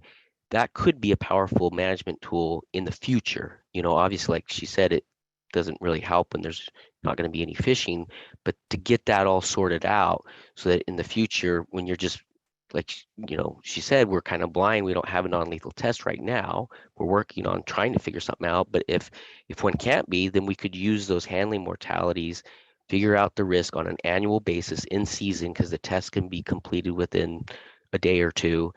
And then that would give information to the managers, because some years the runs may be high and they think there's good fishing, but you don't know the disease level. And so if it comes back as low level, then they can be more confident opening the fishery. If it comes back as higher level, then they would be more conservative. And that would be vital information for fishery managers to have that don't have now. And so that would be, the benefit of this work in the future. Question from, Can I do a quick follow-up? oh, sorry, wasn't sure where the voice was coming from. Yes, Sebastian Jones, Canadian panel member online. Go ahead. Thank you for the opportunity for a quick follow-up. And I want to say thank you to you both for all of the information that you've shared today. And I want to wish you both the very best in figuring this beast out. But I have just,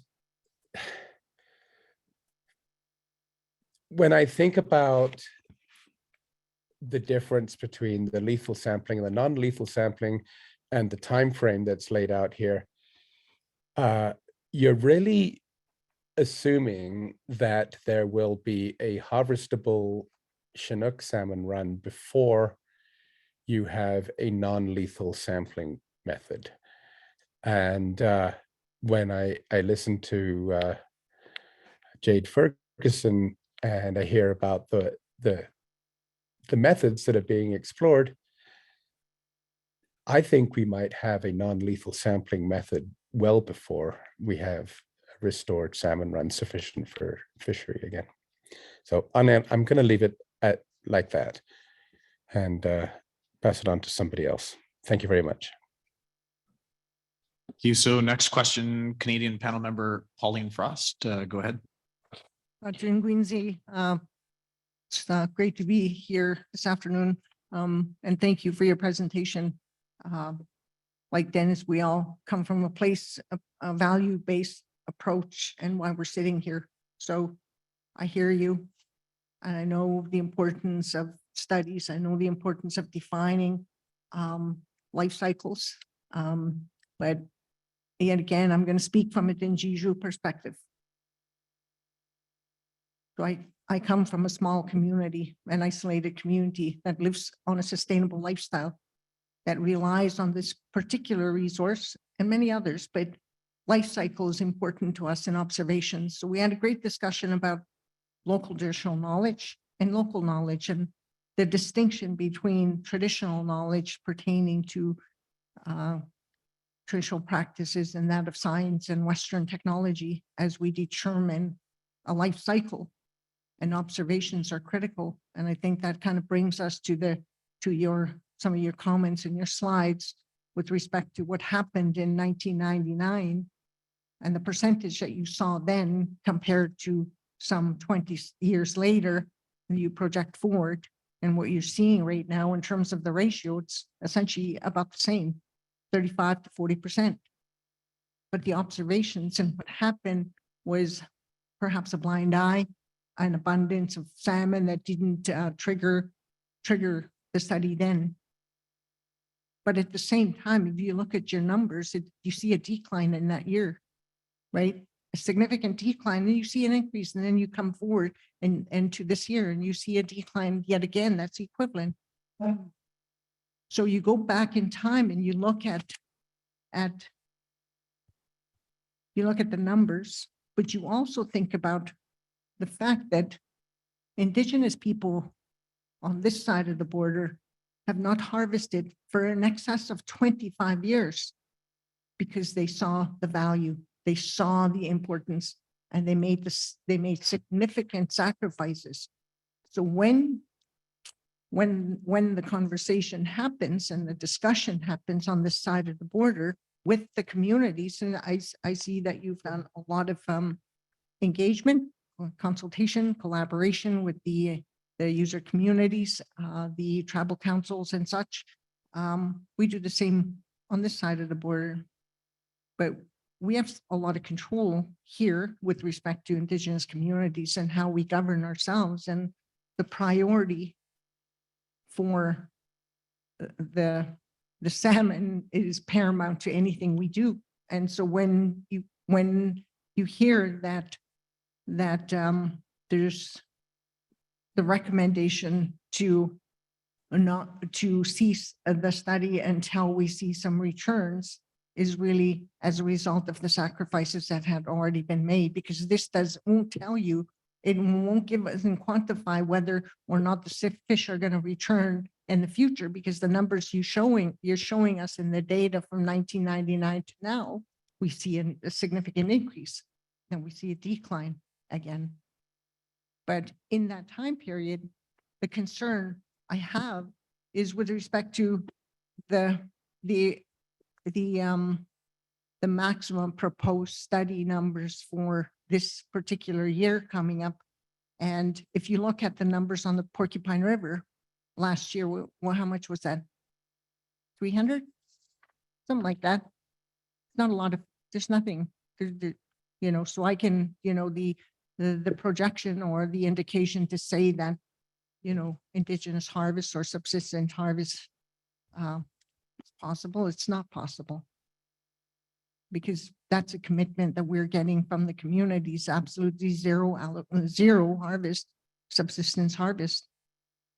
If you're getting only 300 fish to the spawning ground, and taking out 180 from Fort Yukon without clearly distinguishing whether or not those are porcupine origin, Chinook or not, or Yukon River main stem, is a problem for us, for me as a panel member. But I would say also I'm mostly here as a panel member, but I am a chief of my community, and I have a responsibility to ensure that we protect the species. And I certainly agree with my colleague and Dennis Zimmerman in that maybe this year's not a good year to be doing the study, when there is no fish to study, right? Imagine if you took the 180 and that is extracted from the 250, from the 350, that leaves really not a whole lot. So I want to just kind of highlight that, because you talk about future management implications, location of mortality may shift due to environmental factors. So there's a lot of variables, there's a lot of there's a lot of uncertainty, and it's not guaranteed, right? We don't know, and you don't know, but the studies now is still taking fish out of the main stem, when in fact there isn't a whole lot coming to Canada and crossing the border. And I kind of like Ragner's thinking, does that mean if the diseased fish gets to the spawning ground, they'll still spawn and the spawners are still disease free, and they go back to, we don't know. You don't know where are they going is the big question, right? And that's the objective of the telemetry testing. Where did they go and what are they doing? Right? We've had it's something that perhaps should have been thought about in 1999 when the local individuals were highlighting, and that's the importance of, for all of us, and lessons learned that some 25 years later, we're only now thinking we should consider what the local traditional people are telling us. And I think back to 10 years ago when I went to see Benedict Jones, and he's a he's just a fisherman and an indigenous person living in a community, and he's got water monitors in the river. He said, do they even know the water's warming up? Do they even know what's the difference? What does this mean for us? He is locally tracking himself. Like, this is the information that needs to be considered as we look at, you know, the consistency of local practices, local knowledge, and merging that with scientific assessments. Masi.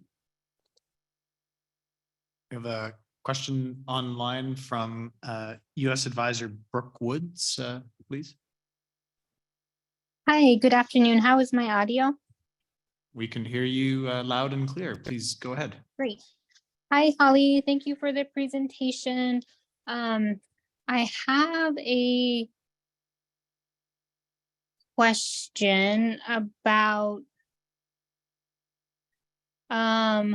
lethal take of salmon in river and within the Bering Sea. I know this is a dual managed question, so I do look to your partners. And I know there's, you know, different ways in which you manage, you do your research, and you collaborate. But would you or Deena be able to tell us how many salmon, both Chinook and chum, are taken lethally for research? In the juvenile chum survey in the Bering Sea to the Eagle sonar. And I recall last year there was a lot of discussion about lethal take of salmon at the Eagle sonar, and a lot of disagreement about the number. And I do believe that number was reduced. I'm so sorry if you already shared this information. I was in class, so I missed a majority of your presentation. I do apologize. Thank you again for the presentation. And can you just give us a general idea of how many Chinook and chum salmon are taken lethally for research? Thank you. Yeah, thanks, Brooke. I can attempt to answer that. So last year, yes, we took only 50 samples at Eagle sonar. The proposed sample size was a maximum of 200. And then in our test fisheries throughout the drainage, and when I say ours, actually YDFDA and Fish and Game operate the Lower Yukon test fishery. When we have larger run sizes, the harvest in those fisheries really vary. But in the last few years, because of low abundance, they have been much lower. You're talking about a couple hundred Chinook from the set net. Those are then given within the community and to elders. That's a pretty consistent number, but maybe you heard that Deena mentioned that there is going to be a suspension of the Lower Yukon test fish, which is the part of the test fishery where we actually get the mortalities of Chinook. So there wouldn't be mortalities there. With pilot, that test fishery can have a mortality number of, you know, sometimes upwards of 200 fish, and then those are donated in the community. So for that test fishery, that's where the samples will come from. At Eagle, they typically, Eagle sonar, they typically do not need to kill Chinook. They can be released alive. Their test fishery is a lot smaller. There's a lot less fish in the net. And so in this instance, you know, they are having to be taken for this study. And so, you know, you're talking about a test fishery total amount in an average year of about 1,200 kings. And then all of those, even though they are not caught by subsistence users, they're recorded as part of our Yukon subsistence catch. So whenever you see a subsistence harvest number there, that's inclusive of the test fisheries. Hopefully that answered your question. Oh, I see JD would like to respond. Yeah, I think the question was in the Bering Sea, the saltwater ones, if I understood that question correct. And I could maybe answer that if that's okay. Please. Yeah, so, there is, as Ms. Woods had mentioned, a Bering Sea survey where, which is led by NOAA, and there's partnership with ADF&G to sample salmon in the Bering Sea. And we did get a few salmon this past season. I think there was only 20 that we received, and they were indeed infected with Ichthyophonus. The good news was the so-called juvenile fish, which are like a first ocean fish, so like their first summer or so, did not have any infection. So that was good news to find out that they're not immediately getting infected as soon as they get in the ocean, which is information that would not be known if we hadn't looked at a handful of fish.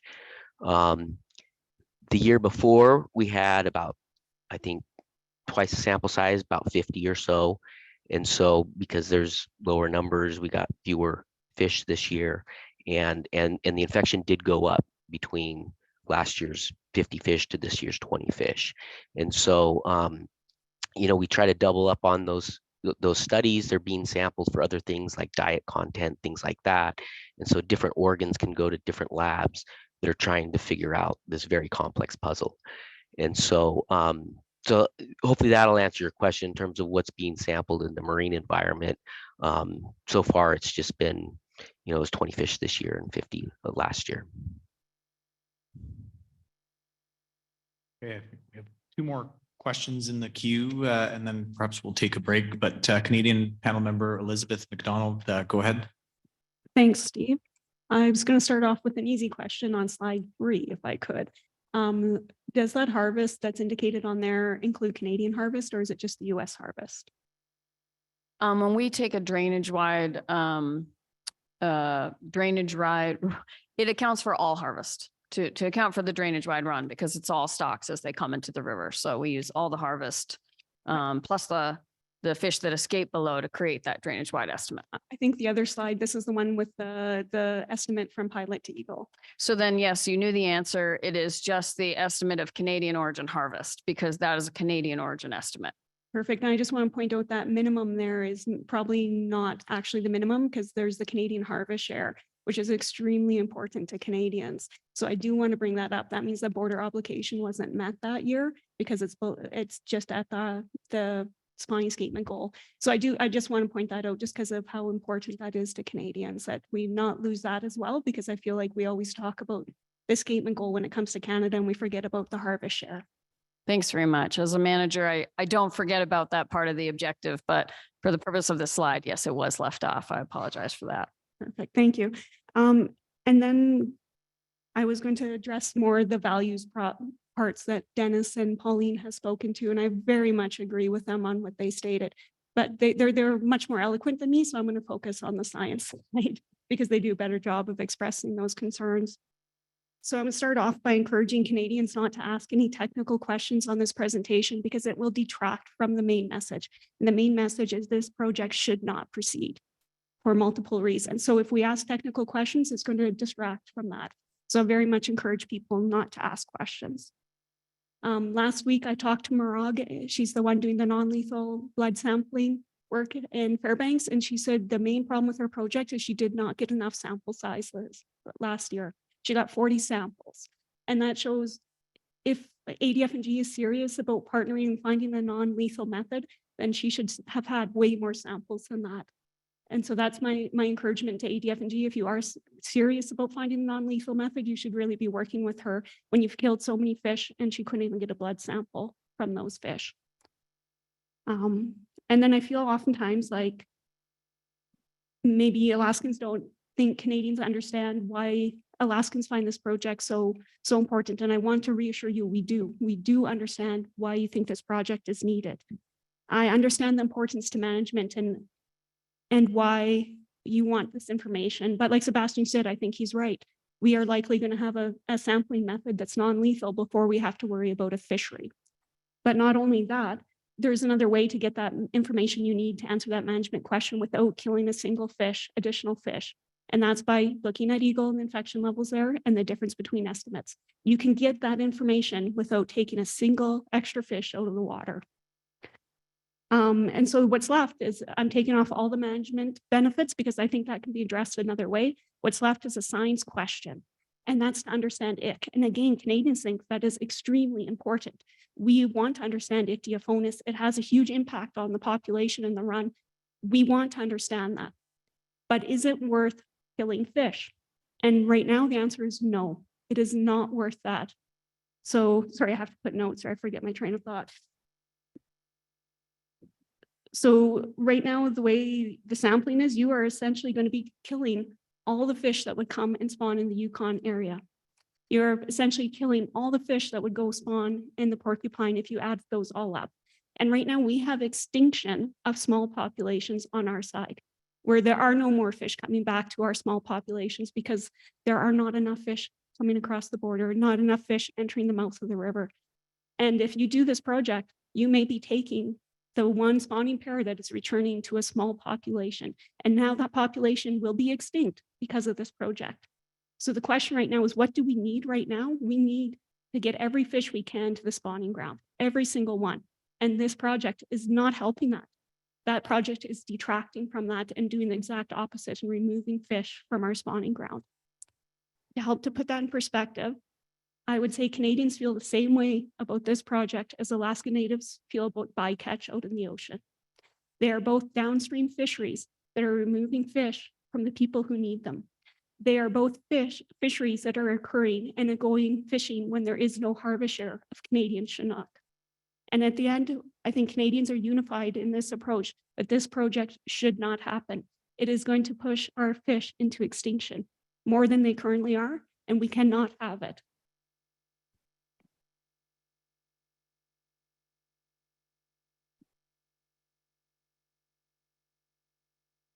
So I'd like to quickly respond. And of course, being the biologist, I'm going to fixate on the technical thing that you said, because I hear all of your other arguments. We also have escapement tributaries like the Salcha that only saw 300 fish. The Salcha is one of our greatest Alaskan contributors to the US stocks. So I hear you, and we are balancing these concerns, but I wanted to ask you, I've heard you reference multiple times really clear methodology that you think would work, alternative methodology. And, I really do think that this study needs to be collaborative. And if you have ideas or methodologies that you think have been overlooked, if you would be willing to present those to us and work with us to share what those are, perhaps there's a way to incorporate that into our study. As of yet, I've only heard those comments, but I haven't actually heard what that would look like or what that entails. So I do encourage you to get in touch with us offline.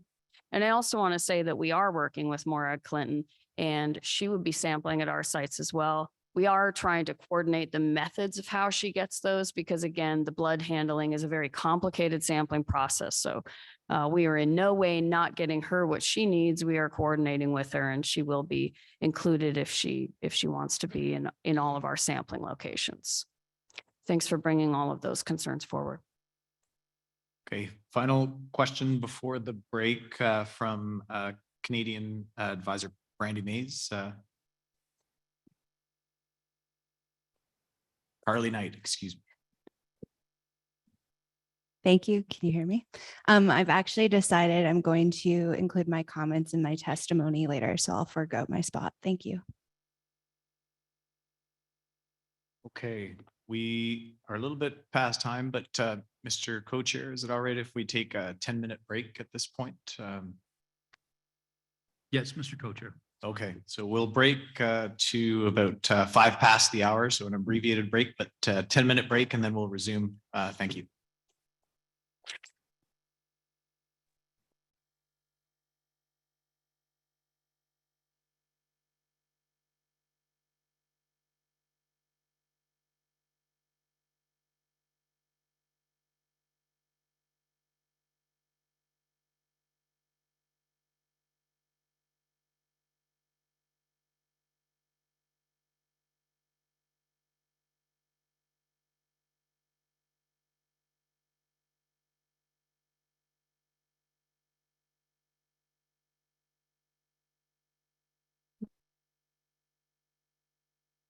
Okay, as panel members begin to take their seats, I'd ask that we call the meeting to order. We are a bit behind schedule, so in an effort to complete our presentations today, we will be making an important adjustment to our meeting agenda. Our presentation that was scheduled for this afternoon on the 2022 Bering Sea pollock salmon fishery bycatch summary.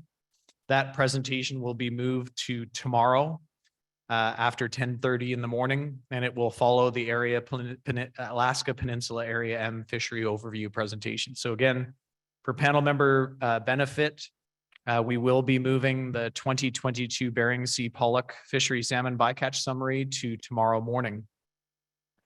For the remainder of the day today, we will be proceeding with the Yukon River Chinook salmon telemetry study project overview. And that will be then followed by our final presentation of the day, which will be swimming depths and water temperatures encountered by Yukon River Chinook salmon during their upstream spawning migration. Again, we will have an opportunity for public comment and testimony starting at 4:30 today. We have had quite a few individuals sign up for public testimony, so we will do our best to keep that to the 4:30 to 5 p.m. period, but note that we may need to go a few minutes over. With that, Mr. Co-Chair, are we ready to proceed with the next presentation? And that would be the Yukon River Chinook salmon telemetry study project overview. Mr. Co-Chair. Yeah, thank you, Mr. Chair. We are ready to proceed with the next presentation and shifting the bycatch presentation until tomorrow. Thank you. Great. Thank you, Mr. Co-Chair. And for our next presentation, we have Mr. Josh Clark from the Alaska Department of Fish and Game that will be providing or presenting virtually. So welcome, Mr. Clark. Thank you. Can you hear me?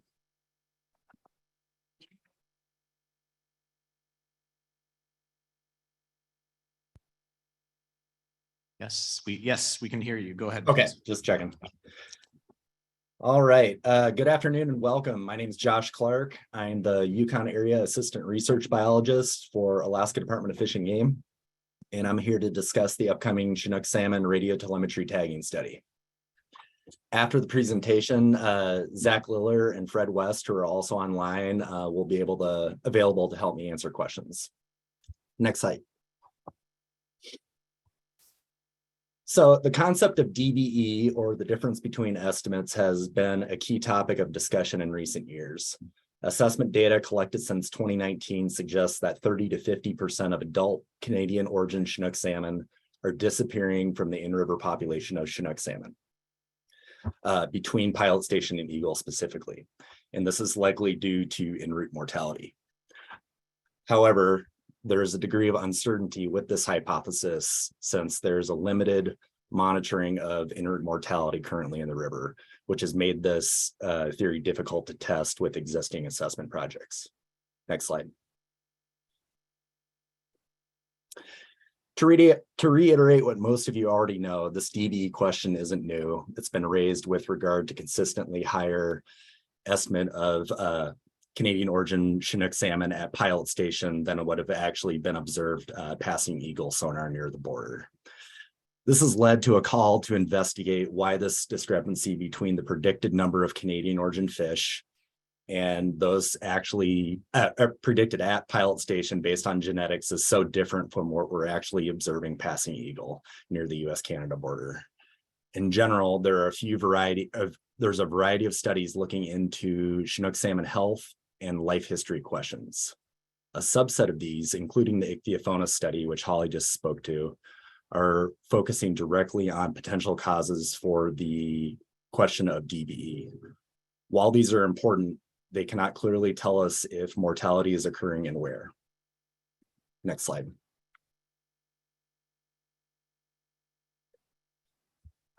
So why do we think this is an en route mortality issue?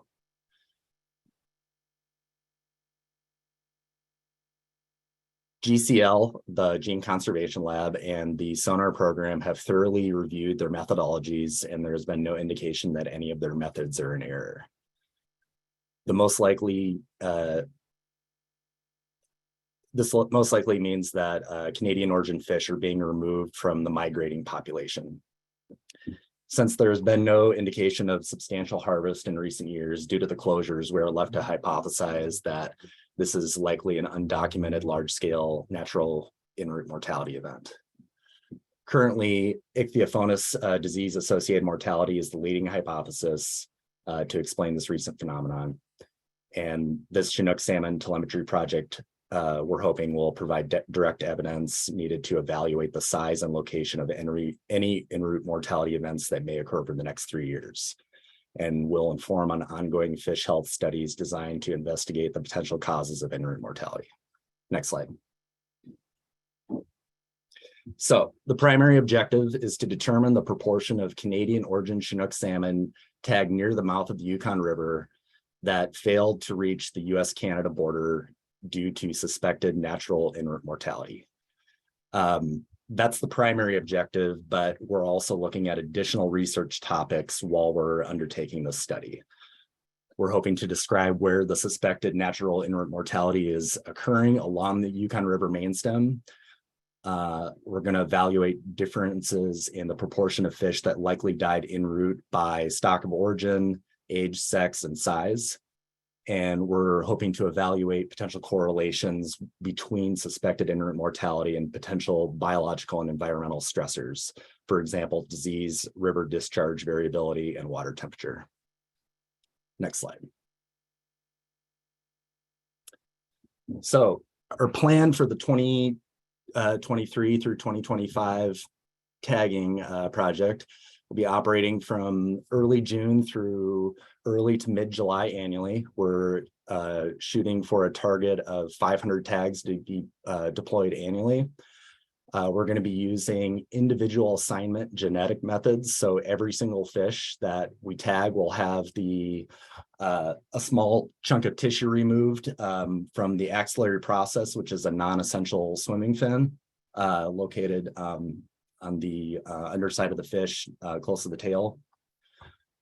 And for reference, this is RNE funded project URE 163-19. With the assumption that we're tagging 500 fish annually, our expectation is at least 200 of these, or roughly 40% of the tagged fish, will be of Canadian origin. And then each fish should pass the US-Canada border unless the fish dies en route to natural mortality or natural cases. A combination of ground-based tracking stations and aerial surveys will be used to monitor the upriver migration and survival of each fish. And you can see some pictures down there of a tracking station with a solar panel and antennas mounted on the wings of a plane that we use for tracking. Next slide.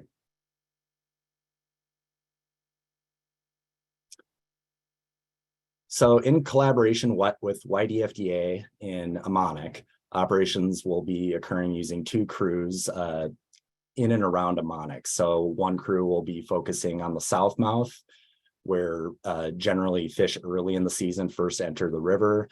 And then we'll start focusing efforts with the other crew as fish start to come into the middle and north mouths on the secondary site, which you can see there on the map as the pink star. We'll be focusing on safe handling of the fish with all the folks that are involved. We're not using traditional monofilament nets, but rather soft, seine material type nets that have been used in many other tagging studies with a high degree of success. The net will be retrieved immediately following each bump on the net. So we're pulling fish out one by one. We're not letting them sit in the nets. It's all about survivability here. The fish will be held briefly in a tank full of circulating fresh river water and then immediately released after tagging. And if you can see the example at the top, I know it's a US quarter, but luckily our quarters are about the same size. For size reference, there's 2 different sizes of tags there, an 1840 and an 1845B tag. The radio tag will be inserted down the fish's esophagus into the upper part of the stomach, and an external spaghetti tag will be attached posterior of the dorsal fin as a request of the fall panel meeting when I was talking with DFO and Tron Deck folks. So stream surveys should be possible to visually identify fish on the spawning grounds. And lastly, age, sex, and length and genetic tissue samples, as I mentioned previously, will be collected from each fish. Next slide. So this was supposed to be an auto slide, but I'll just walk through it. Again, there's an example of a radio tag down on the bottom. You can see the antenna just barely hanging out of the Chinook's mouth in that top picture. Right, the secondary circle near the dorsal fin, you can see the green tag there. That's just for visual identification of the fish. Sometimes the antenna pops out on the really large Chinook. You can't always see it, but it doesn't affect swimming behavior in all the studies that we've really been involved with. And it's fairly easy to apply, and it has a high survivability rate. Next slide. All right, so this is a broad overview of what the tracking locations will be. We have 7 green dots along the main stem. Those are main stem tracking locations. And you'll also notice some green airplane icons. We're going to be flying whole river surveys, but then focusing extra surveys on the Yukon Flats area, which has been traditionally difficult to monitor using stationary towers because it's so wide and braided. We'll also be monitoring some US tributaries and the Porcupine River for that portion of the Canadian fish as well. Next slide. So determining the fate of tagged Canadian origin fish. So the way that we're doing this is we're going to, as I mentioned before, we're going to be taking genetic tissue samples from each fish, which are a non-lethal sample. It has very low impact on the fish, and that will correspond with unique identifying tag numbers. So as the fish are being tracked in real time and uploaded to our database, we'll be able to tell which fish are going where and how the progress is going. And it may not be instantaneous genetic results, but we will have them post-season for each year. Next slide. So how are we figuring out which one's which? So we have towers 2 and 3 here. An example of a success would be a fish that migrates past tower 2 and tower 3 and continues on upriver. If it's not detected at tower 3, it was located at the next tower up, or it so on and so forth. This would continue all the way up to the border. Okay, next slide. Example of a harvest would be if a fish passed tower 3 but failed to pass tower 4, and again this can be applied to any 2 towers or any 3 towers on the list. We would document that harvest. We are implementing a tag lottery for people that may incidentally capture a salmon when maybe they're running a whitefish net early season or something like that. Nobody will get in trouble for any of the harvest reporting. It's been a long-standing kind of mantra of tagging crews that we just want to know the data about the fish, where it was caught and when it was caught. And that's all we really want to know. This is all about finding about Chinook salmon. If a fish is failed to be detected going past tower 4, for example, and it's not picked up by an aerial survey, there is a chance that it could be listed as a mortality, or if it's found in proximity to a village or an area of known high fishing, then it may be considered a harvest. Next slide.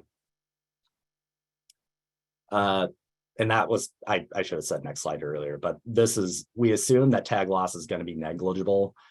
Generally, we try and size the tag appropriately to the size of fish that we're tagging. For example, the smaller 2 of the tag sizes were the same size of tags that were used for coho this last season. So it fits snugly inside the fish, but it's not so large that it'll risk tearing the esophagus if done properly. And a suspected mortality would be a fish that, again, passed Tower 4, for example, but did not pass Tower 5, and was detected in river by aerial flights, or maybe it passed down past 4 again after it had passed upstream of it. Next slide. Porcupine river fish. I know this question is likely to come up. So what we're doing here is we're putting a tower up at in the lower stretches of the Porcupine River, and DFO will be addressing any of those fish that may enter Canadian waters, but we would be able to tease those out and determine whether or not those fish had passed into Canada through the Porcupine River using that. And for example, here you can see that if a fish passed Tower 5, did not pass Tower 6, was not found on any aerial surveys, it was not reported in harvest, we would know from the Porcupine Tower near Fort Yukon that a fish had passed upstream from there. So that's how we would determine that. Next slide. Oh.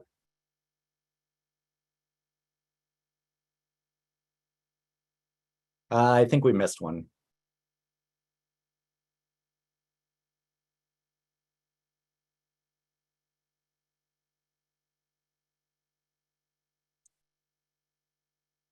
Okay, I'll just, if you can go back to the last one, I'll just speak to the next one because it's very similar. So the next slide would have been with regard to Tower 7, which is positioned at Eagle sonar. That will be the primary documentation of all fish on the main stem that are entering Canadian waters. These again, we have very strong genetic signatures for all Canadian origin fish. This will be especially important for doing the individual assignment genetics. We will have a very good proportion of what was taken at pilot station sonar for initial genetics compared to what is passing the tower at Eagle sonar for what has passed and what did not. And since the porcupine population is generally much smaller, and we will again have monitoring the porcupine, we expect very clear results from Tower 7. Next slide. So how are we evaluating en route mortality? So there's a number of points here. Bear with me because it's a little bit complicated, but we're evaluating this by calculating stock-specific proportions of tagged fish that fail to successfully navigate discrete sections of the Yukon main stem and divert into US spawning tributaries or into Canada. Most of that I've described already, and it's basically we're using a series of towers, aerial monitoring, genetics, and known population percentages that go, or sorry, proportions that go into tributaries in the US. So we'll be able to tell if something's out of whack or going wrong with that. For example, a high proportion would be something over 20% of the fish located in the Yukon main stem after the run is complete. We know from many years of experience in doing tagging studies, both on the Yukon and my prior experience on the Kuskokwim, that mortality is very low, or else this would not be a method that we use. It's an effective method because the whole point of it is to detect survivability and reduce mortality in it. High mortality would render this type of project ineffective. If large scale mortality is suspected, we will evaluate the spatial distribution of the tagged fish that were last located in the Yukon main stem as an index of where mortality likely occurred. So, for example, between Tower 6 and 7, there was a lot of mortality, or it could even be across several tower ranges. But we would get a better idea. And what that might do is influence where we're seeing levels of Ichthyophonus, for example, and that would reinforce that hypothesis of where mortality is occurring, or we might see it matching up with something else. Patterns and that's what the last point is. The patterns and suspected mortalities will be correlated with environmental correlations such as discharge, river temperature, et cetera, and biological, and also the Ichthyophonus study. We're really throwing everything out there to try and pinpoint what is occurring here. But the underlying message of this is that we just need to tell if for certain there is en route mortality occurring in substantial amounts. That cannot be explained by errors in potential errors in genetics or sonar assessment, which have been thoroughly vetted, and we do not think it's the case. Next slide.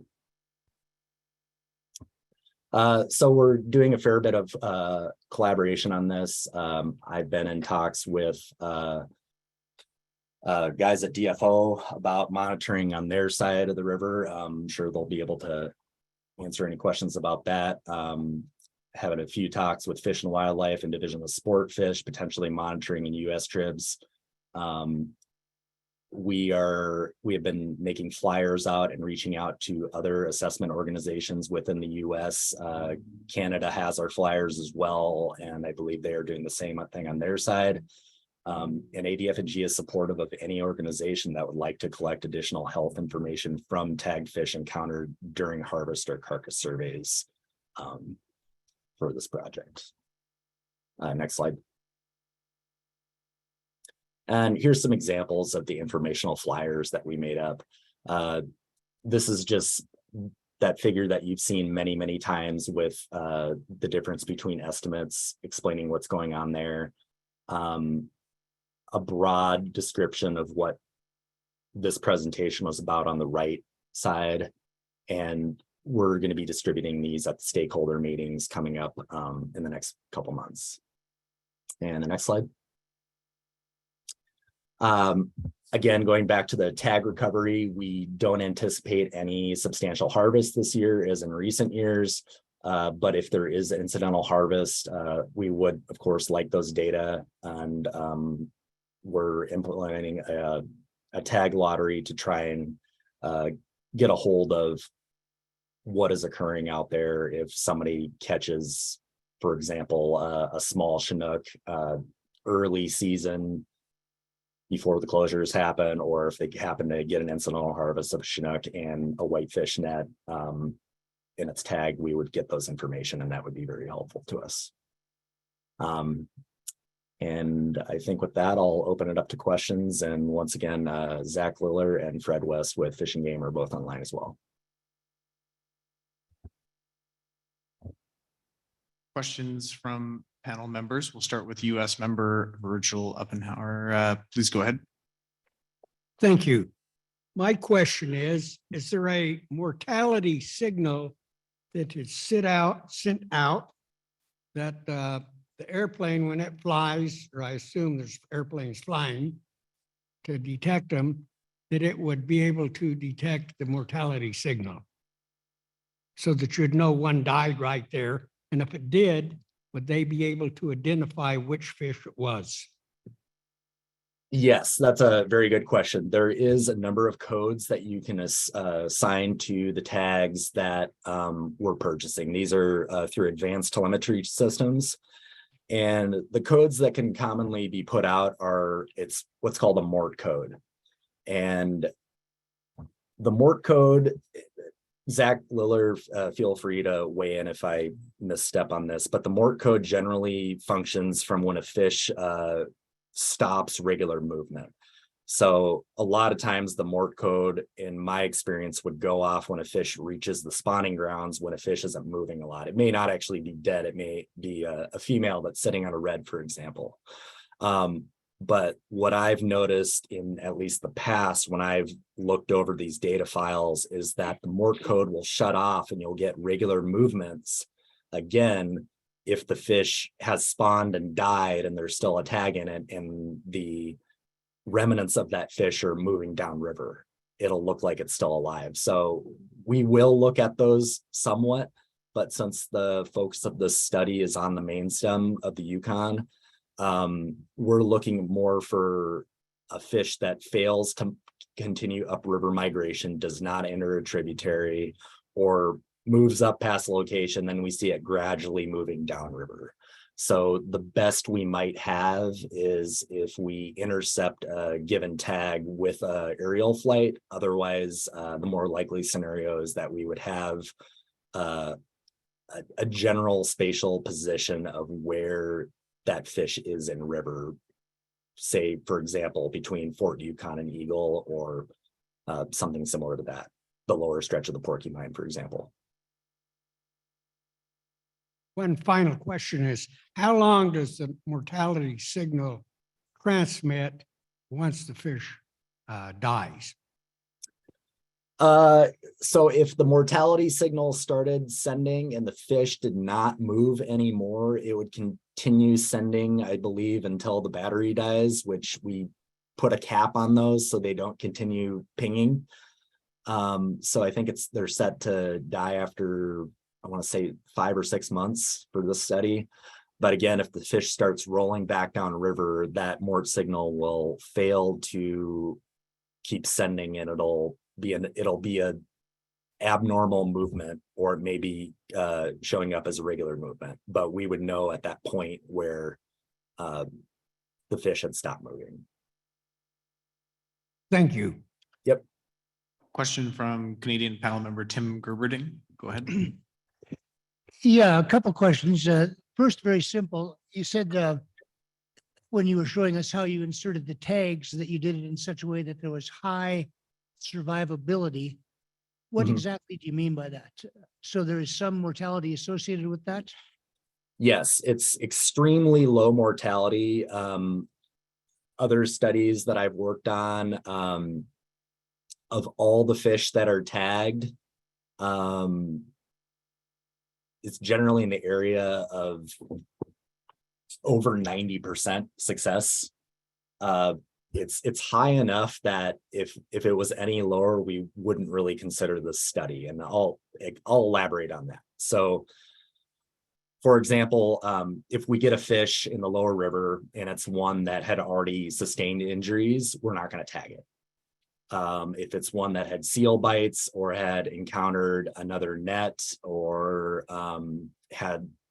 was stressed out or anything like that, we'll just release it. If it's one that is able to handle a tag, since we're tagging far low in the river, kind of looking at the Ichthyophonus study, where is an example where the disease doesn't really present itself and become prolific in a fish until it gets further upriver. We wouldn't anticipate that there would be any inhibiting of the fish's normal movements at that point of the river. They're fresh out of the ocean right there.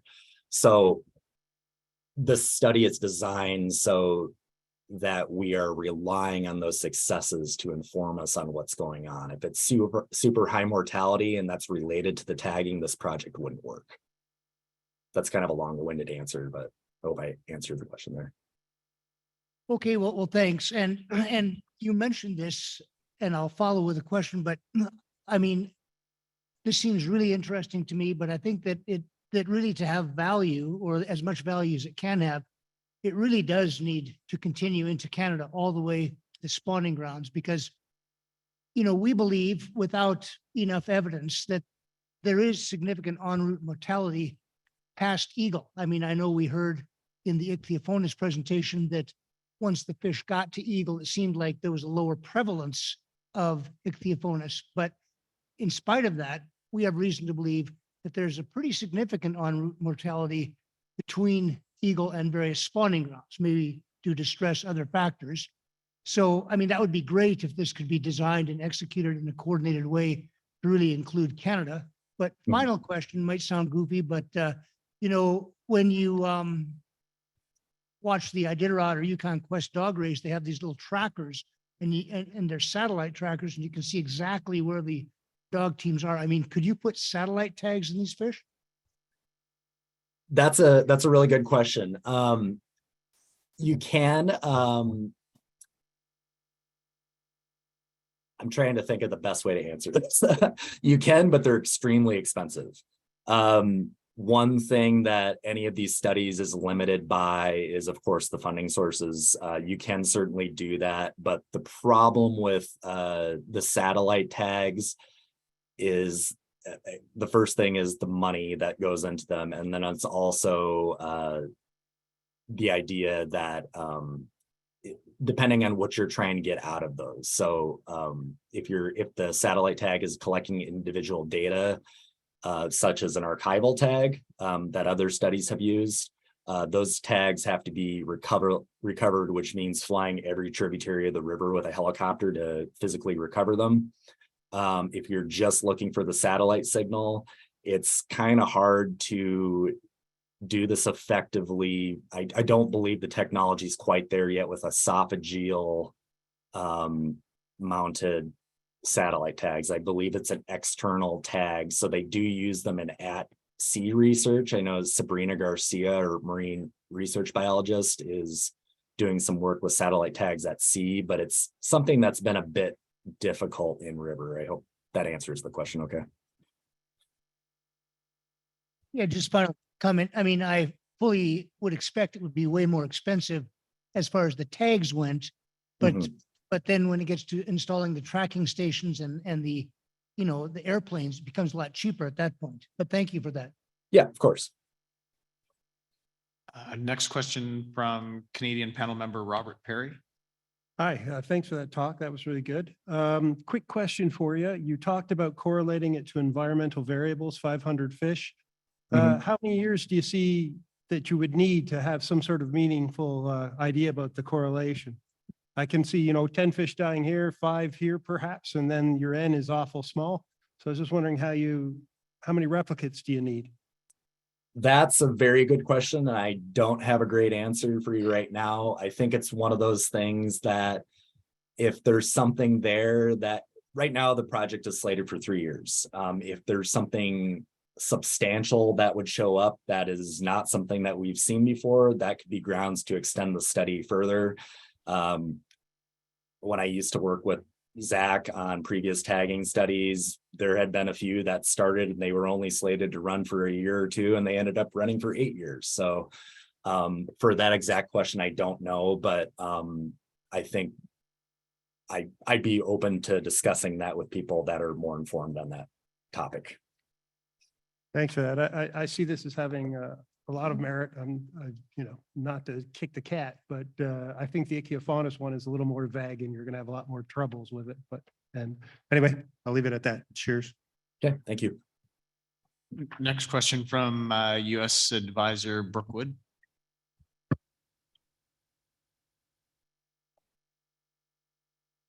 Hi, good afternoon. A few questions.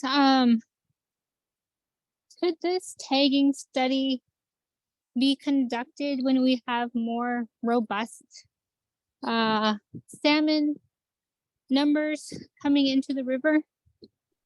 Have you consulted with tribes and tribal organizations that are doing fisheries work on the Alaskan side? When you say stakeholders, who are you referring to? For me personally, I don't view myself as a stakeholder. The other thing I wanted to share, Pauline Frost brought up Benedict Jones. He's this amazing, strong elder. One of the last people who lived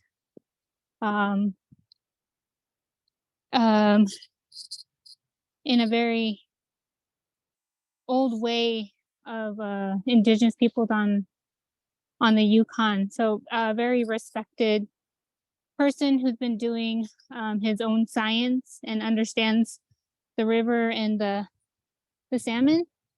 One of his #1 requests to agency was that we do not touch salmon. And our salmon are under a lot of stress in the marine environment, in the pollock fishery, as bycatch, and as you heard, disease. So under a lot of stress. So I just imagine how that would be compounded by being captured and tagged. And they are very strong beings. So I just worry about the handling of the salmon. Thank you. Thanks, Brooke. That's a great question. So, or great series of questions. So if I miss one, feel free to correct me.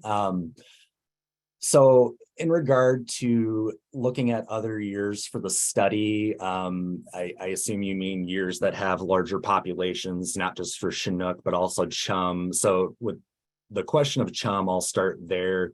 We're using 7.5-inch mesh. So there will be potentially some chum that are captured, but our goal is to not capture chum. Our goal is to capture Chinook. And for that reason, you and many other people in the room know far better than many of us do that chum and Chinook tend to run in different sections of the river. So we will be utilizing local knowledge from our team in Ammonok and Alukkanuk and around the lower river to target fish in areas that are not going to be as high for chum catch. The reason why we are doing it this year is, again, to answer that difference between estimates question. This is the question that's been on everybody's mind since 2019. What is going on with the fish? How come not as many are showing up at the border as we predicted? This is the time we can answer that. And while there's a lot of great hypotheses out there for why this may or may not be occurring, or even if it is, this is the one study that can tell us concretely that there is mortality or there is not. It may not give a direct answer on what it is, but it can tell us if there is and where it's occurring.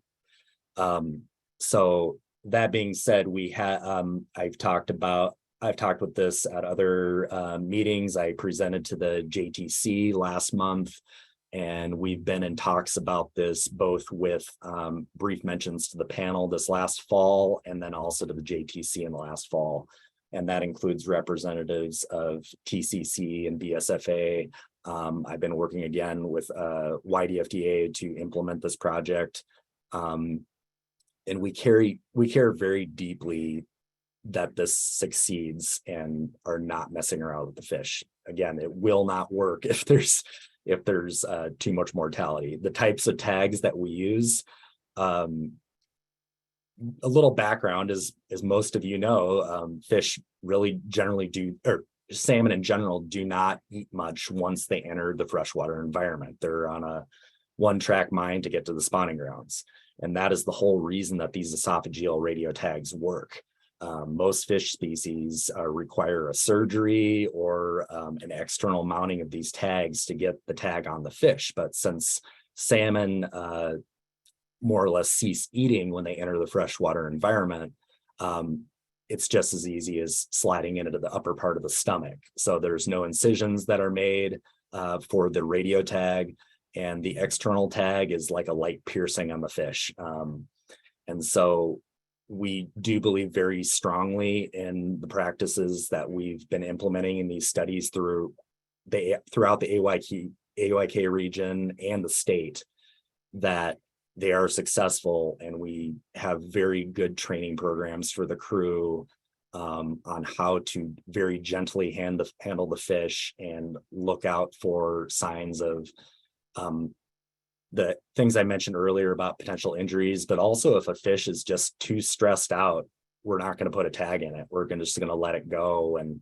we're going to make sure that it's ready to go back into the water before we put it back in the water. So there's many, many levels to that. Did I answer all your questions?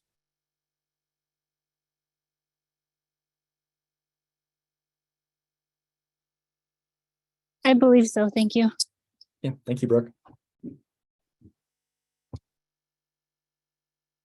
Maybe one final comment, and this pertains to slide 19 in reference to the outreach tag recovery lottery, and acknowledging that I'm not sure that all panel members have received all of the detailed information around how this is being communicated, but in reviewing the information on slide 19, as well as in the letter of correspondence and the poster, it doesn't in any way discourage retention of a tagged fish.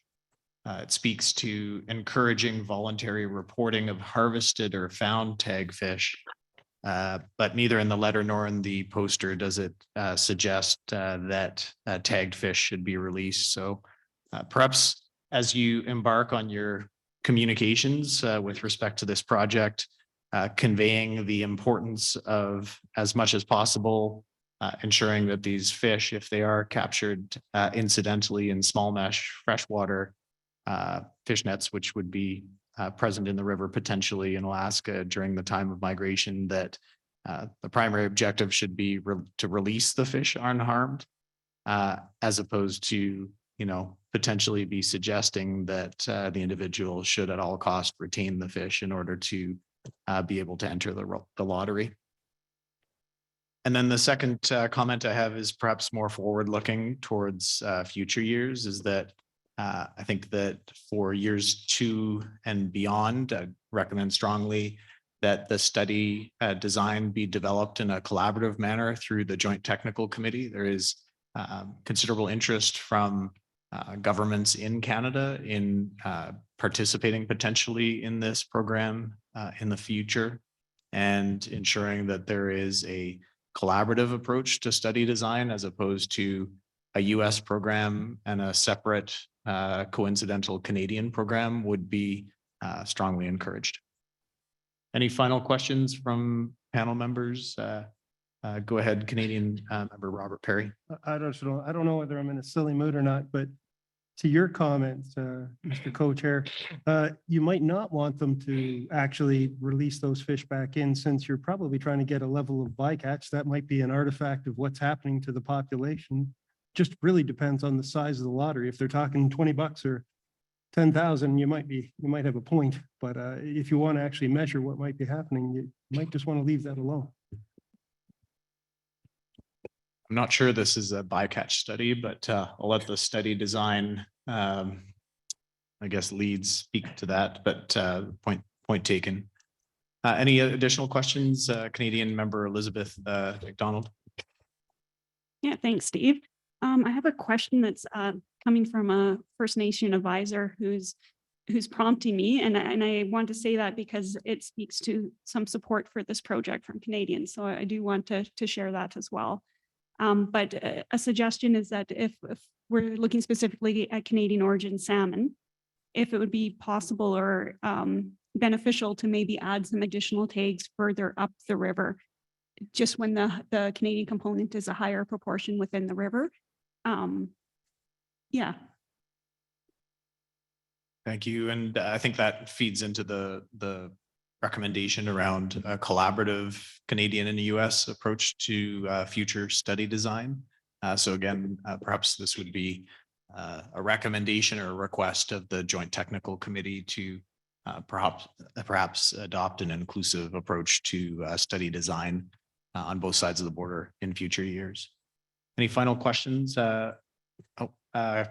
Robert Perry. No, Zach. Oh, is this a quick response to a question, or do you have a question, Mr. Liller?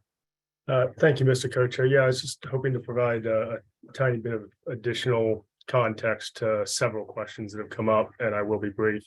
ADF&G has put together that informational flyer that Josh referenced on a prior slide 18. That's been shared with our agency partners, specifically Fish and Wildlife Service, who do an extensive amount of tribal consultation throughout the river, and they've been helping to distribute that on the US side, in addition to ADF&G's efforts to provide that through a variety of different forums. We've also made that flyer available to our DFO counterparts as an agency-to-agency coordination effort. And it is my understanding that we've encouraged DFO to share that information during their First Nation consultations that have been ongoing. Josh, Fred, and myself have been keeping the JTC informed of the development of this project for over a year now. This is not a JTC project. With that said, the JTC platform does provide an opportunity for discussion. And from day one, we have made it well known that we are open to collaborations, co-developing the study design, extending the operations into Canada and facilitate that in any way that we can. We've been here looking to have those discussions as soon as folks are ready to do so. So I just wanted to provide that context. Thank you. Thank you for that, Mr. Liller. And just to reiterate, so the comments that I provided were in response to concerns from a number of Canadian governments that weren't aware of the study while it was being designed. And so again, forward looking, really would encourage a collaborative effort that involves participation from governments on both sides of the border when it pertains to a study that has international implications. So with that, perhaps we'll move on in light of time to our next final presentation for the day, which is swimming depths and water temperature encountered by Yukon River Chinook salmon during their upriver spawning migration. I understand that we'll be joined by Mr. John Eiler from NOAA, and this will be a virtual presentation. So Mr. Eiler, are you online and can you hear us? I'm online. Let's see, I just need to know if I've been made a presenter.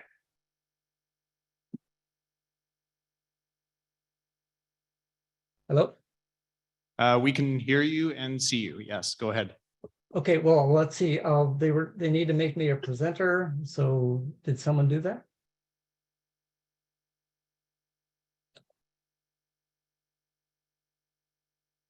So if you're unable to display your screen, we can certainly bring the presentation up, or otherwise that's entirely within your control, Mr. Eiler.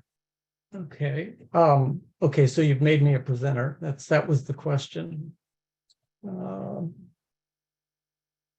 Here we go.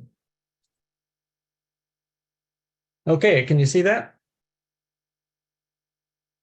I can't read the text, but oh, there we go. We can see a PowerPoint file presented on screen currently. Right. Okay. Presentation. Yes. There you go. Okay, so yeah, thanks. Appreciate the opportunity to get together with you. For those who don't know me, I used to be a research biologist with the National Marine Fisheries Service. I retired from the agency late last year. We recently published several articles on swimming depth and water temperatures encountered by Yukon River Chinook during the upriver migration. This is information that may provide some insights and perspective into the increasing temperatures in the Pacific Northwest and potentially the impact on salmon returns, not only in the Yukon, but in other river systems throughout Western Alaska. From 2002 to 2004, we conducted a basin-wide telemetry study to determine the run characteristics of Chinook salmon returns. So over 2,800 fish were tagged with radio transmitters and tracked as they moved upriver. Basic objectives were to look at the spawning distribution, stock composition and timing, and the migratory patterns of the returns. Over 130 fish were also tagged with radio archival tags. In addition to being able to track the movements of the fish, the tags recorded depth and temperature every 3 minutes. The objective was to determine the swimming patterns of the fish and the thermal conditions encountered as they traveled upriver through different reaches of the basin. This was a cooperative study. In addition to the various resource agencies in both the US and Canada, conservation groups and individuals in a number of villages provided important support. The fish were captured with drift gill nets near the village of Russian Mission. The capture and handling methods were specifically designed to obtain a representative sample and to minimize capture-related injuries and stress. And this was a particularly important aspect of the study. The fish were tagged with radio archival tags. Standard measurements and samples were also collected. Once tagging was completed, the fish were released back into the main river. Fish that moved upriver were tracked with remote tracking stations. And just in response to the question related to upriver movements, only 2 to 3% of the fish that we had tagged did not move upriver. So you're looking at least tagging survival after immediately after tagging of about 98%. Here's a map showing the location of the stations. The yellow circles indicate sites along the principal migratory routes. The red circles indicate stations on terminal tributaries. The map also shows the different regions of the basin, including the lower and middle Yukon, the Koyukuk, Tanana, Yukon Flats, Upper Porcupine, and the Upper Yukon. It also shows different reaches of several of the major rivers, including the Yukon, Koyukuk, Tanana, and Porcupine. In particular, I want to point out two reaches on the Yukon River main stem, Y3 between Ruby and the Yukon-Tanana River confluence, and Y6 between the US-Canada border and the Yukon White River confluence. And I'll be referring to these later on. Aerial surveys were used to locate fish on the spawning grounds and to access the sites. And a variety of methods were used to recover the tags. So it's a crazy world out there, but you do what you can. Tagged fish were also caught in fisheries, and efforts were made to explain the project to local communities and to encourage fishermen to return any tags they recovered.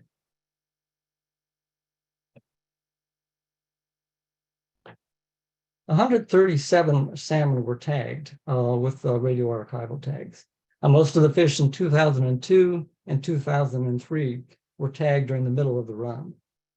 Tagging was expanded in 2004 to include early and late run fish. A total of 95 of these tags were recovered. The tags were recovered throughout the basin, from the lower reaches to the upper headwaters. So here's a map showing the recoveries. The blue diamonds are fish recovered in terminal tributaries. The orange symbols represent fish harvested in non-terminal fisheries while in transit to their final destination.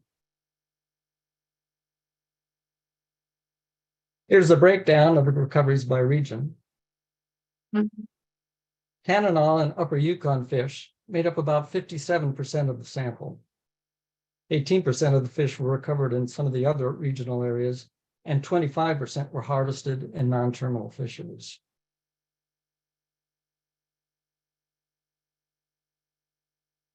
So let's talk about some of the results. Swimming depth during the migration was summarized for each fish by year, reach, and final destination. The upriver movements of the fish were characterized by continuous and highly variable fluctuations in depth. So here's the swimming depth of an Upper Yukon fish tracked to the Teslin River in 2004. The pink line shows the depth of the fish recorded every 3 minutes. The maroon line is the 12-hour moving average. The x-axis shows the hours after tagging, and the triangles just represent the tracking stations passed by the fish. One other thing to point out, the blue shading represents 5-day periods within different reaches of the basin.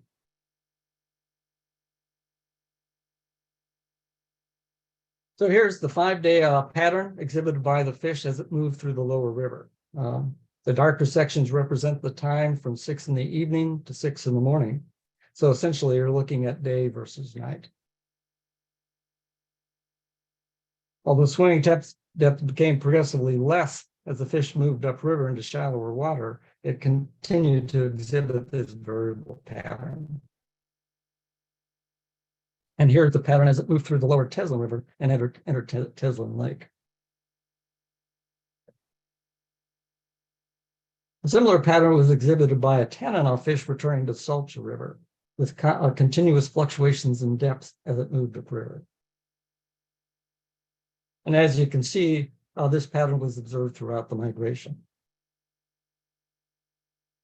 The variable pattern, when you consider the typical geomorphology of a free-flowing river, suggests that the fish were traveling along the contours of the river bottom.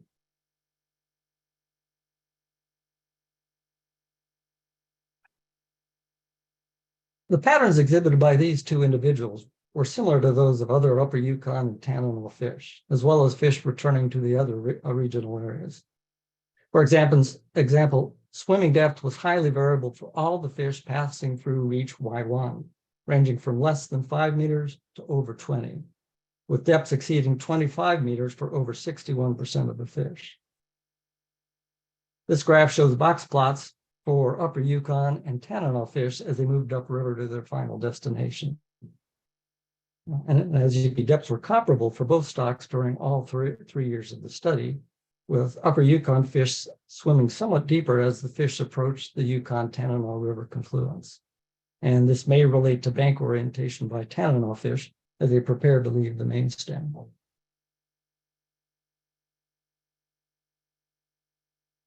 So let's talk a little bit about water temperature. The temperatures during the upriver migration were summarized for each fish by year, reach, and final destination. Now, just a bit of context. Although differences have been reported between species and life stage, 18 degrees is often considered a critical threshold for salmon during the spawning migration, with temperatures above this level associated with adverse effects, including altered run timing, disrupted migratory patterns, and increased mortality. It's also been suggested that temperatures less than 13 degrees are optimal during spawning, with impaired behavior and reduced reproductive success reported when temperatures were above this level.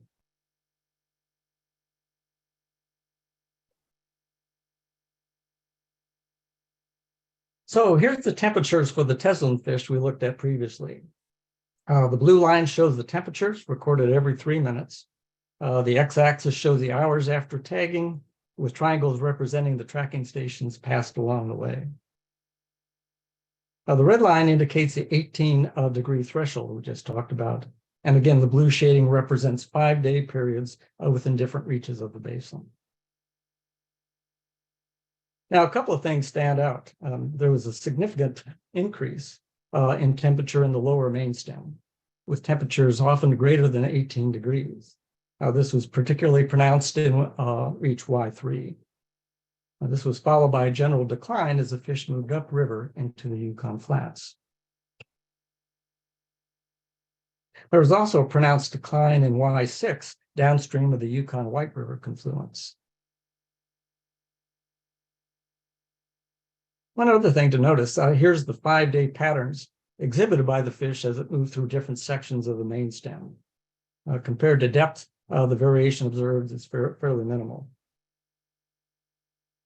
However, there's a definite diel pattern as the fish left the main stem and approached its spawning grounds, with temperatures declining from early evening to early morning and increasing during daylight hours.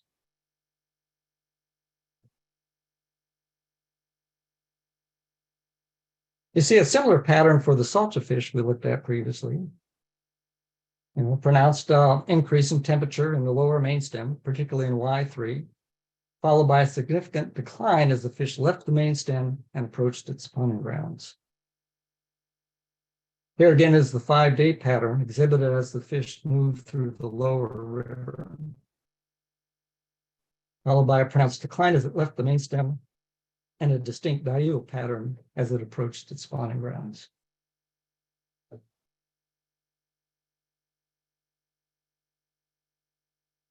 Now, a number of patterns were apparent when you looked at the entire sample. There were considerable differences observed between year, sections of the basin, and the different regional destinations of the fish. However, similar patterns were observed for fish returning to the same region and fish traveling through the same reach during a given year, regardless of where they were headed. So this rather messy graph shows the temperatures encountered by the fish as they travel upriver through the main stem during the 3 years of the study. So the x-axis shows the distance traveled after tagging. The colored lines represent individual fish from the different regional stocks. So the lower river, the lower Yukon is green, the upper Yukon is in gray, the Tanana is in light blue. For the sake of comparison, I've also included temperatures for the Tanana fish after they left the main stem and entered the Tanana River, and that's the dark blue. And again, the red line is the 18-degree threshold. Now, there's a general sense that water temperatures were warmer in 2004 than in the other 2 years of the study. However, this was really driven by conditions in the lower main stem, where temperatures were frequently above the 18-degree threshold and periodically exceeded 22 degrees. By comparison, conditions were cooler in 2002 and 2003, with temperatures typically below 19 degrees. However, this pattern wasn't consistent throughout the basin. Oops, sorry, a little too fast there. Upper Yukon fish encountered cooler temperatures downstream of the Yukon White River confluence during 2004 than in the other 2 years. The White River is glacial, and the warmer air temperatures in 2004 likely caused increased melting and glacial runoff, resulting in lower water temperatures downstream of the confluence. Tanana fish experienced a pronounced decline after leaving the main stem during all 3 years of the study. There are numerous glaciers in this watershed, and that combined with cold groundwater from the Chinook and Salcha rivers likely contribute to the consistently cooler temperatures. In contrast, warmer temperatures in the lower main stem were likely influenced by the lack of glaciers, as well as the lower elevation and river gradients that characterize this area.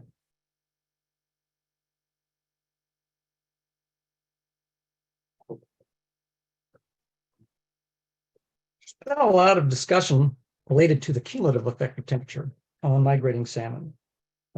We saw pronounced differences in the exposure of the fish to higher temperatures by both year and reach. So here we have the proportion of time the fish were exposed to different temperature ranges, from less than 18 in the light blue to above 21 degrees in red. The x-axis shows the different reaches, including the terminal tributaries. And here you have the different regional stocks. As you can see, temperatures greater than 18 degrees were more prevalent in the lower basin than farther upriver. Y3 was a real hotspot, particularly in 2004. For example, upper Yukon fish were exposed to temperatures above 18 degrees for over 94% of the time, compared to 33% in 2003 and not at all in 2002. Temperatures greater than 21 degrees were not observed in 2002 and 3, but were encountered 14% of the time during 2004. However, as you can see, fish were not exposed to elevated temperatures downstream of the Yukon White River confluence in 2004 compared to the other 2 years.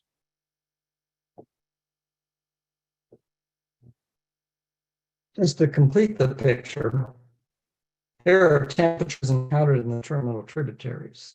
This slide shows the different regions, box plots for the different stocks by year, and both the 18 and 13 degree thresholds. As you can see, conditions were substantially cooler as fish left the main stem and entered their terminal tributaries, with temperatures typically less than 18 degrees. Conditions in the Tanana tributaries were mostly below 13 degrees during 2003, whereas temperatures were often near or above this level in the other regional tributaries, and even in the Tanana during 2004.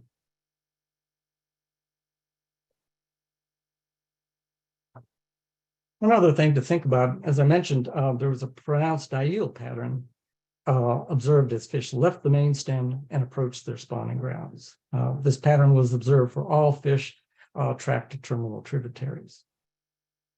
This suggests that temporal differences in temperature during spawning may periodically expose the fish to higher temperatures and may potentially increase the vulnerability of the fish to adverse conditions. Although the metric average daily temperature is often used to assess river conditions, it doesn't reflect diel patterns and may be misleading when used to assess conditions in spawning areas because it may underreport exposure to suboptimal temperatures.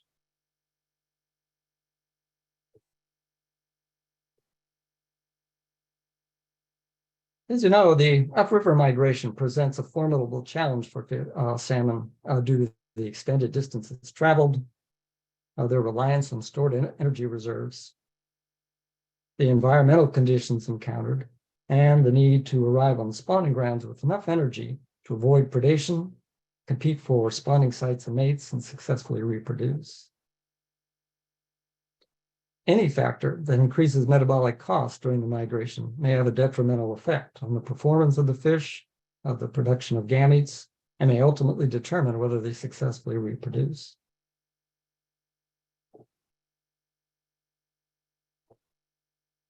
The potential impact of elevated temperatures have become a major concern. In addition to increased mortality, other adverse effects have been attributed to warmer conditions, ranging from shifts in run timing to increased susceptibility to disease and stress. Although many of these factors are ostensibly sublethal, the additive and collateral effects may jeopardize both survival and reproductive success.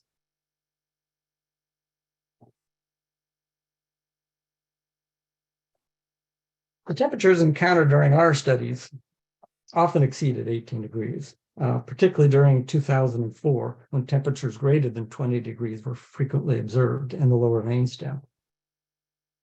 Although altered behavior and adverse effects have been reported for Chinook and other river drainages under similar conditions, the fish during our study did not exhibit a migratory pattern that would suggest a negative response. Excuse me.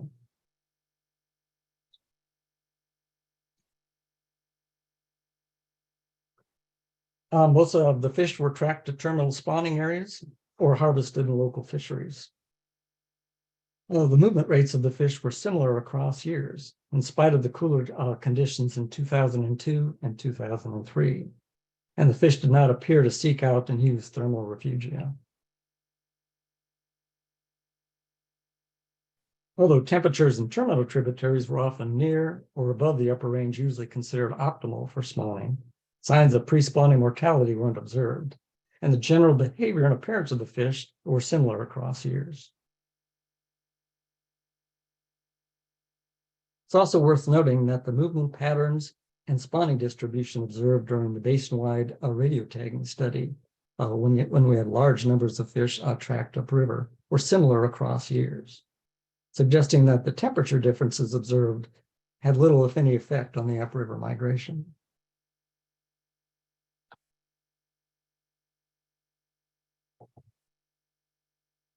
Now, a couple of thoughts. Considering the impact of elevated temperatures on salmon and other river systems, the fish during our study were fairly resilient in response to the temperatures encountered. However, fully assessing the impact of warmer conditions on reproductive success, including the number of viable eggs produced, the egg to fry survival, that's a major challenge and was beyond the scope of our study. The effect of temperature on these factors may be an important consideration. It's also worth repeating that these results reflect the patterns and conditions in the early 2000s. Temperatures have increased in the Pacific Northwest since then, and this trend is predicted to continue. Although the long-term effects of this trend are not fully understood, the impact on Pacific salmon may be increasingly severe.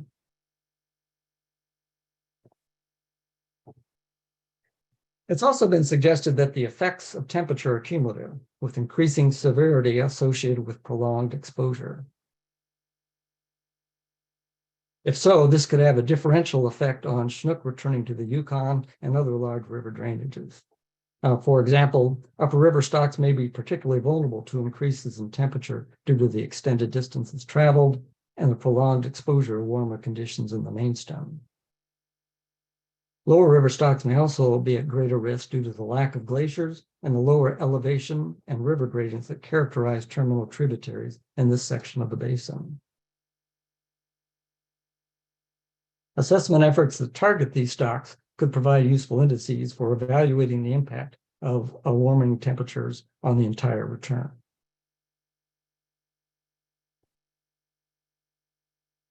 It's also not known whether subsequent exposure to more favorable conditions, such as lower temperatures in upper sections of the river, may enable the fish to recover from the adverse effects previously encountered. This type of information would be useful in assessing the impact of temperature differences in large river drainages. Now, this is a lot of information to throw out there. So for those that are interested, here are several websites containing information related to this study and its results.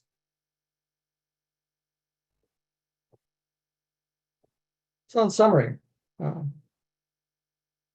radio archival tags provided site-specific information on the movements and thermal conditions encountered during the spawning migration.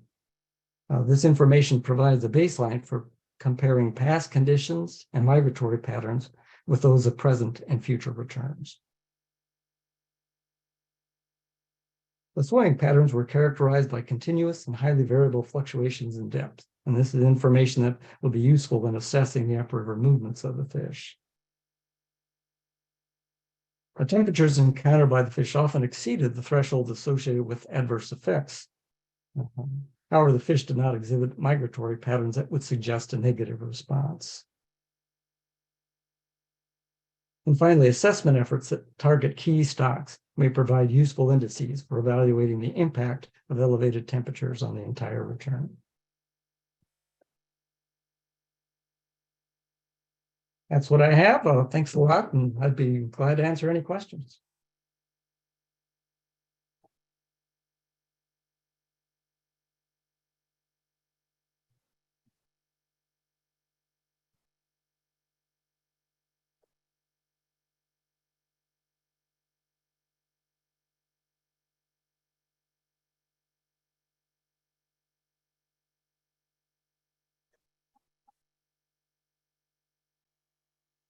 Hello? Oh.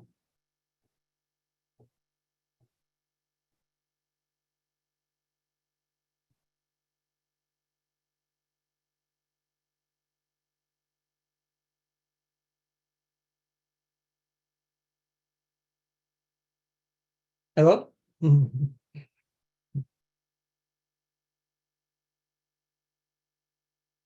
Mr. I'm Chair, wondering if online, we've There you lost are. audio. I've got you. Hello? I can hear you, John, Oh, okay.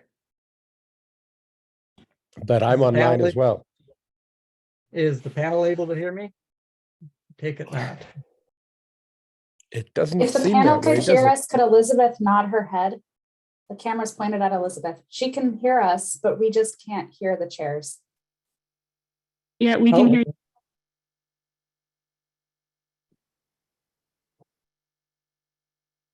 Try again. Is it better? I can hear you all fine. Oh, perfect. Okay. And I'll proceed with my question. I was just wondering about the differences from your results and some of the results we saw from a newer study done by Vanessa Van Biele. And she did find effects from the higher temperatures.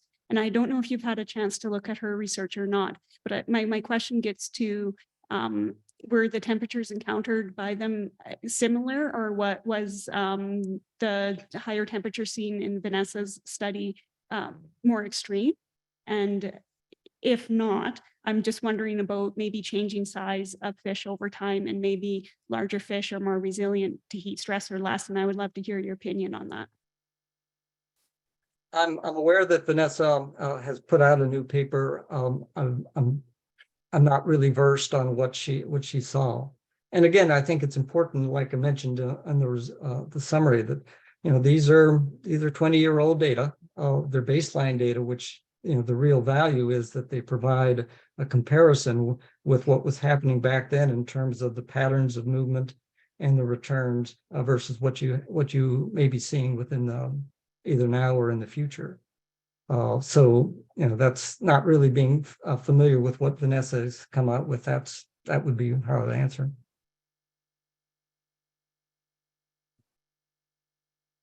There are questions from panel members?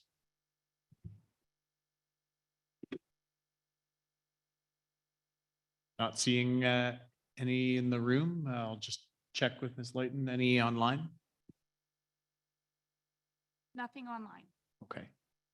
With that, thank you, Mr. Eiler, for the presentation and sharing information with the panel this afternoon. Thank you. Okay, so we are coming up to 25 after 4, and we do have the opportunity for public comment and testimony scheduled to start at 4:30. Thus far, we've received requests from at least 6 individuals who would like to provide testimony to the panel today. So, Mr.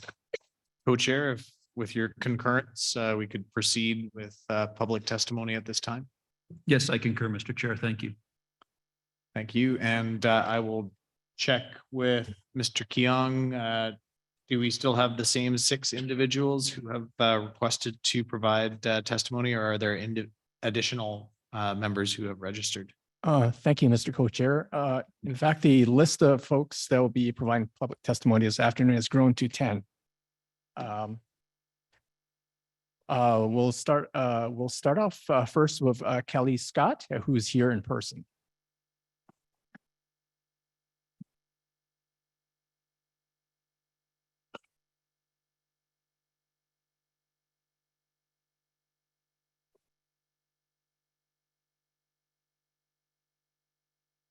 Oh, thank you.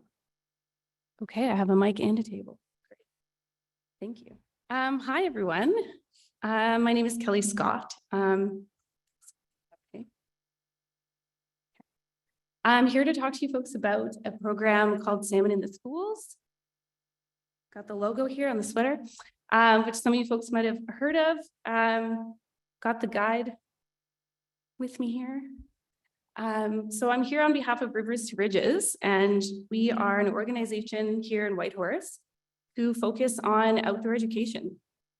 So some of the programming that we offer focuses on training, mentoring, building curriculum such as this Salmon in the School curriculum that is a free guide for educators. It's available online.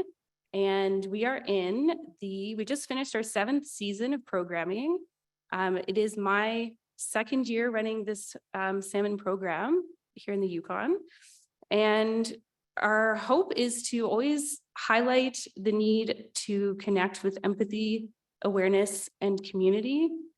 And so within all of our programming, those are the 3 pillars that kind of bolster all the work that we do. And so we're connecting with children, youth, adults, educators, and also, so myself, Kelly Scott, is the program manager, and then we have Emily Payne and Ren Nicolardi, who are the 2 co-founders and co-directors of Rivers to Ridges. We feel it's really important for us to recognize that we, as a team, are uninvited guests here on this traditional land of the Conlon First Nation and the T'Onquitshon Council, that we are here to listen, to learn. Really grateful to be here to share with you a bit more about the salmon programming that we have going on, and to answer any questions you might have. So the program was developed in 2017, 2018. In the last 3 years, we've seen the most interest in getting this program into the schools. So often we are visiting the schools here in Whitehorse. Due to COVID, of course, we were not able to get out to the communities too much until the last 1.5 years or so. But yeah, the excitement around salmon programming, it seems to be growing. I'm really excited to see what's happening here with all you folks together in this awesome Born to Run sweater I see over here. So the salmon program right now, the curriculum, as I mentioned, was created in 2017. So it houses activities inside the classroom as well as games to get outside, move our bodies, get out on the land, embody some of the practices. And currently it houses curriculum connected to grade 2 up to grade 5. But in fact, we're actually offering and facilitating programming for preschoolers up to grade 12. So one of the things we're working on right now is actually expanding the guide. So there'll be a new one coming out hopefully in the next year.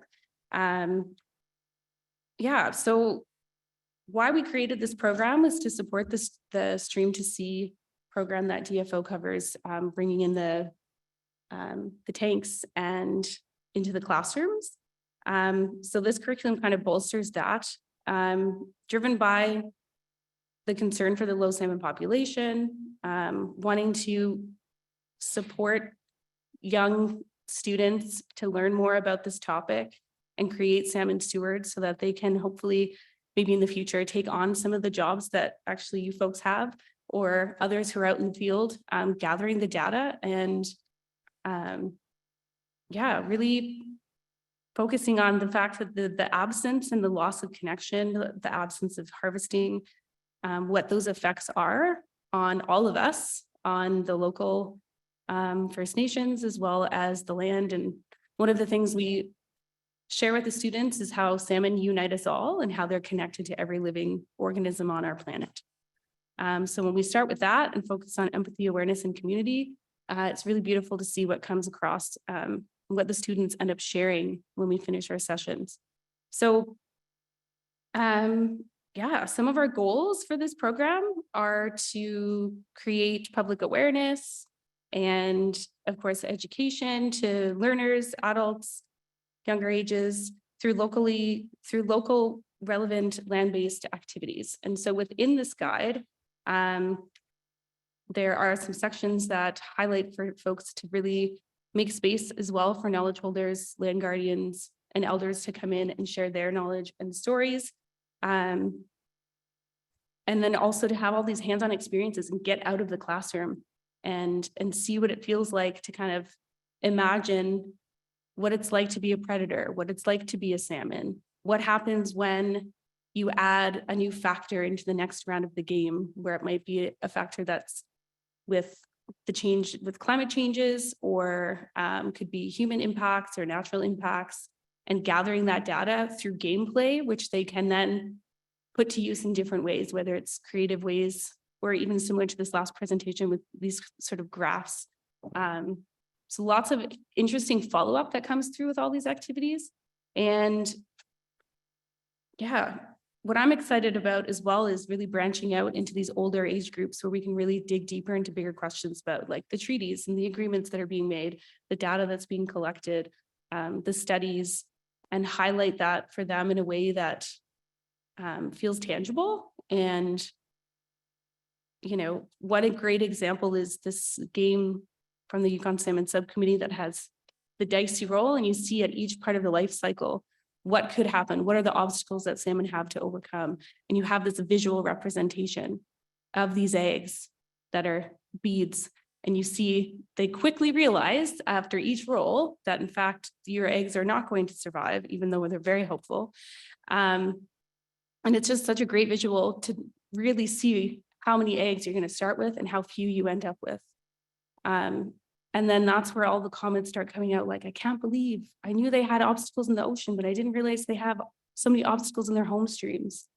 So lots of really great connections that come through with our work with this program. And some of the other games housed in here are things like a web of life, where you're actually tossing the yarn and creating the web between the different living organisms and plants and seeing all the interconnections that are made.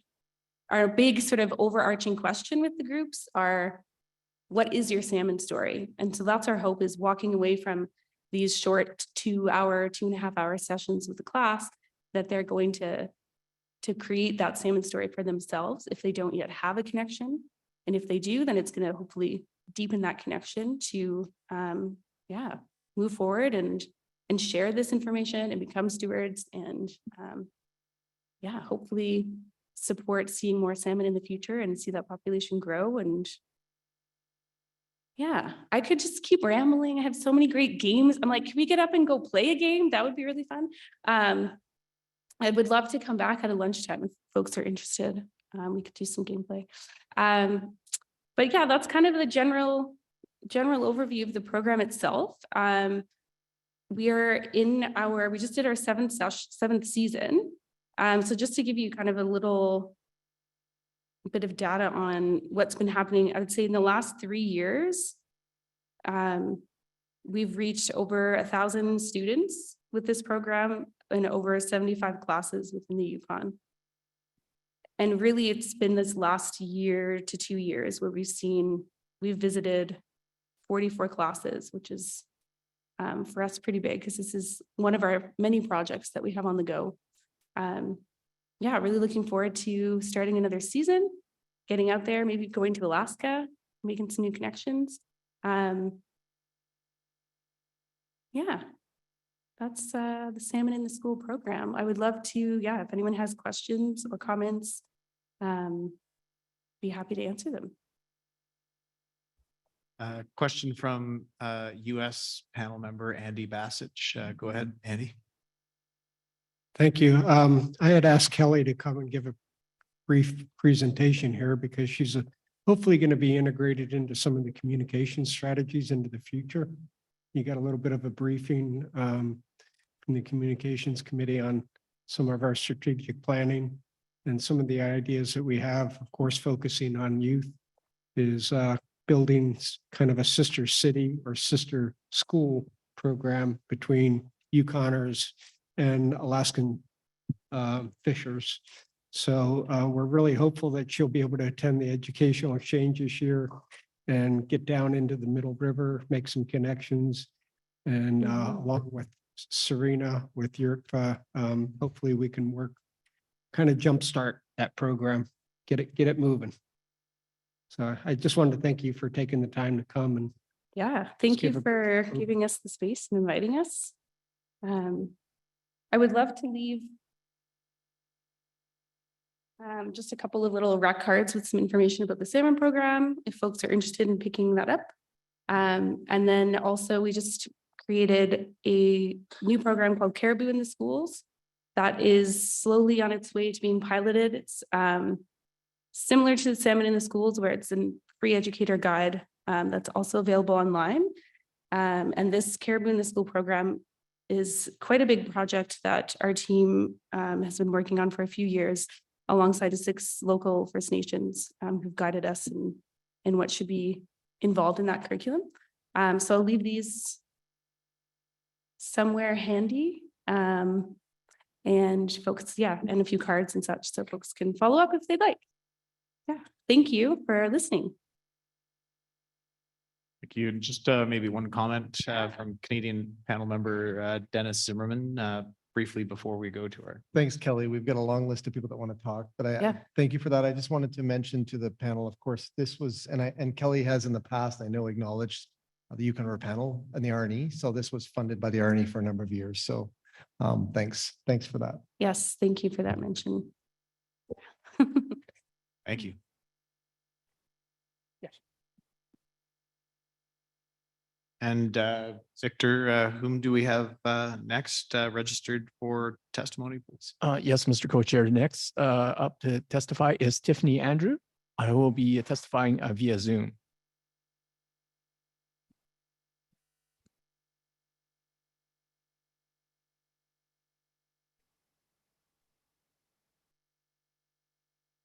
Good afternoon, everybody. My name is Tiffany Aguiar Andrew. I currently reside at the mouth of the Yukon River. And I'm from the village of Alakanak. So we've gone 3 years without any subsistence openers for any kind of salmon, and it's had a really negative impact on my family and everyone else around. It isn't good going through the multi-species decline. It's caused a lot of hardships. There's too much to go through. But the most significant one is the loss of culture. Everyone is living river-wide. We can smell them in the river when they're running, but we cannot go out and fish. People can go crazy and just go out, but everybody understands that the fish aren't the same abundance they used to be a long time ago. Seems like they want to deny it, but at the same time, they know not to go out, so they just stay home and know the fish are passing by. It also leads to serious issues Our salmon nets are dry. Our riverbanks and beaches are practically empty. No jolly, busy families taking care of their fish for the winter, as families and extended families have done for millennia. I myself used to process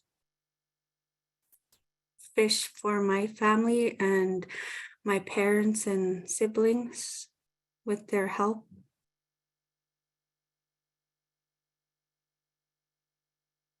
But we're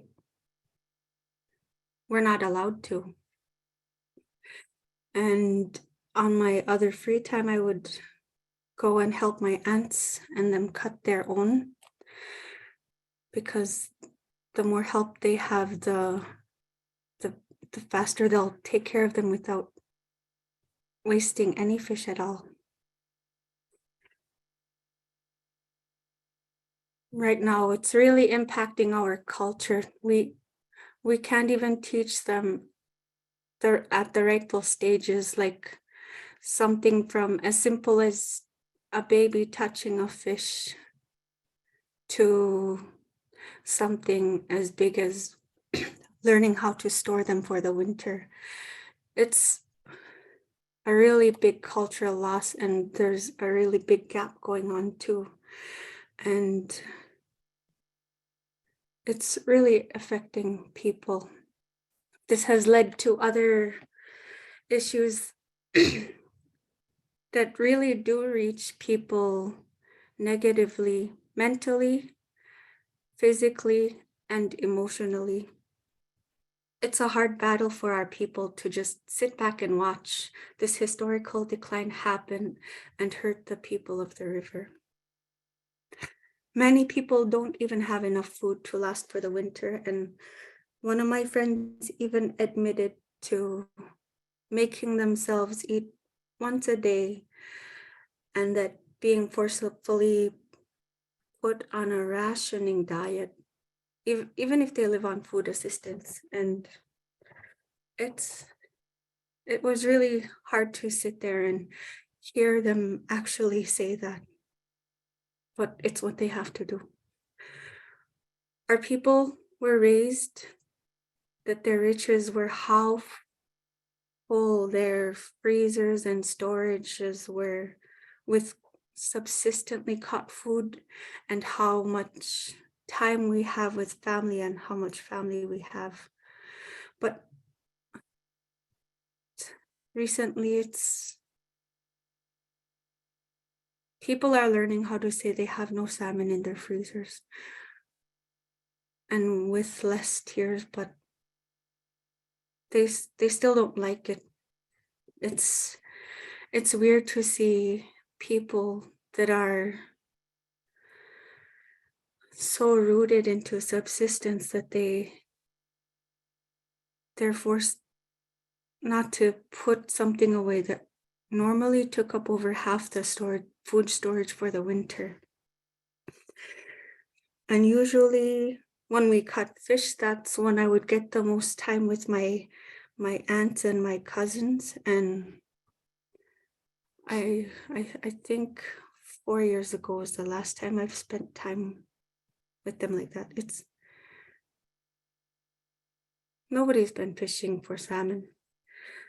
This is all hard lived, real life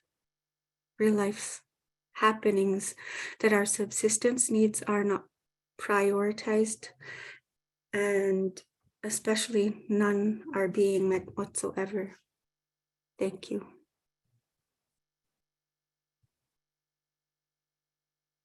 Thank you for your testimony, Tiffany, and for taking the time to join us. We have a question from Canadian panel member Pauline Frost. Go ahead. Thank you. First, I'd like to just acknowledge you as a young person for giving us a bit of a reality check from the lens of a young person, and what that means for you and what that means for your future. And I think the objective here is for the Yukon River Panel to really take a hard look at the future and what that means. And so I do want to just try to encourage less of a question, but more of a acknowledgement, and some of what I gleaned from your comments, and you're a very wise young lady, and you've obviously taken a lot of time to consider the impact on your culture at the mouth of the river. And I want to just say that we have, you know, documentation in Canada that really just defines lost culture and what that means, lost fish culture, and critical really about I think the presentation just prior, the Salmon in Schools project is really about documenting the fish culture and helping young people learn and just define the future. So something perhaps you can tap into. I do really want to just acknowledge your really heartfelt presentation with respect to family connectivity, and because it speaks really to the hearts of the isolated Aboriginal Indigenous communities, that their whole life cycle is around the species that's brought to the table through the seasons. And so I want to just acknowledge you for that, and thank you, because it really resonates for me as a leader here in Canada. And I'm essentially at the other end of the river, on the Porcupine River, which is, you know, the other end of the tribute, the whole salmon, you know, 3,000 miles, where you started your village and you end in my village. And I can tell you that the children in my village are feeling the same thing you are right now. So thank you for your presentation, Masi. Thank you too. Additional comments or questions from panel members? Canadian panel member Dennis Zimmerman, go ahead. Thank you. I don't want to take away from your words, but I just want to say that your comment about baby touching fish really did touch me. So thank you for that. Never thought of that connection. Thank you. It's one of the first steps to take. Thank you, Tiffany, for taking the time to join us and to share your testimony. We look forward to seeing you again in the future. Thank you. Thank you, Mr. Co-Chair. Next up is Mary Jane Jim, who will testify in person.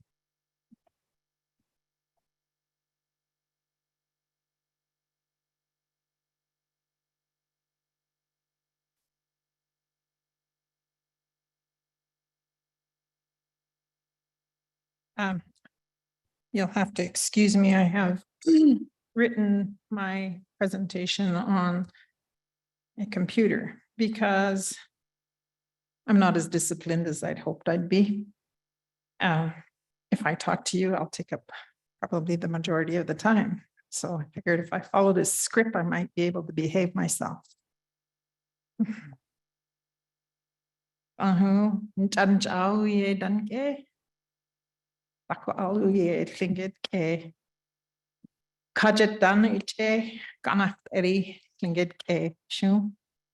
name is Najanjia. That was a name I was given before I was born by my grandmother in Thenara Ichthyophonus. That was my birth name, but I'm also known as Mary Jane Jim. My other name is Dahual, which again honors my Ganateri family, and that's my auntie's name as well as my great-grandmother. And so I'm honored to stand here and represent my family, who my son is here with me. My son Jason Jim's name is Klukshuish, which is a name that comes from the confluence of the Yukon River in Alaska. And again, it's a Huganakhteri name, which was also given to him before he was born by my grandmother Annie Ned in Thenara Ichthyophonus. So I bring this to you because I need to ground myself. I need to really ground myself. And I'm going to speak a lot in my language because I've been told many times that my language has a spirit. And so with that, I need to ground myself because this issue is very passionate to me. And so with that, I ask your indulgence. My grandchildren, Justine, who holds my mother's Ganakderi name, may be joining me. And then my great grandson, who is Tame, who holds my uncle Elijah's name, may be joining us as well. So we weren't sure when we were going to present, so our timing is a little off, but that's okay because I'm presenting, keeping those individuals in mind and in my heart as I present. Amad Astin Uyena Kajet Shuk Anakteri Achena. My mother's name is Justine. She is of the Raven and the Anakteri clans. Ama Uma Ntheinara Uyena Kajet Ache Anakteri Shu Ache. My mother's name is Ntheinara. She is of the Raven clan and the Ganakderi clan. Ama Uta Kachnuk Uyena Agunda Ache. My mother's father's name is Kachnuk. He is of the Wolf clan. Ata Kachnuk Uyena Agunda Achena. My father's name is Kachnuk. He's also of the Wolf clan.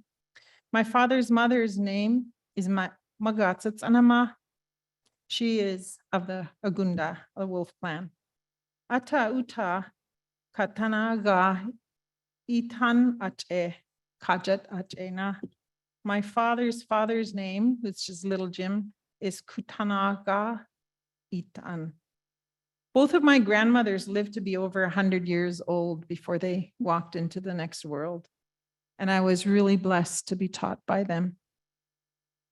Now I will share my talk about my great-grandfather on my grandfather, Kachnuk's side, my mother's father. And I will share with you what I lived and what I know from the lived experience I have. Atsi sho Kachnuk uta nulata uye na.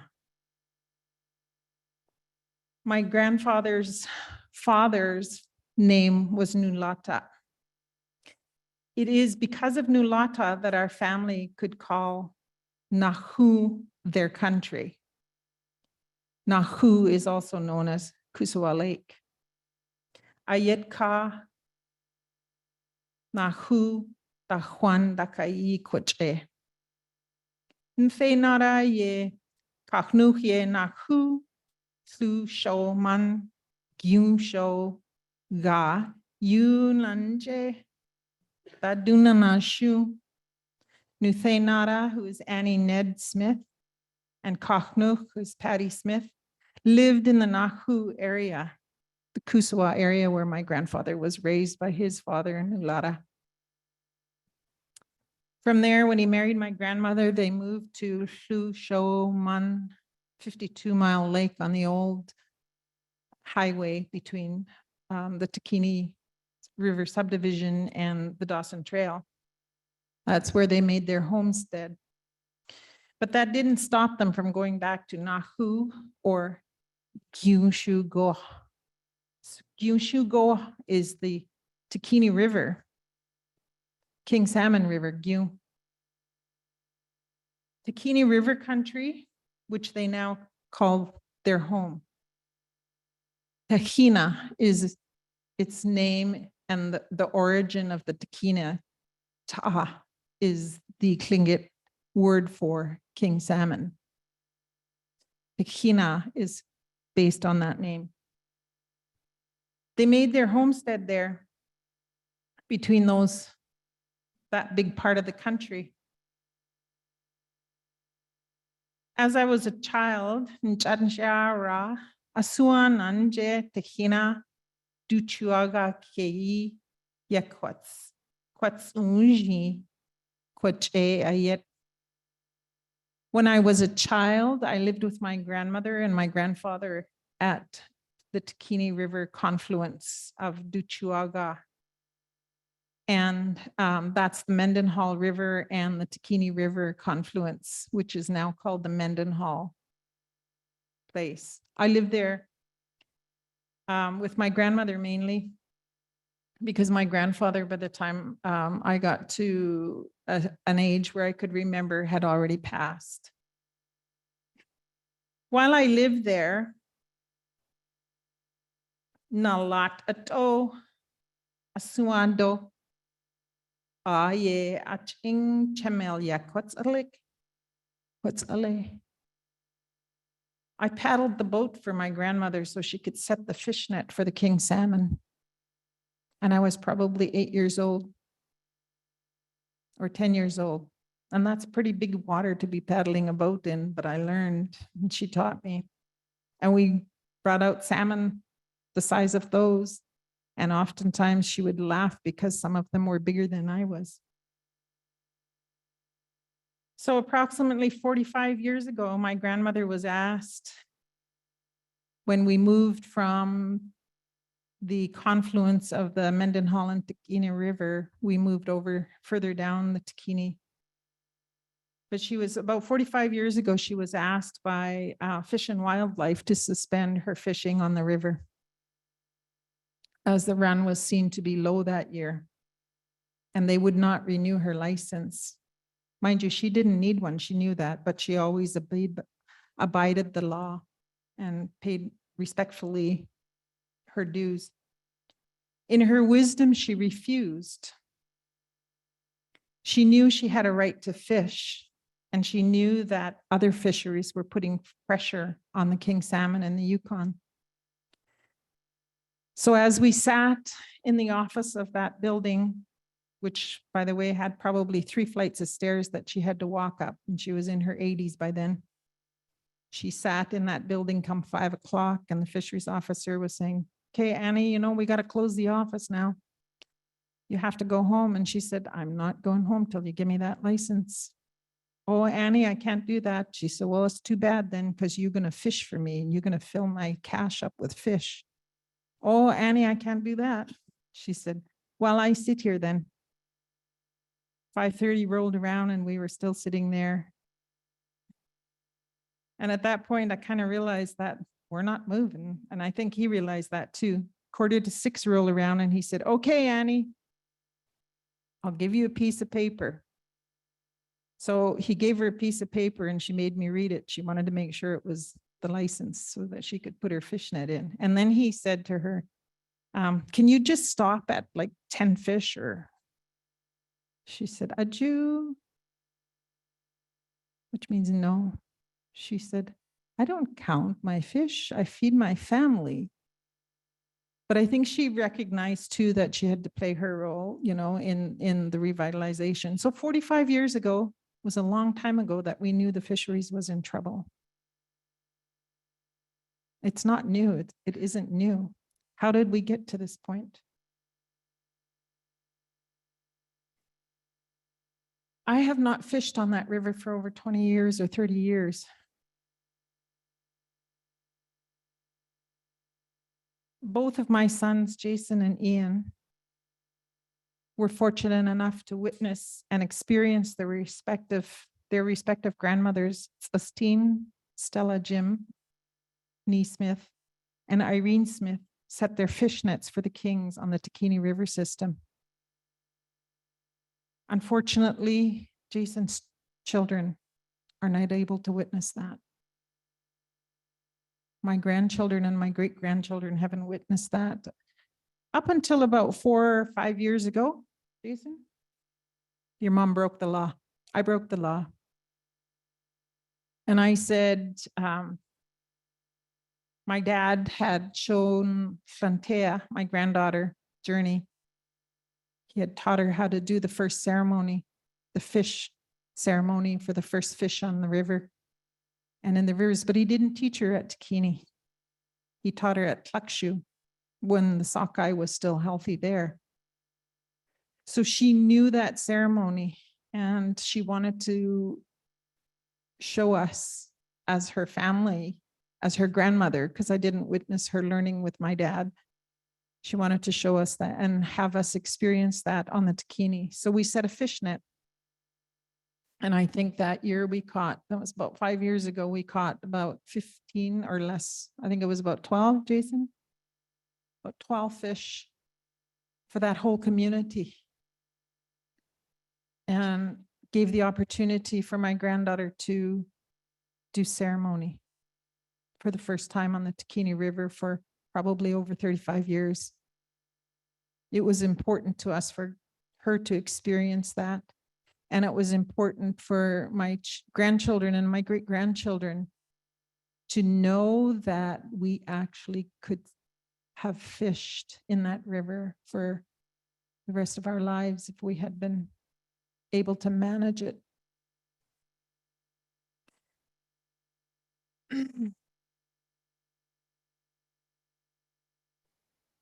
Those were our connections to the lands and the waters. What I shared is hundreds of years of history, from Nahu to Takina to Hlusho to Duchuaga. My grandfathers lived a life unknown to me, other than through my grandmother's stories and my grandfather's stories. And I pray and I do ceremony often for the return of the fish and for our healthy children. Dagan nakwaraj at Dagaflan. We, our people, my people, are now overwhelmed.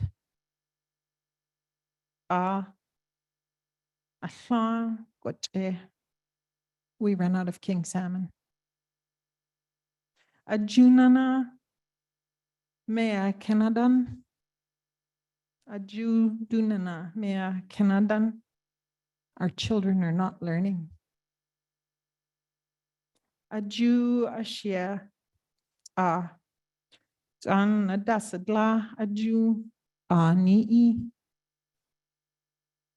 Not one of my great-grandchildren have seen a king salmon, and not one of my grandchildren have worked on a king salmon for drying and processing.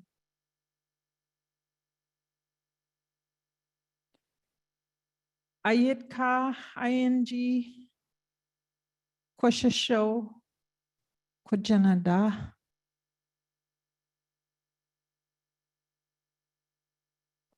For that, I am very saddened. Jutsan, Rajal, where did the salmon go? Those are words that I'm teaching my grandchildren, my great-grandchildren, unfortunately. Dahuandan Jalaju Uyetsanji. No one knows what lies ahead of us. But I think of it, we work together enough and we do our ceremonies enough. My great-grandchildren would at least experience the taste, at least the taste of a king salmon. So respectfully, I submit to you that I'll end my session with a prayer, if you don't mind.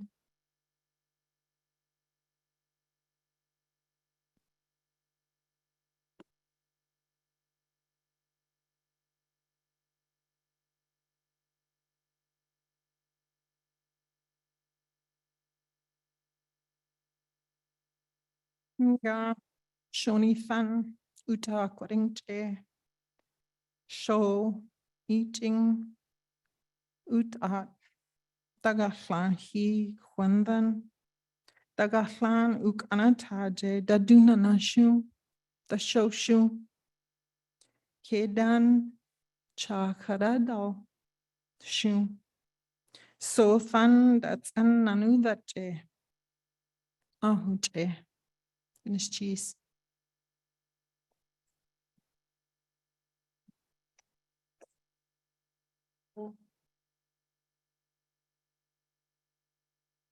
Thank you for your testimony and for your leading us in a prayer. We've honored by your presence. Questions or comments from panel members regarding the testimony provided?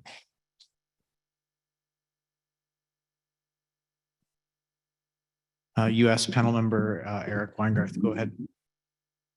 Yes, thank you for sharing your story, your culture, your prayer with us. And I want to let you know you're heard, and I'll bring back that message. Thank you.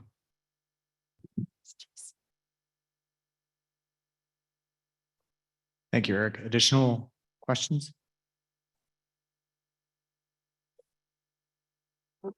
Thank you. Up next is Carrie Stevens, who will be testifying by phone.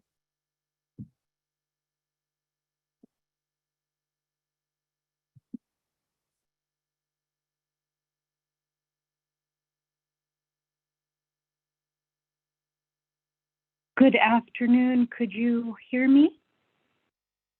Yes, we can hear you. Please go ahead and welcome. Thank you so much for the time and the opportunity. Of course, I am heavy and very much appreciate the last speaker and her language in this space. So on above seat for that. My name is Carrie Stevens.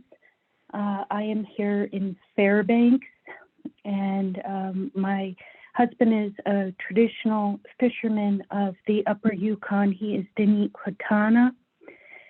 And my experience in subsistence and a very traditional family fish camp has been only a short blink of an eye for the last 24 years.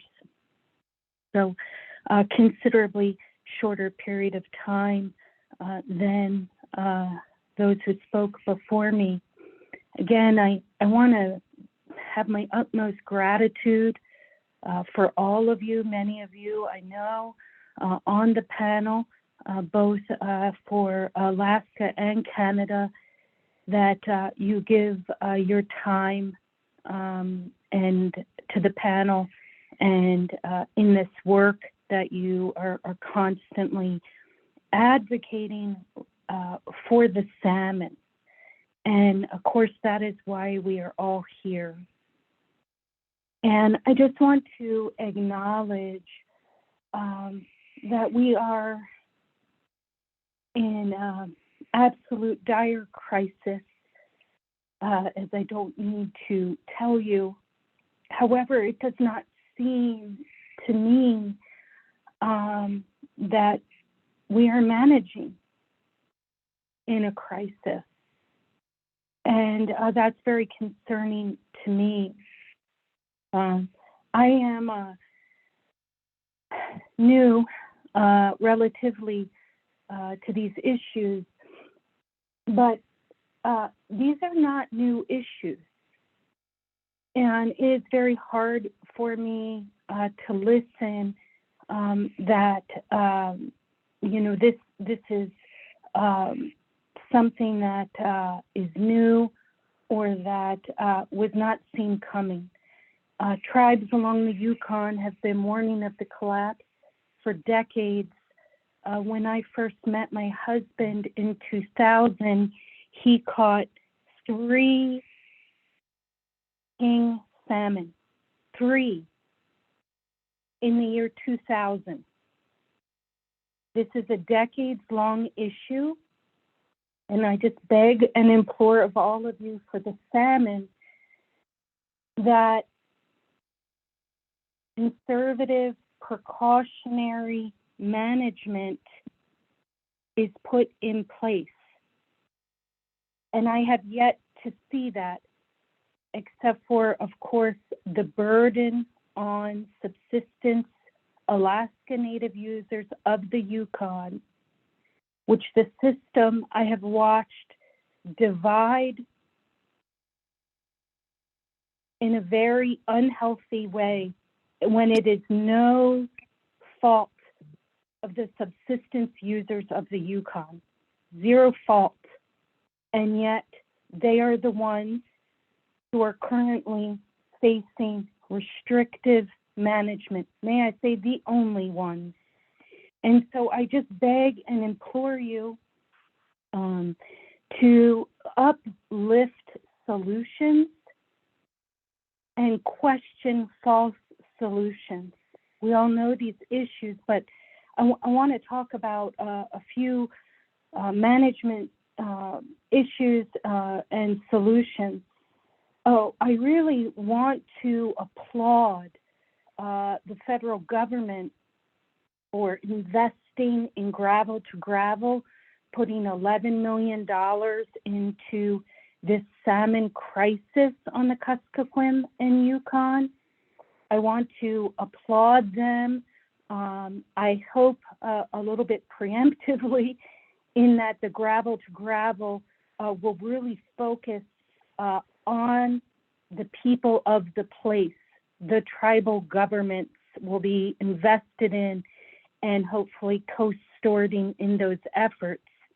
And to that end, of course, would love to applaud Senator Murkowski's office for uplifting tribal governance and funding the Tanana Chiefs Conference mid-river sonar at over $500,000. I believe it's about $800,000, but the tribes have been asking for sonars throughout the upper Yukon. The Council of Athabaskan Tribal Governments submitted many RNE, many RNM proposals over the last 20 years for sonars that were denied. Tribal funding is often denied. So I do ask, as one part of the solution is a true and real engagement for tribal consultation with the state of Alaska and the Yukon River Panel. We need a government-to-government relationship. We know that across the United States and throughout the Pacific Northwest, the salmon have returned to not quite abundance, but at least are not extinct because of tribes. That is an unequivocal truth, and we know that to be true, and that is a solution here as well. It is hard for tribes to engage in the public comment system. It doesn't work well. It is also death by 1,000 cuts. This week alone, NOAA and NIMS had a tribal engagement listening session. The North Pacific Fisheries Management Council is currently meeting in Anchorage. The AP and the SSC and the council itself, as well as all of you. If I'm a tribal citizen, someone who with salmon is my relative, how am I supposed to be in all of these places at once? Really want to applaud the teacher teaching the life cycle of salmon, because the solution is full ecosystem-wide management. We are never going to save the salmon. Our upriver Canadian relatives are never going to fish for salmon if we do not protect and manage their entire life cycle. The system is wholly broken. Tribes have been begging for this because of the lack of accountability. It is always somewhere else in the life cycle of the salmon's fault, outside of the current management board that I speak to as a public citizen, a tribal leader, even a commercial fisherman. I don't care. It is always someone else's decision to make and somebody else's problem. I'll give you a short example. I was listening online and applaud the state of Alaska for at least airing the Board of Fish meetings online. So when you cannot travel, you can listen. We had a Board of Fish member who serves on the North Pacific Fisheries Management Council, asked tribal citizens who were asking for protective measures on incidental catch, why weren't they focusing on bycatch? Then we go to the North Pacific and they'll say, why are you focusing on bycatch? Why don't you focus on something else? Climate change. It's always somebody else's fault. This is our life on the river. People are tired of showing up to meetings and nothing changes and the fish are gone. And so I really beg you, as Yukon River Panel, as a body, and as individuals, to weigh in on these systems and to ask for joint meetings of NOAA, NIMS, North Pacific Fisheries Management Council, the Yukon River Panel, the Bycatch Committee of the State of Alaska, and the Board of Fish. Because otherwise we're all passing the buck here and the salmon are losing. Now I want to speak to a couple more issues. I very much appreciate this time and opportunity, and I just want to say I have a couple more points. In this conservative and precautionary management that is called for in the policy for management of sustainable salmon fisheries, specifically calls for precautionary management at this time.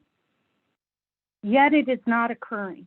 So I really implore the Yukon River Panel to push on, the State of Alaska and the Board of Fish to really practice that policy. And I want to talk about numbers very briefly, not technical. If I heard correctly this week, 44 female Chinook salmon made it to Whitehorse. Now, we are always told that bycatch in the Bering Sea and incidental catch in Area M is nothing. It's so small, it doesn't matter. Well, and especially what is bound for the Upper Yukon and Canada. If it was 11 fish, which we know it's more in the thousands, if it's 11 fish that were caught in the ocean, that is 25% of what is making it to Canada. The bycatch and the incidental catch of Yukon kings that are Canadian origin is minuscule because there is no fish, and every single fish counts. And continuing to rattle it down to these numbers is not put in comparison to the numbers making it across the border or to the Upper Yukon. So I think we need different data, different statistics, and different numbers that compare what is making it to Canada and the Upper Yukon versus what is being caught in the ocean. That is just one part of the issue. I do not think we all know bycatch and incidental catch are not the only reasons there is no salmon, but it is within our human control. And the policy for the management of sustainable salmon fisheries specifically addresses that. Two more points. I really appreciate the time, Chair and panel. The second is this discussion of hatcheries. It's been mentioned many times this week, and it's extremely disturbing to me. While the federal government is putting a lot of money into the issue, I wish people would actually govern and manage the salmon that we do have. The idea that the solution is just to make more fish is a very false narrative. Who will get those fish? Number one. And number two, saying hatcheries are the answer precludes ever taking accountability for the fact there is no fish.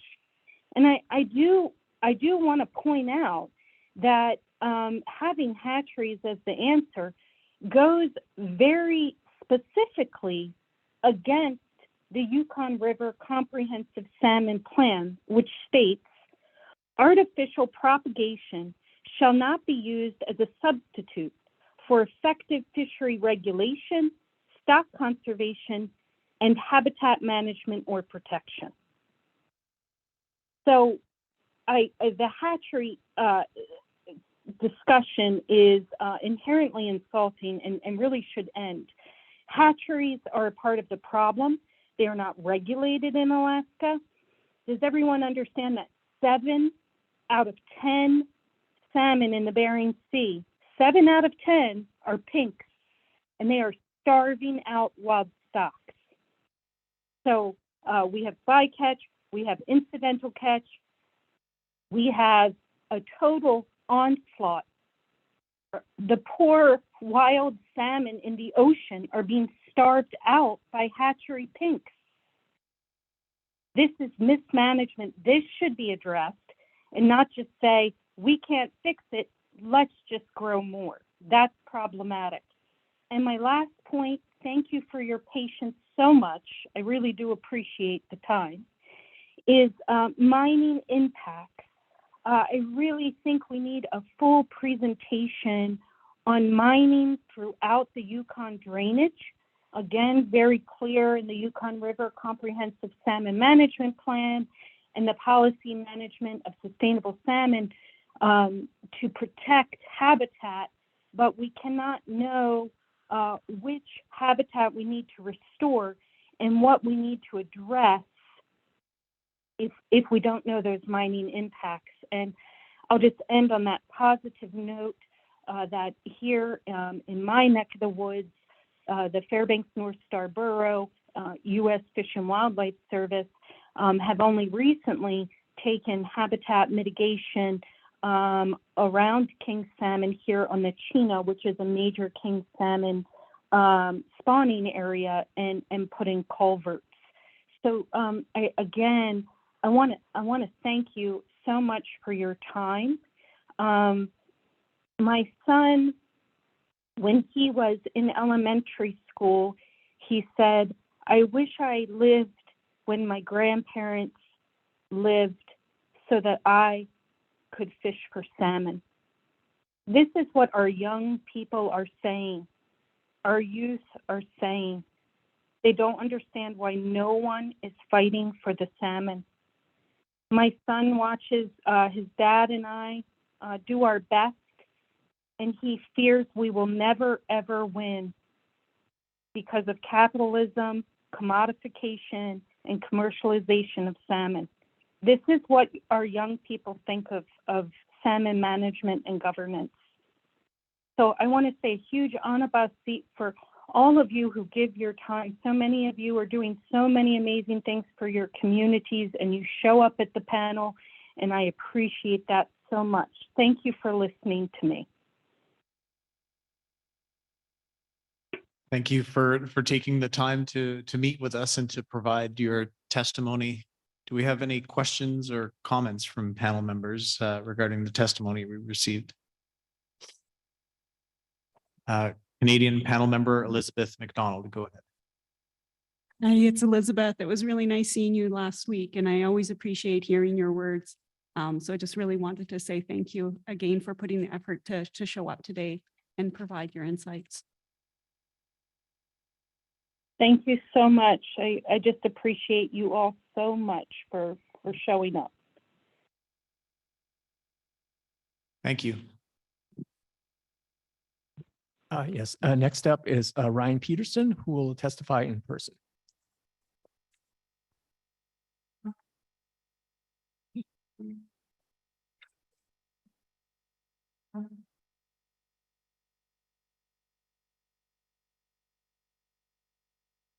Hello, everyone. Thank you for welcoming me here today.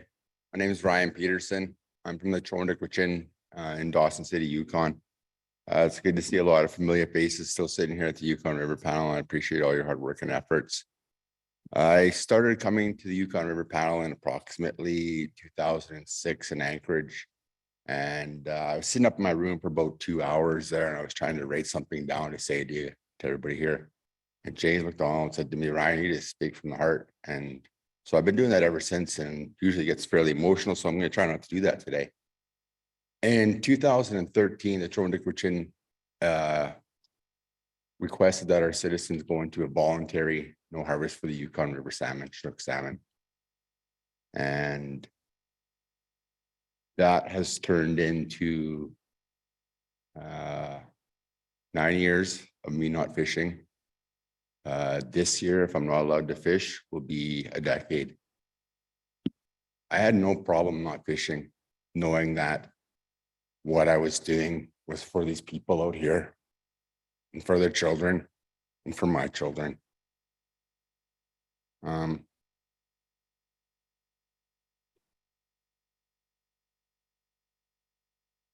It's the hard thing for me is to answer a question from my daughter is like, Daddy, how come we can't go fish? And you know, one of my friends tells me just like, Google it. And so I was sitting back here and I did. And I've known this since 2003 when I started going to school. It's a simple thing. And if you Google it, there are 3 things on there right now that it says. It says climate change, habitat destruction, but number 1 in my mind, and has always been since 2003, overfishing. It's that simple. We can do all these studies. We can keep putting those efforts in. But something I would like to see up on that board, and something I just Googled right now too, was bycatch again. It says that bycatch accumulates to 17 to 22%. If you go 100,000 fish, Chinook salmon, you calculate 11 to 20 or 17 to 22% in there. That's 17,000, 22,000 salmon that are just gone from bycatch. And I'm not seeing the Commissioner of Alaska here. Is he in here?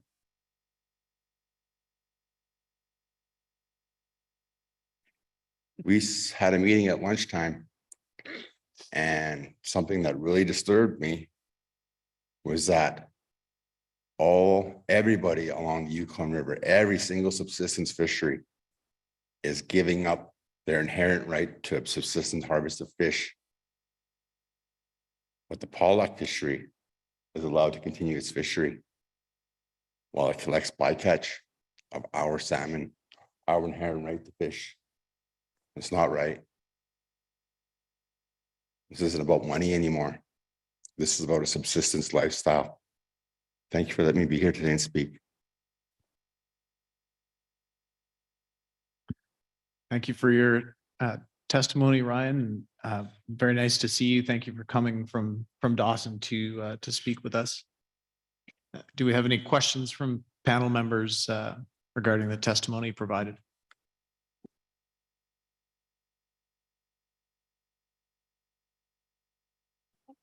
Thank you, Ryan. Carly Knight is next, and she'll testify in person.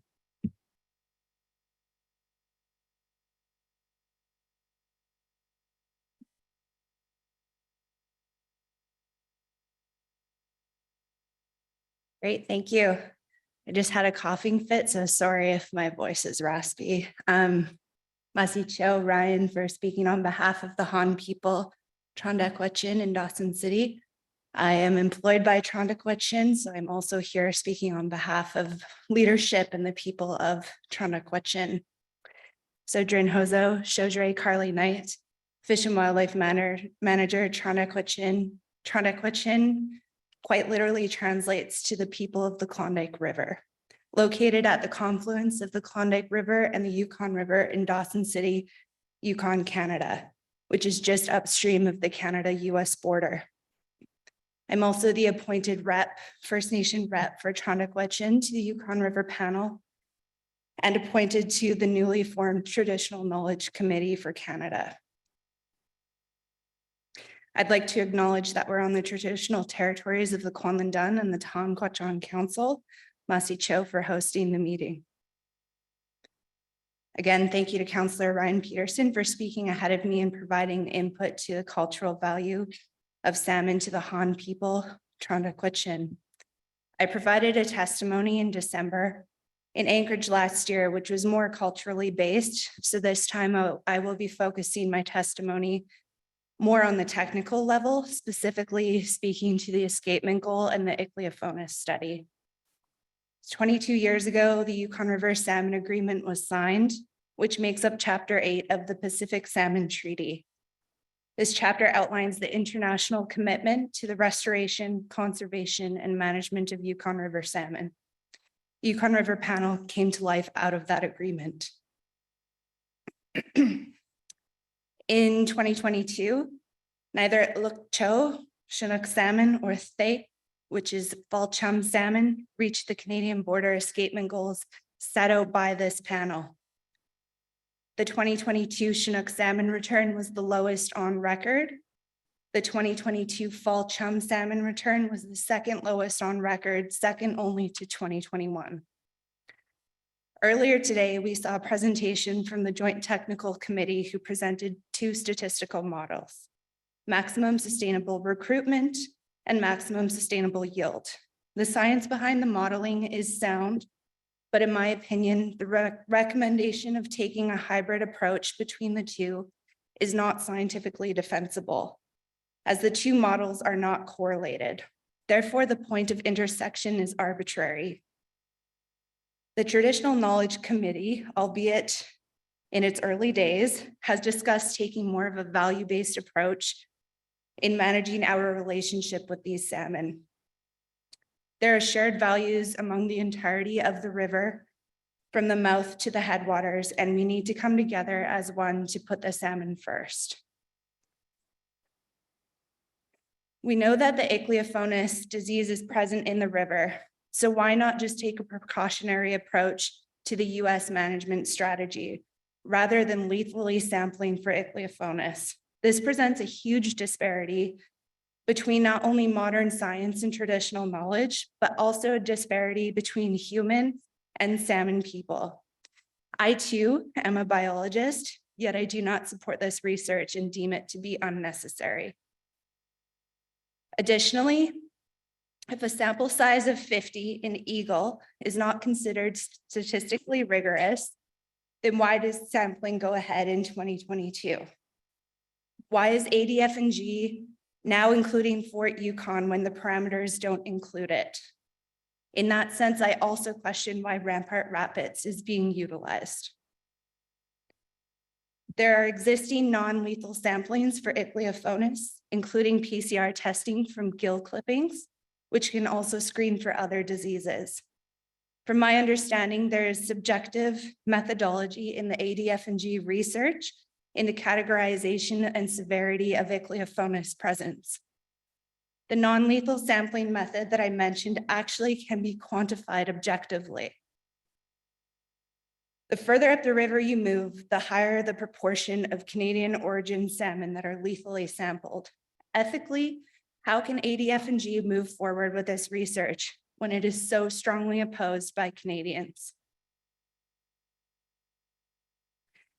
To echo the sentiments of what we heard earlier today by Chief Tom, please consider this a call to action for the panel to come together as one and clearly articulate the panel's interpretation of Section 22 of Chapter 8 of the treaty. This is important for the JTC so that we are able to implement the spirit and intent behind what was negotiated 22 years ago.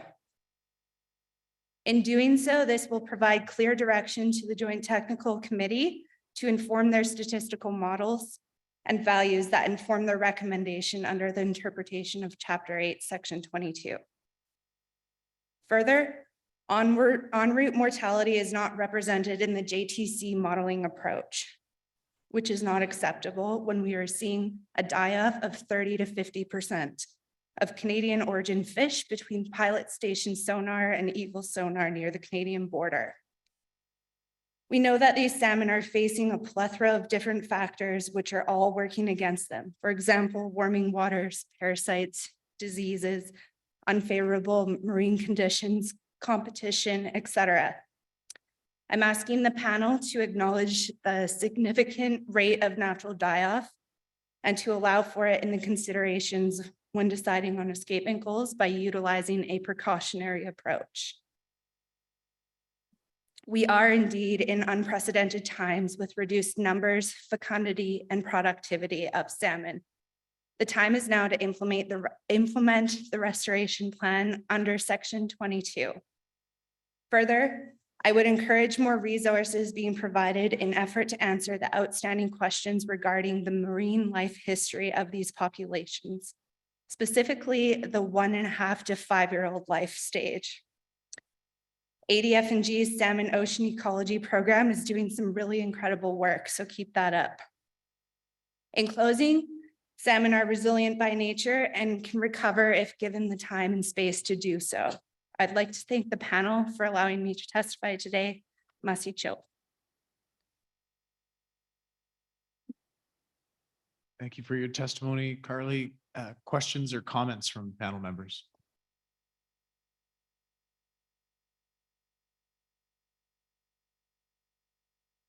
Not seeing any, we'll express our appreciation to you in particular for showing us the path in at least one way of how we can bring forward traditional knowledge and Western science together to the benefit of all users. So thank you. Next up is Ron Chambers, who will testify in person.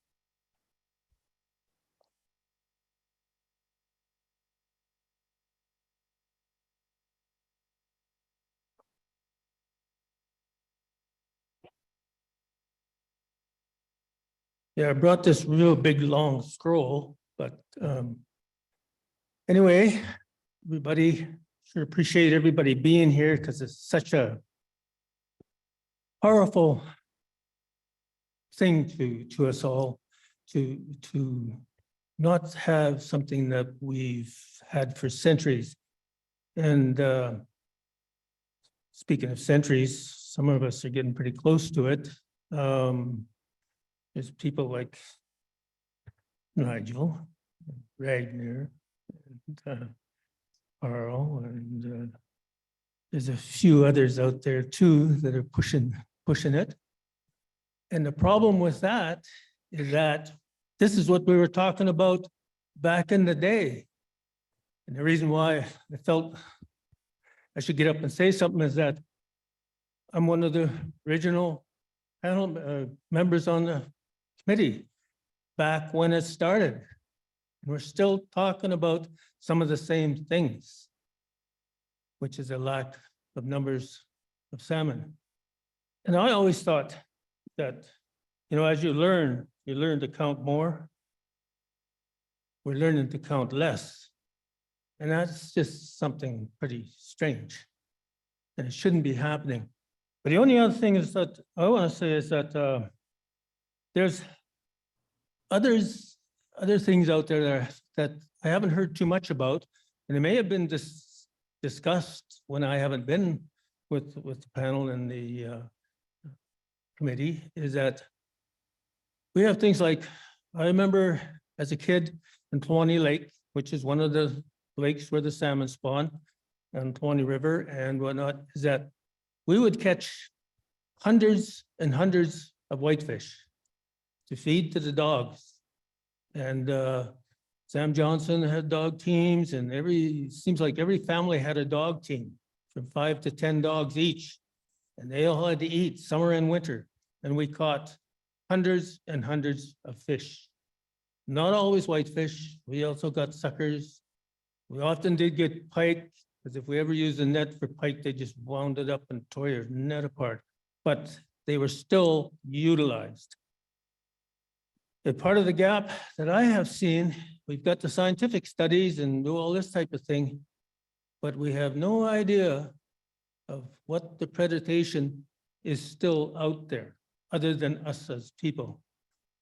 And one of them is an example of that is like Huchai, for example. There's a lake that has a village to it. And as you see on the shirts that people are wearing here, that there's all the names on the backs. That's not all the names, really. That's as many as it could come up with, because some of those villages aren't there anymore. People aren't living in them, such as Huchai. They don't live there anymore. but there was a fairly important village in its day. And what do you think they were living on?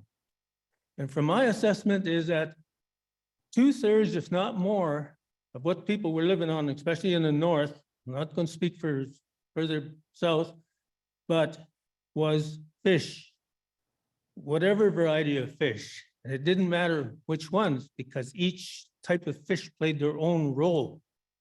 And that's important, because the salmon weren't there all the time. They were there at specific times, but same as the whitefish, when they spawn in October, they spawn in a little arm, we call it, and there's the whitefish would come in there by the thousands spawning. But that's food days for the pike and the trout and everything else.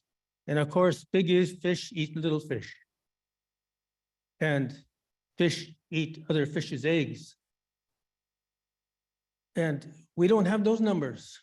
Now, I don't have a solution for that. I just wanted to put it out to the fact that, yes, there's a lot more going on out there that we don't have a handle on, that can be affecting in a big way, because we're not sure what the numbers are at all. But I know for sure, for my lifetime, that we do not catch the fish we used to catch in the Yukon. That's the only place I can really speak well for. And Bonnie Lake in particular, my mother fished her whole life since she was a kid, and she was known for that. But so did everybody else in the village. And there's very few nets out there now, because skidoos don't eat fish. They burn oil and they do other things, but they don't eat fish. So we don't eat fish as much as we used to, and we got them. So to me, I'm saying that we have to take a look at the bigger picture, because the picture we've been looking at is the one I've been hearing about for the last 20 some years, how long this has been going. And we need that information too. But the moment you leave one part of the picture out, could be more important than we realize. But how do you evaluate it? I don't know. That's not, why I'm saying this. I'm just saying that be aware that I think we're missing a big part of the picture, because collectively, if you take all these villages that you see on the back of the sweaters and figure out why each one of those villages is where they were, it's because of fish. Not just one fish, but all kinds of fish, because during the winter when the salmon are spawning, people were living on other fish. Those all have to be included in what is going on out there. And we can talk about some places that say, oh, wow, this particular spot got fished out. Well, maybe there's a little pond lake that has trout in it that everybody in Whitehorse knows about and heads to, like Long Lake over the hill here. Yeah, you can have a problem with that. But I don't know anybody who's fishing hoochie right now. I don't know anybody who's fishing hoochie 20 years ago.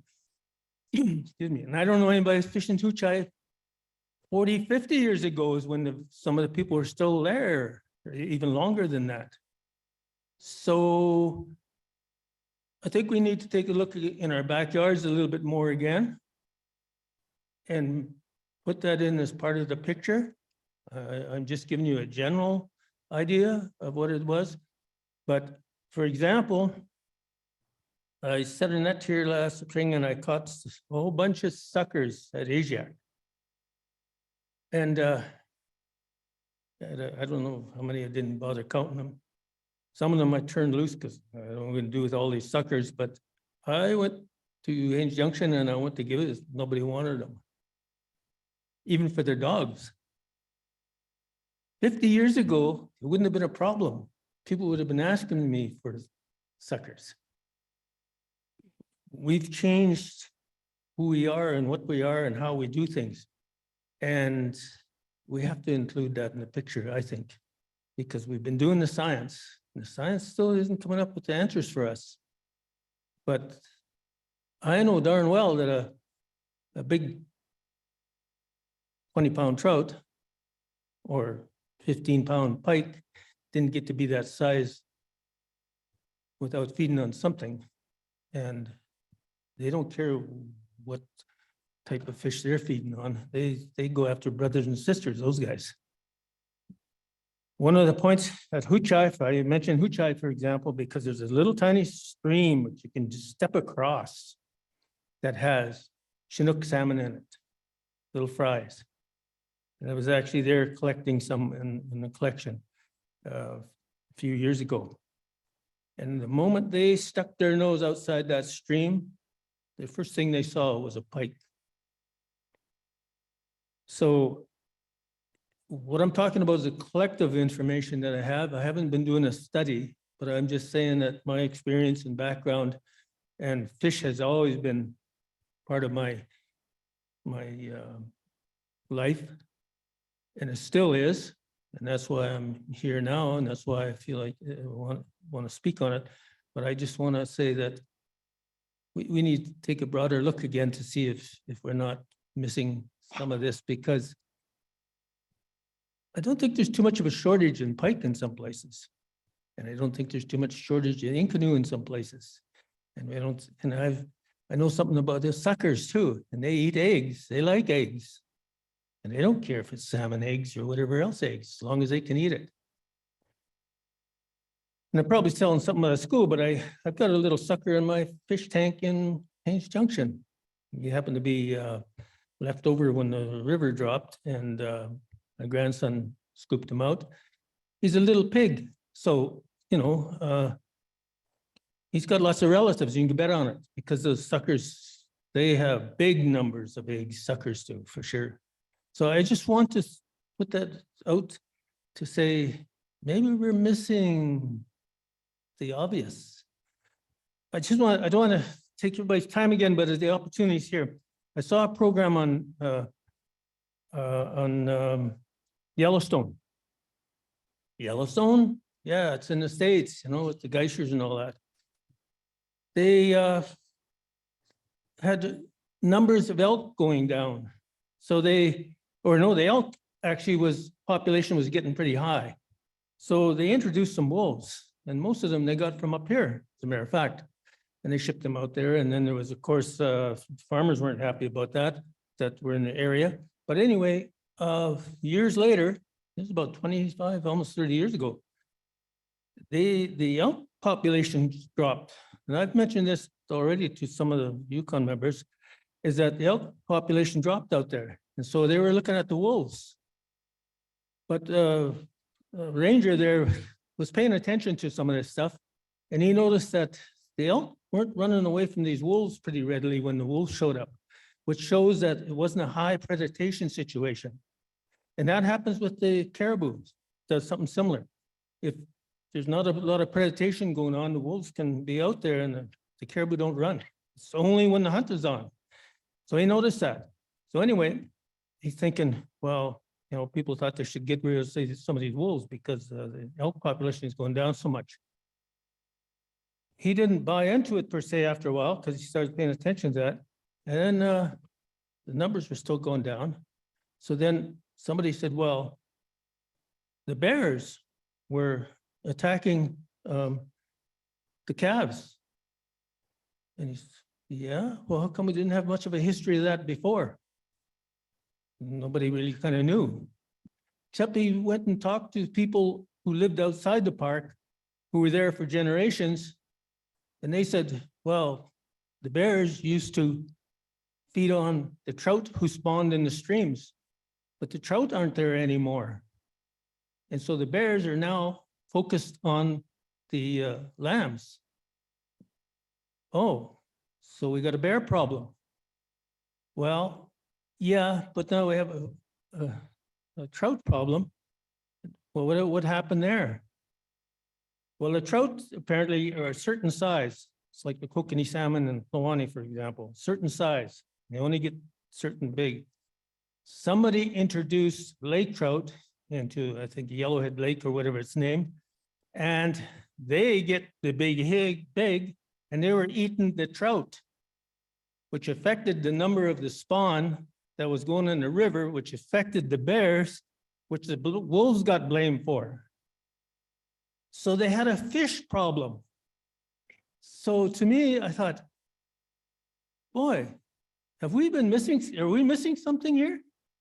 Because each time he took a look at that, he found another villain. And it went all the way down to whoever introduced those trout into that lake. And the parks can't do anything about it now, they're established. But those trout spawning areas, they don't spawn like that anymore. But if he had not talked to some of the people in the outlying areas, he may never have picked up on that. So then the wolves would have got the blame, or the bears and the wolves. Now, of course, they're all predators, so they all kind of need to share it to a degree. But there was a cause.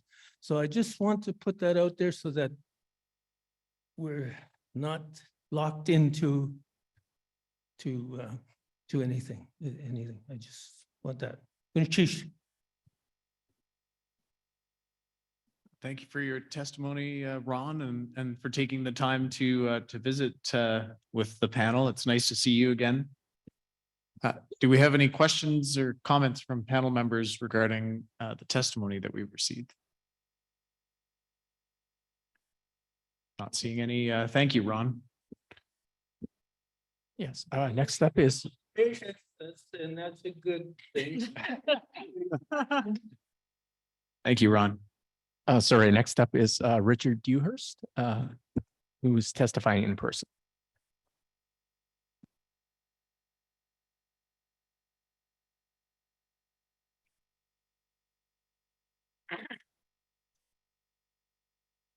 Good afternoon. My testimony is a little more blunt than most. I've been coming to these meetings for quite a few years now.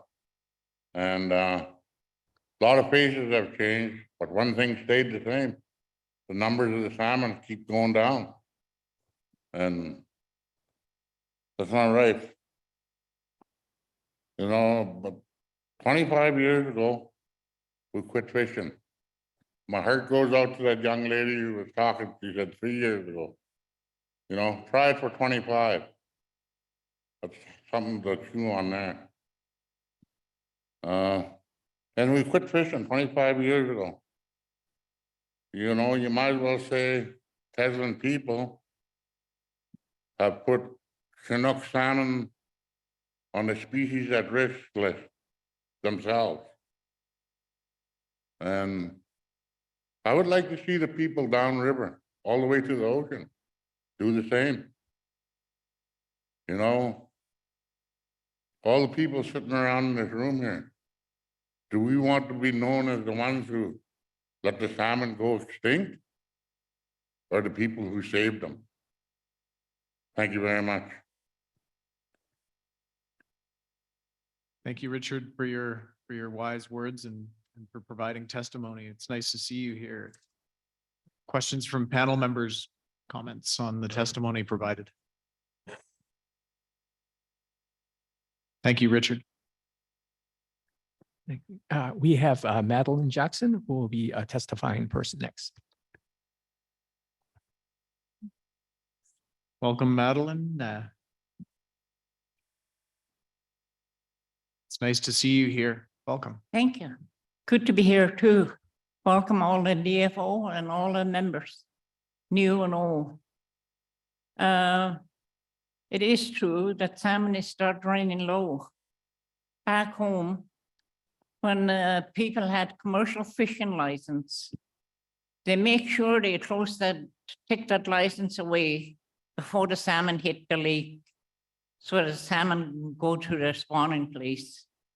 They don't set net until from July 20th right till September 1st. That's how long they shut it down for commercial fishing. And that's what should happen to everyone that have commercial fishing. Shut it down for at least 3 months so the salmon can start coming back for a young generation, not for us. I got 2 great grandkids and they never see salmon from the lake yet. And there's quite a few people that left us. They went back home. They didn't have any salmon, didn't eat any salmon, because this is the 4th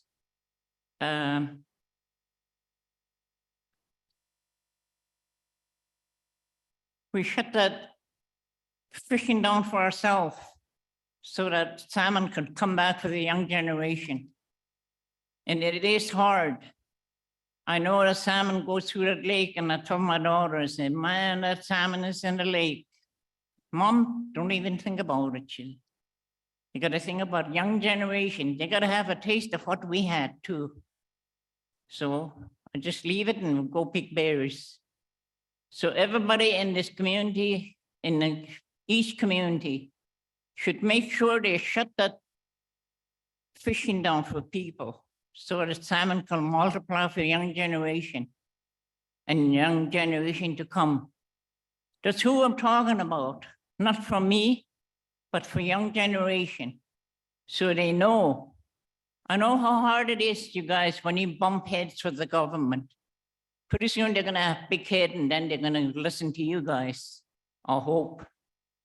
So with this, please, and thank you for helping us here and listen to us when we talk, because it's coming back to us that salmon will be multiplied pretty soon.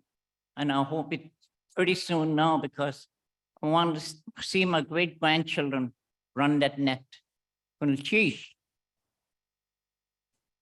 Thank you, Madeline, and perhaps we'd like to show our appreciation to you for coming. I think you have a perfect attendance record at these panel meetings, so thank you for coming to provide your testimony.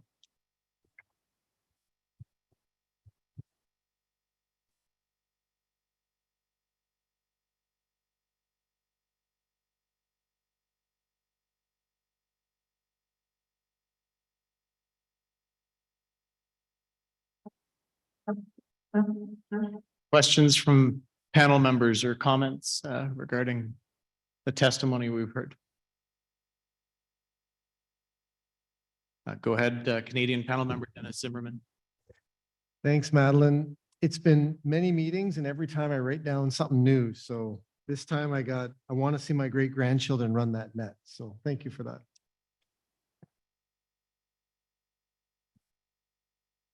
Thank you, Madeline. And next. And finally, we have Carrol Sydney, who will testify in person. Welcome, Carrol. It's nice to see you here again. Really? Save the best for last. KKKX at Duasak, Fingit Gana, Kokatana. Carl Sydney from Jallen. I recognize a lot of you, and practically just about everybody, all the same, and the same story. You know, I thank you, co-chairs, and I thank you, panel members, and all the delegation for coming over here and still continue on with at least trying to rebuild our salmon. It's ironic, you know, when Mary Jane spoke up and said that 45 years ago that her mom, her grandma, the DFO came and took her license, but we've been at this for 30 years. Our agreement was signed in 2002. Practically $40 million spent on what? I think we had like probably, we only have 30% of what the salmon used to be at this day. We only have 30% of what we started off with, but we spent close to $40 million. We've done studies. We blamed the weather. We blamed climate change, Ichthyophonus. We blamed all that stuff. But what have we done besides count the salmon? Put in sonars. Hasn't done a thing except deplete the population of the Chinook salmon and now the chum. The chum used to be healthy at one time. I really question these public testimonies. Are they really worth anything? Does the message get across? I've stated before, when I was a panel member, that these public testimonies should be earlier in the day, not at the end of the day when everybody's exhausted and tired and goes in one side and out the other, and we're gonna go party here in about an hour and a half. Everything that was said will probably be forgotten by tomorrow. People have made sacrifices. You've heard it time and time again, not only today, but over the years, 25 years, that Richard alluded to in Tasman, that we haven't fished salmon. But we've fished a lot of other freshwater fish. We've bought fish from our neighbors in Atlan and Telegraph, and Stikine River. It's not the same. It is not the same. People have made sacrifices. People are suffering, literally, because that is the diet that is in their genes for centuries and centuries and centuries. Chinook salmon has been in indigenous people's genes. Those are the ones that are suffering, the grassroots people that I visited along the Yukon River, right down to Yamonic. They depend on this. I think most of you know that.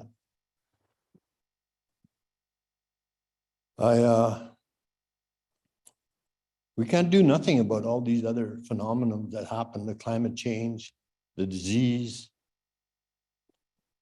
the weather. There's nothing that we could do about that. But there's one thing that we could do something about. And if we're brave enough to ever initiate or try to do something with that, I'd really admire everybody that could do that. I heard a lady say that we have to have a meeting, collaborate with the other boards and committees in Alaska. That is such a strong message because we have to get on the same page.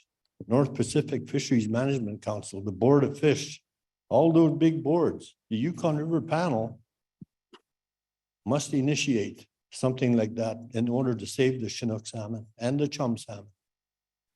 We could do that. And hopefully the outcome out of that would be a moratorium on the Bering Sea. At least for 5 years to 10 years, at least one cycle of the Chinook salmon. Otherwise, they'll be long gone because I don't see anything that's going to ever bring them back. I don't care. Another 30 years, another $30 million, it's not going to bring them back. The problem that we could work with is at least a moratorium in the Bering Sea. I know it's a big ask. I know it's virtually just about impossible, but you got to try. That's all we could do. We'll support you guys. And I'm pretty darn sure a lot of people along the whole Yukon River would support you. We all have all these pretty things on our jackets. It's a good thing because that's maybe all we're gonna have in the future is these pictures. Let's think about it. And I just want to thank you for giving us the opportunity to testify and Jaclyn, do the best you can. Thank you.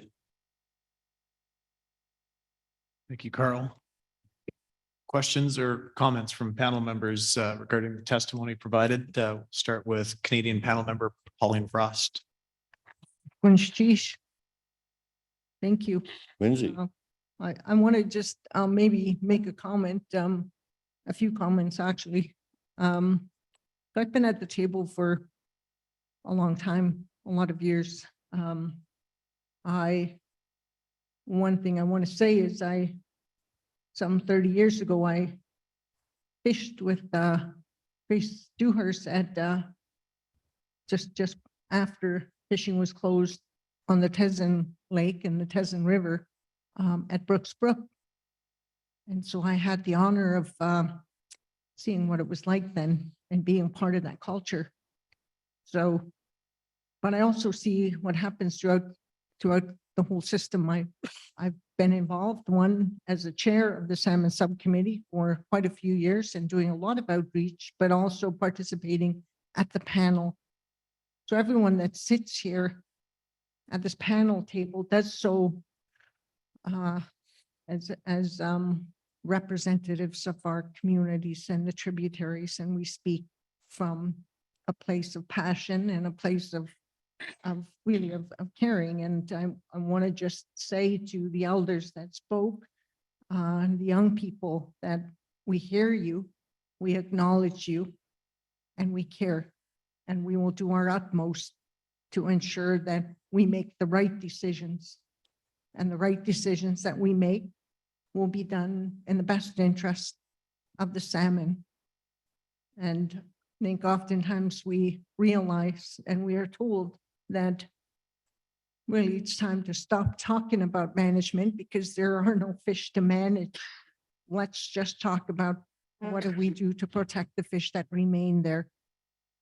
So I want to just acknowledge that and say to you, Carrol, and to others, that we are listening, we are acknowledging, we take those things into consideration as we deliberate in closed doors, and we may not always agree, but we all come from the same value-based systems, I guess, of a lot of us. And Ragnar, it's the same as the other in my part of the country, at the mouth of the river to the headwaters. It's really about the economy and the sustainability of our way of life. And I will say it this way. There was a young lady that spoke earlier, and she talked about the values-based systems. She talked about the value of salmon, what that means to her, and having a full freezer, as opposed to how much money they're going to make, or how much money didn't mean anything. It was, richness was defined by what was in your freezer. And that's our goal, to strive for that. So I really want to just say thank you. And I know you've dedicated a lot of years to this process as well. And just acknowledge you for that and for keep coming back. Thank you. Thank you. Additional questions or comments from panel members? US member Virgil Oppenhauer, go ahead. Yeah, Carrol. How long has it been since we held our meeting in Tesman? I think it's been at least 23 or 24 years. Maybe way before our co-chair came around. He was probably apprenticing in Yellowknife, or right? I don't know. I forgot. Ragnar, how long ago? No, I remember, and we had a good time. I know that. Yeah, it certainly was. Thank you. Thank you, Carrol. And in your testimony, you commented about the timing and whether or not the voices of the people who provide testimony will be heard, or the opportunity to hear those voices and the stories. And I wanted to convey that all of the testimony that's provided to the Yukon River Panel is saved on the Yukon River Panel's website, and it's possible for people to view the video and the audio recordings there. So although the room in person here may not be packed, for years into the future, people will visit the Yukon River Panel's website, and we'll have the opportunity to view the testimony and to hear the stories. So it's certainly appreciated and valued by the panel, and we appreciate your time. Thank you. Thank you. And I believe that concludes our testimony, or at least, is that correct, Victor? That's correct, Mr. Co-Chair. Okay. Before we conclude, US panel member Eric Weingarth, go ahead. Yeah, I just wanted to echo what you just said, Steve. Each and every one of you that testifies, to me personally, has given me motivation to seek solutions, and your voice is heard, your stories are heard. And I try my best to convey those stories back to our people and our communities, So I just, I hear you loud and clear, Carl, and I've heard you for years, and you're a strong leader, and I respect that. And Madeline, you too. Your voice has been heard meeting after meeting, and appreciate. Again, I kind of idolize you guys because you guys really shown true leadership. All of you that testify, thank you. Thank you, Eric. Perhaps to conclude our session, we'll look to Elder Smith. Would you be willing to provide us a closing prayer for our session today?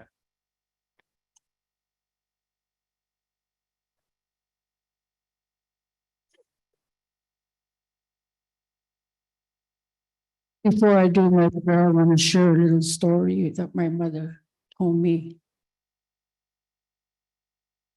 A couple from Haines, Alaska had a young child, and that child was really sick.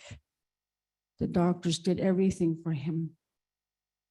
We tried every medicine that hopefully that will help cure the boy. So the doctor finally told them, there's nothing more we could do, take him home and make him comfortable. But when the couple got home, the wife told her husband, let's go to Tlakwan. Let's talk to an elder. They might have something. So they went to Tlakwan. They met with an elder. The elder said, I'm going to give you something. It's not going to smell good, but it's going to help. So the elder presented her a big jar of fermented salmon eggs. And that's what helped him. My mom said that guy grew up to be a man. So salmon is just not salmon. It is our medicine. Thank you.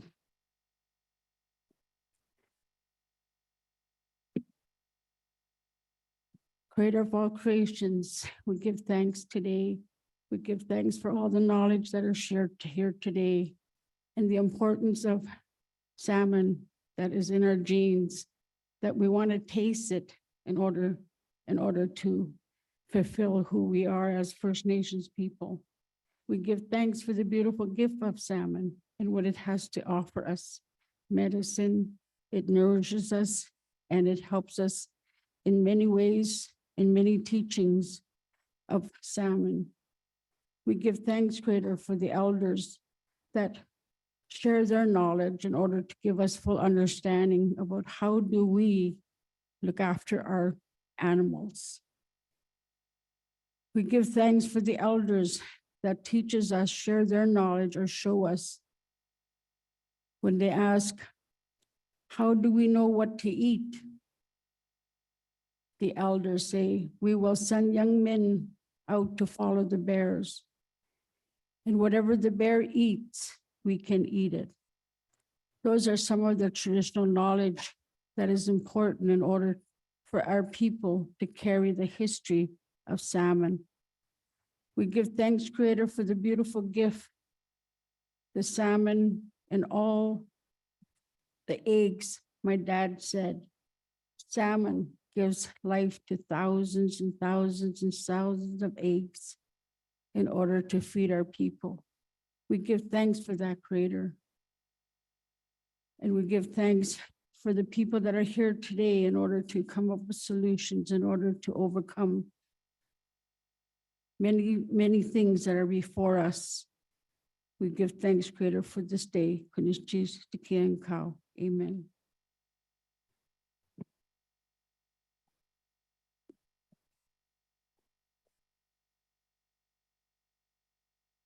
Thank you, Elder Smith. With that closing prayer, we will conclude the Yukon River Panel's public session for the day.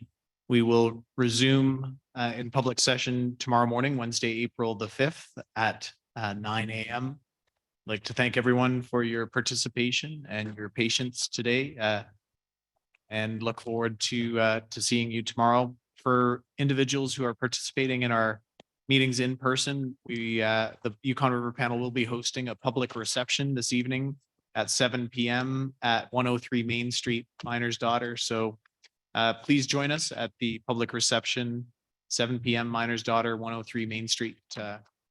And we'll see you in the morning. Thank you.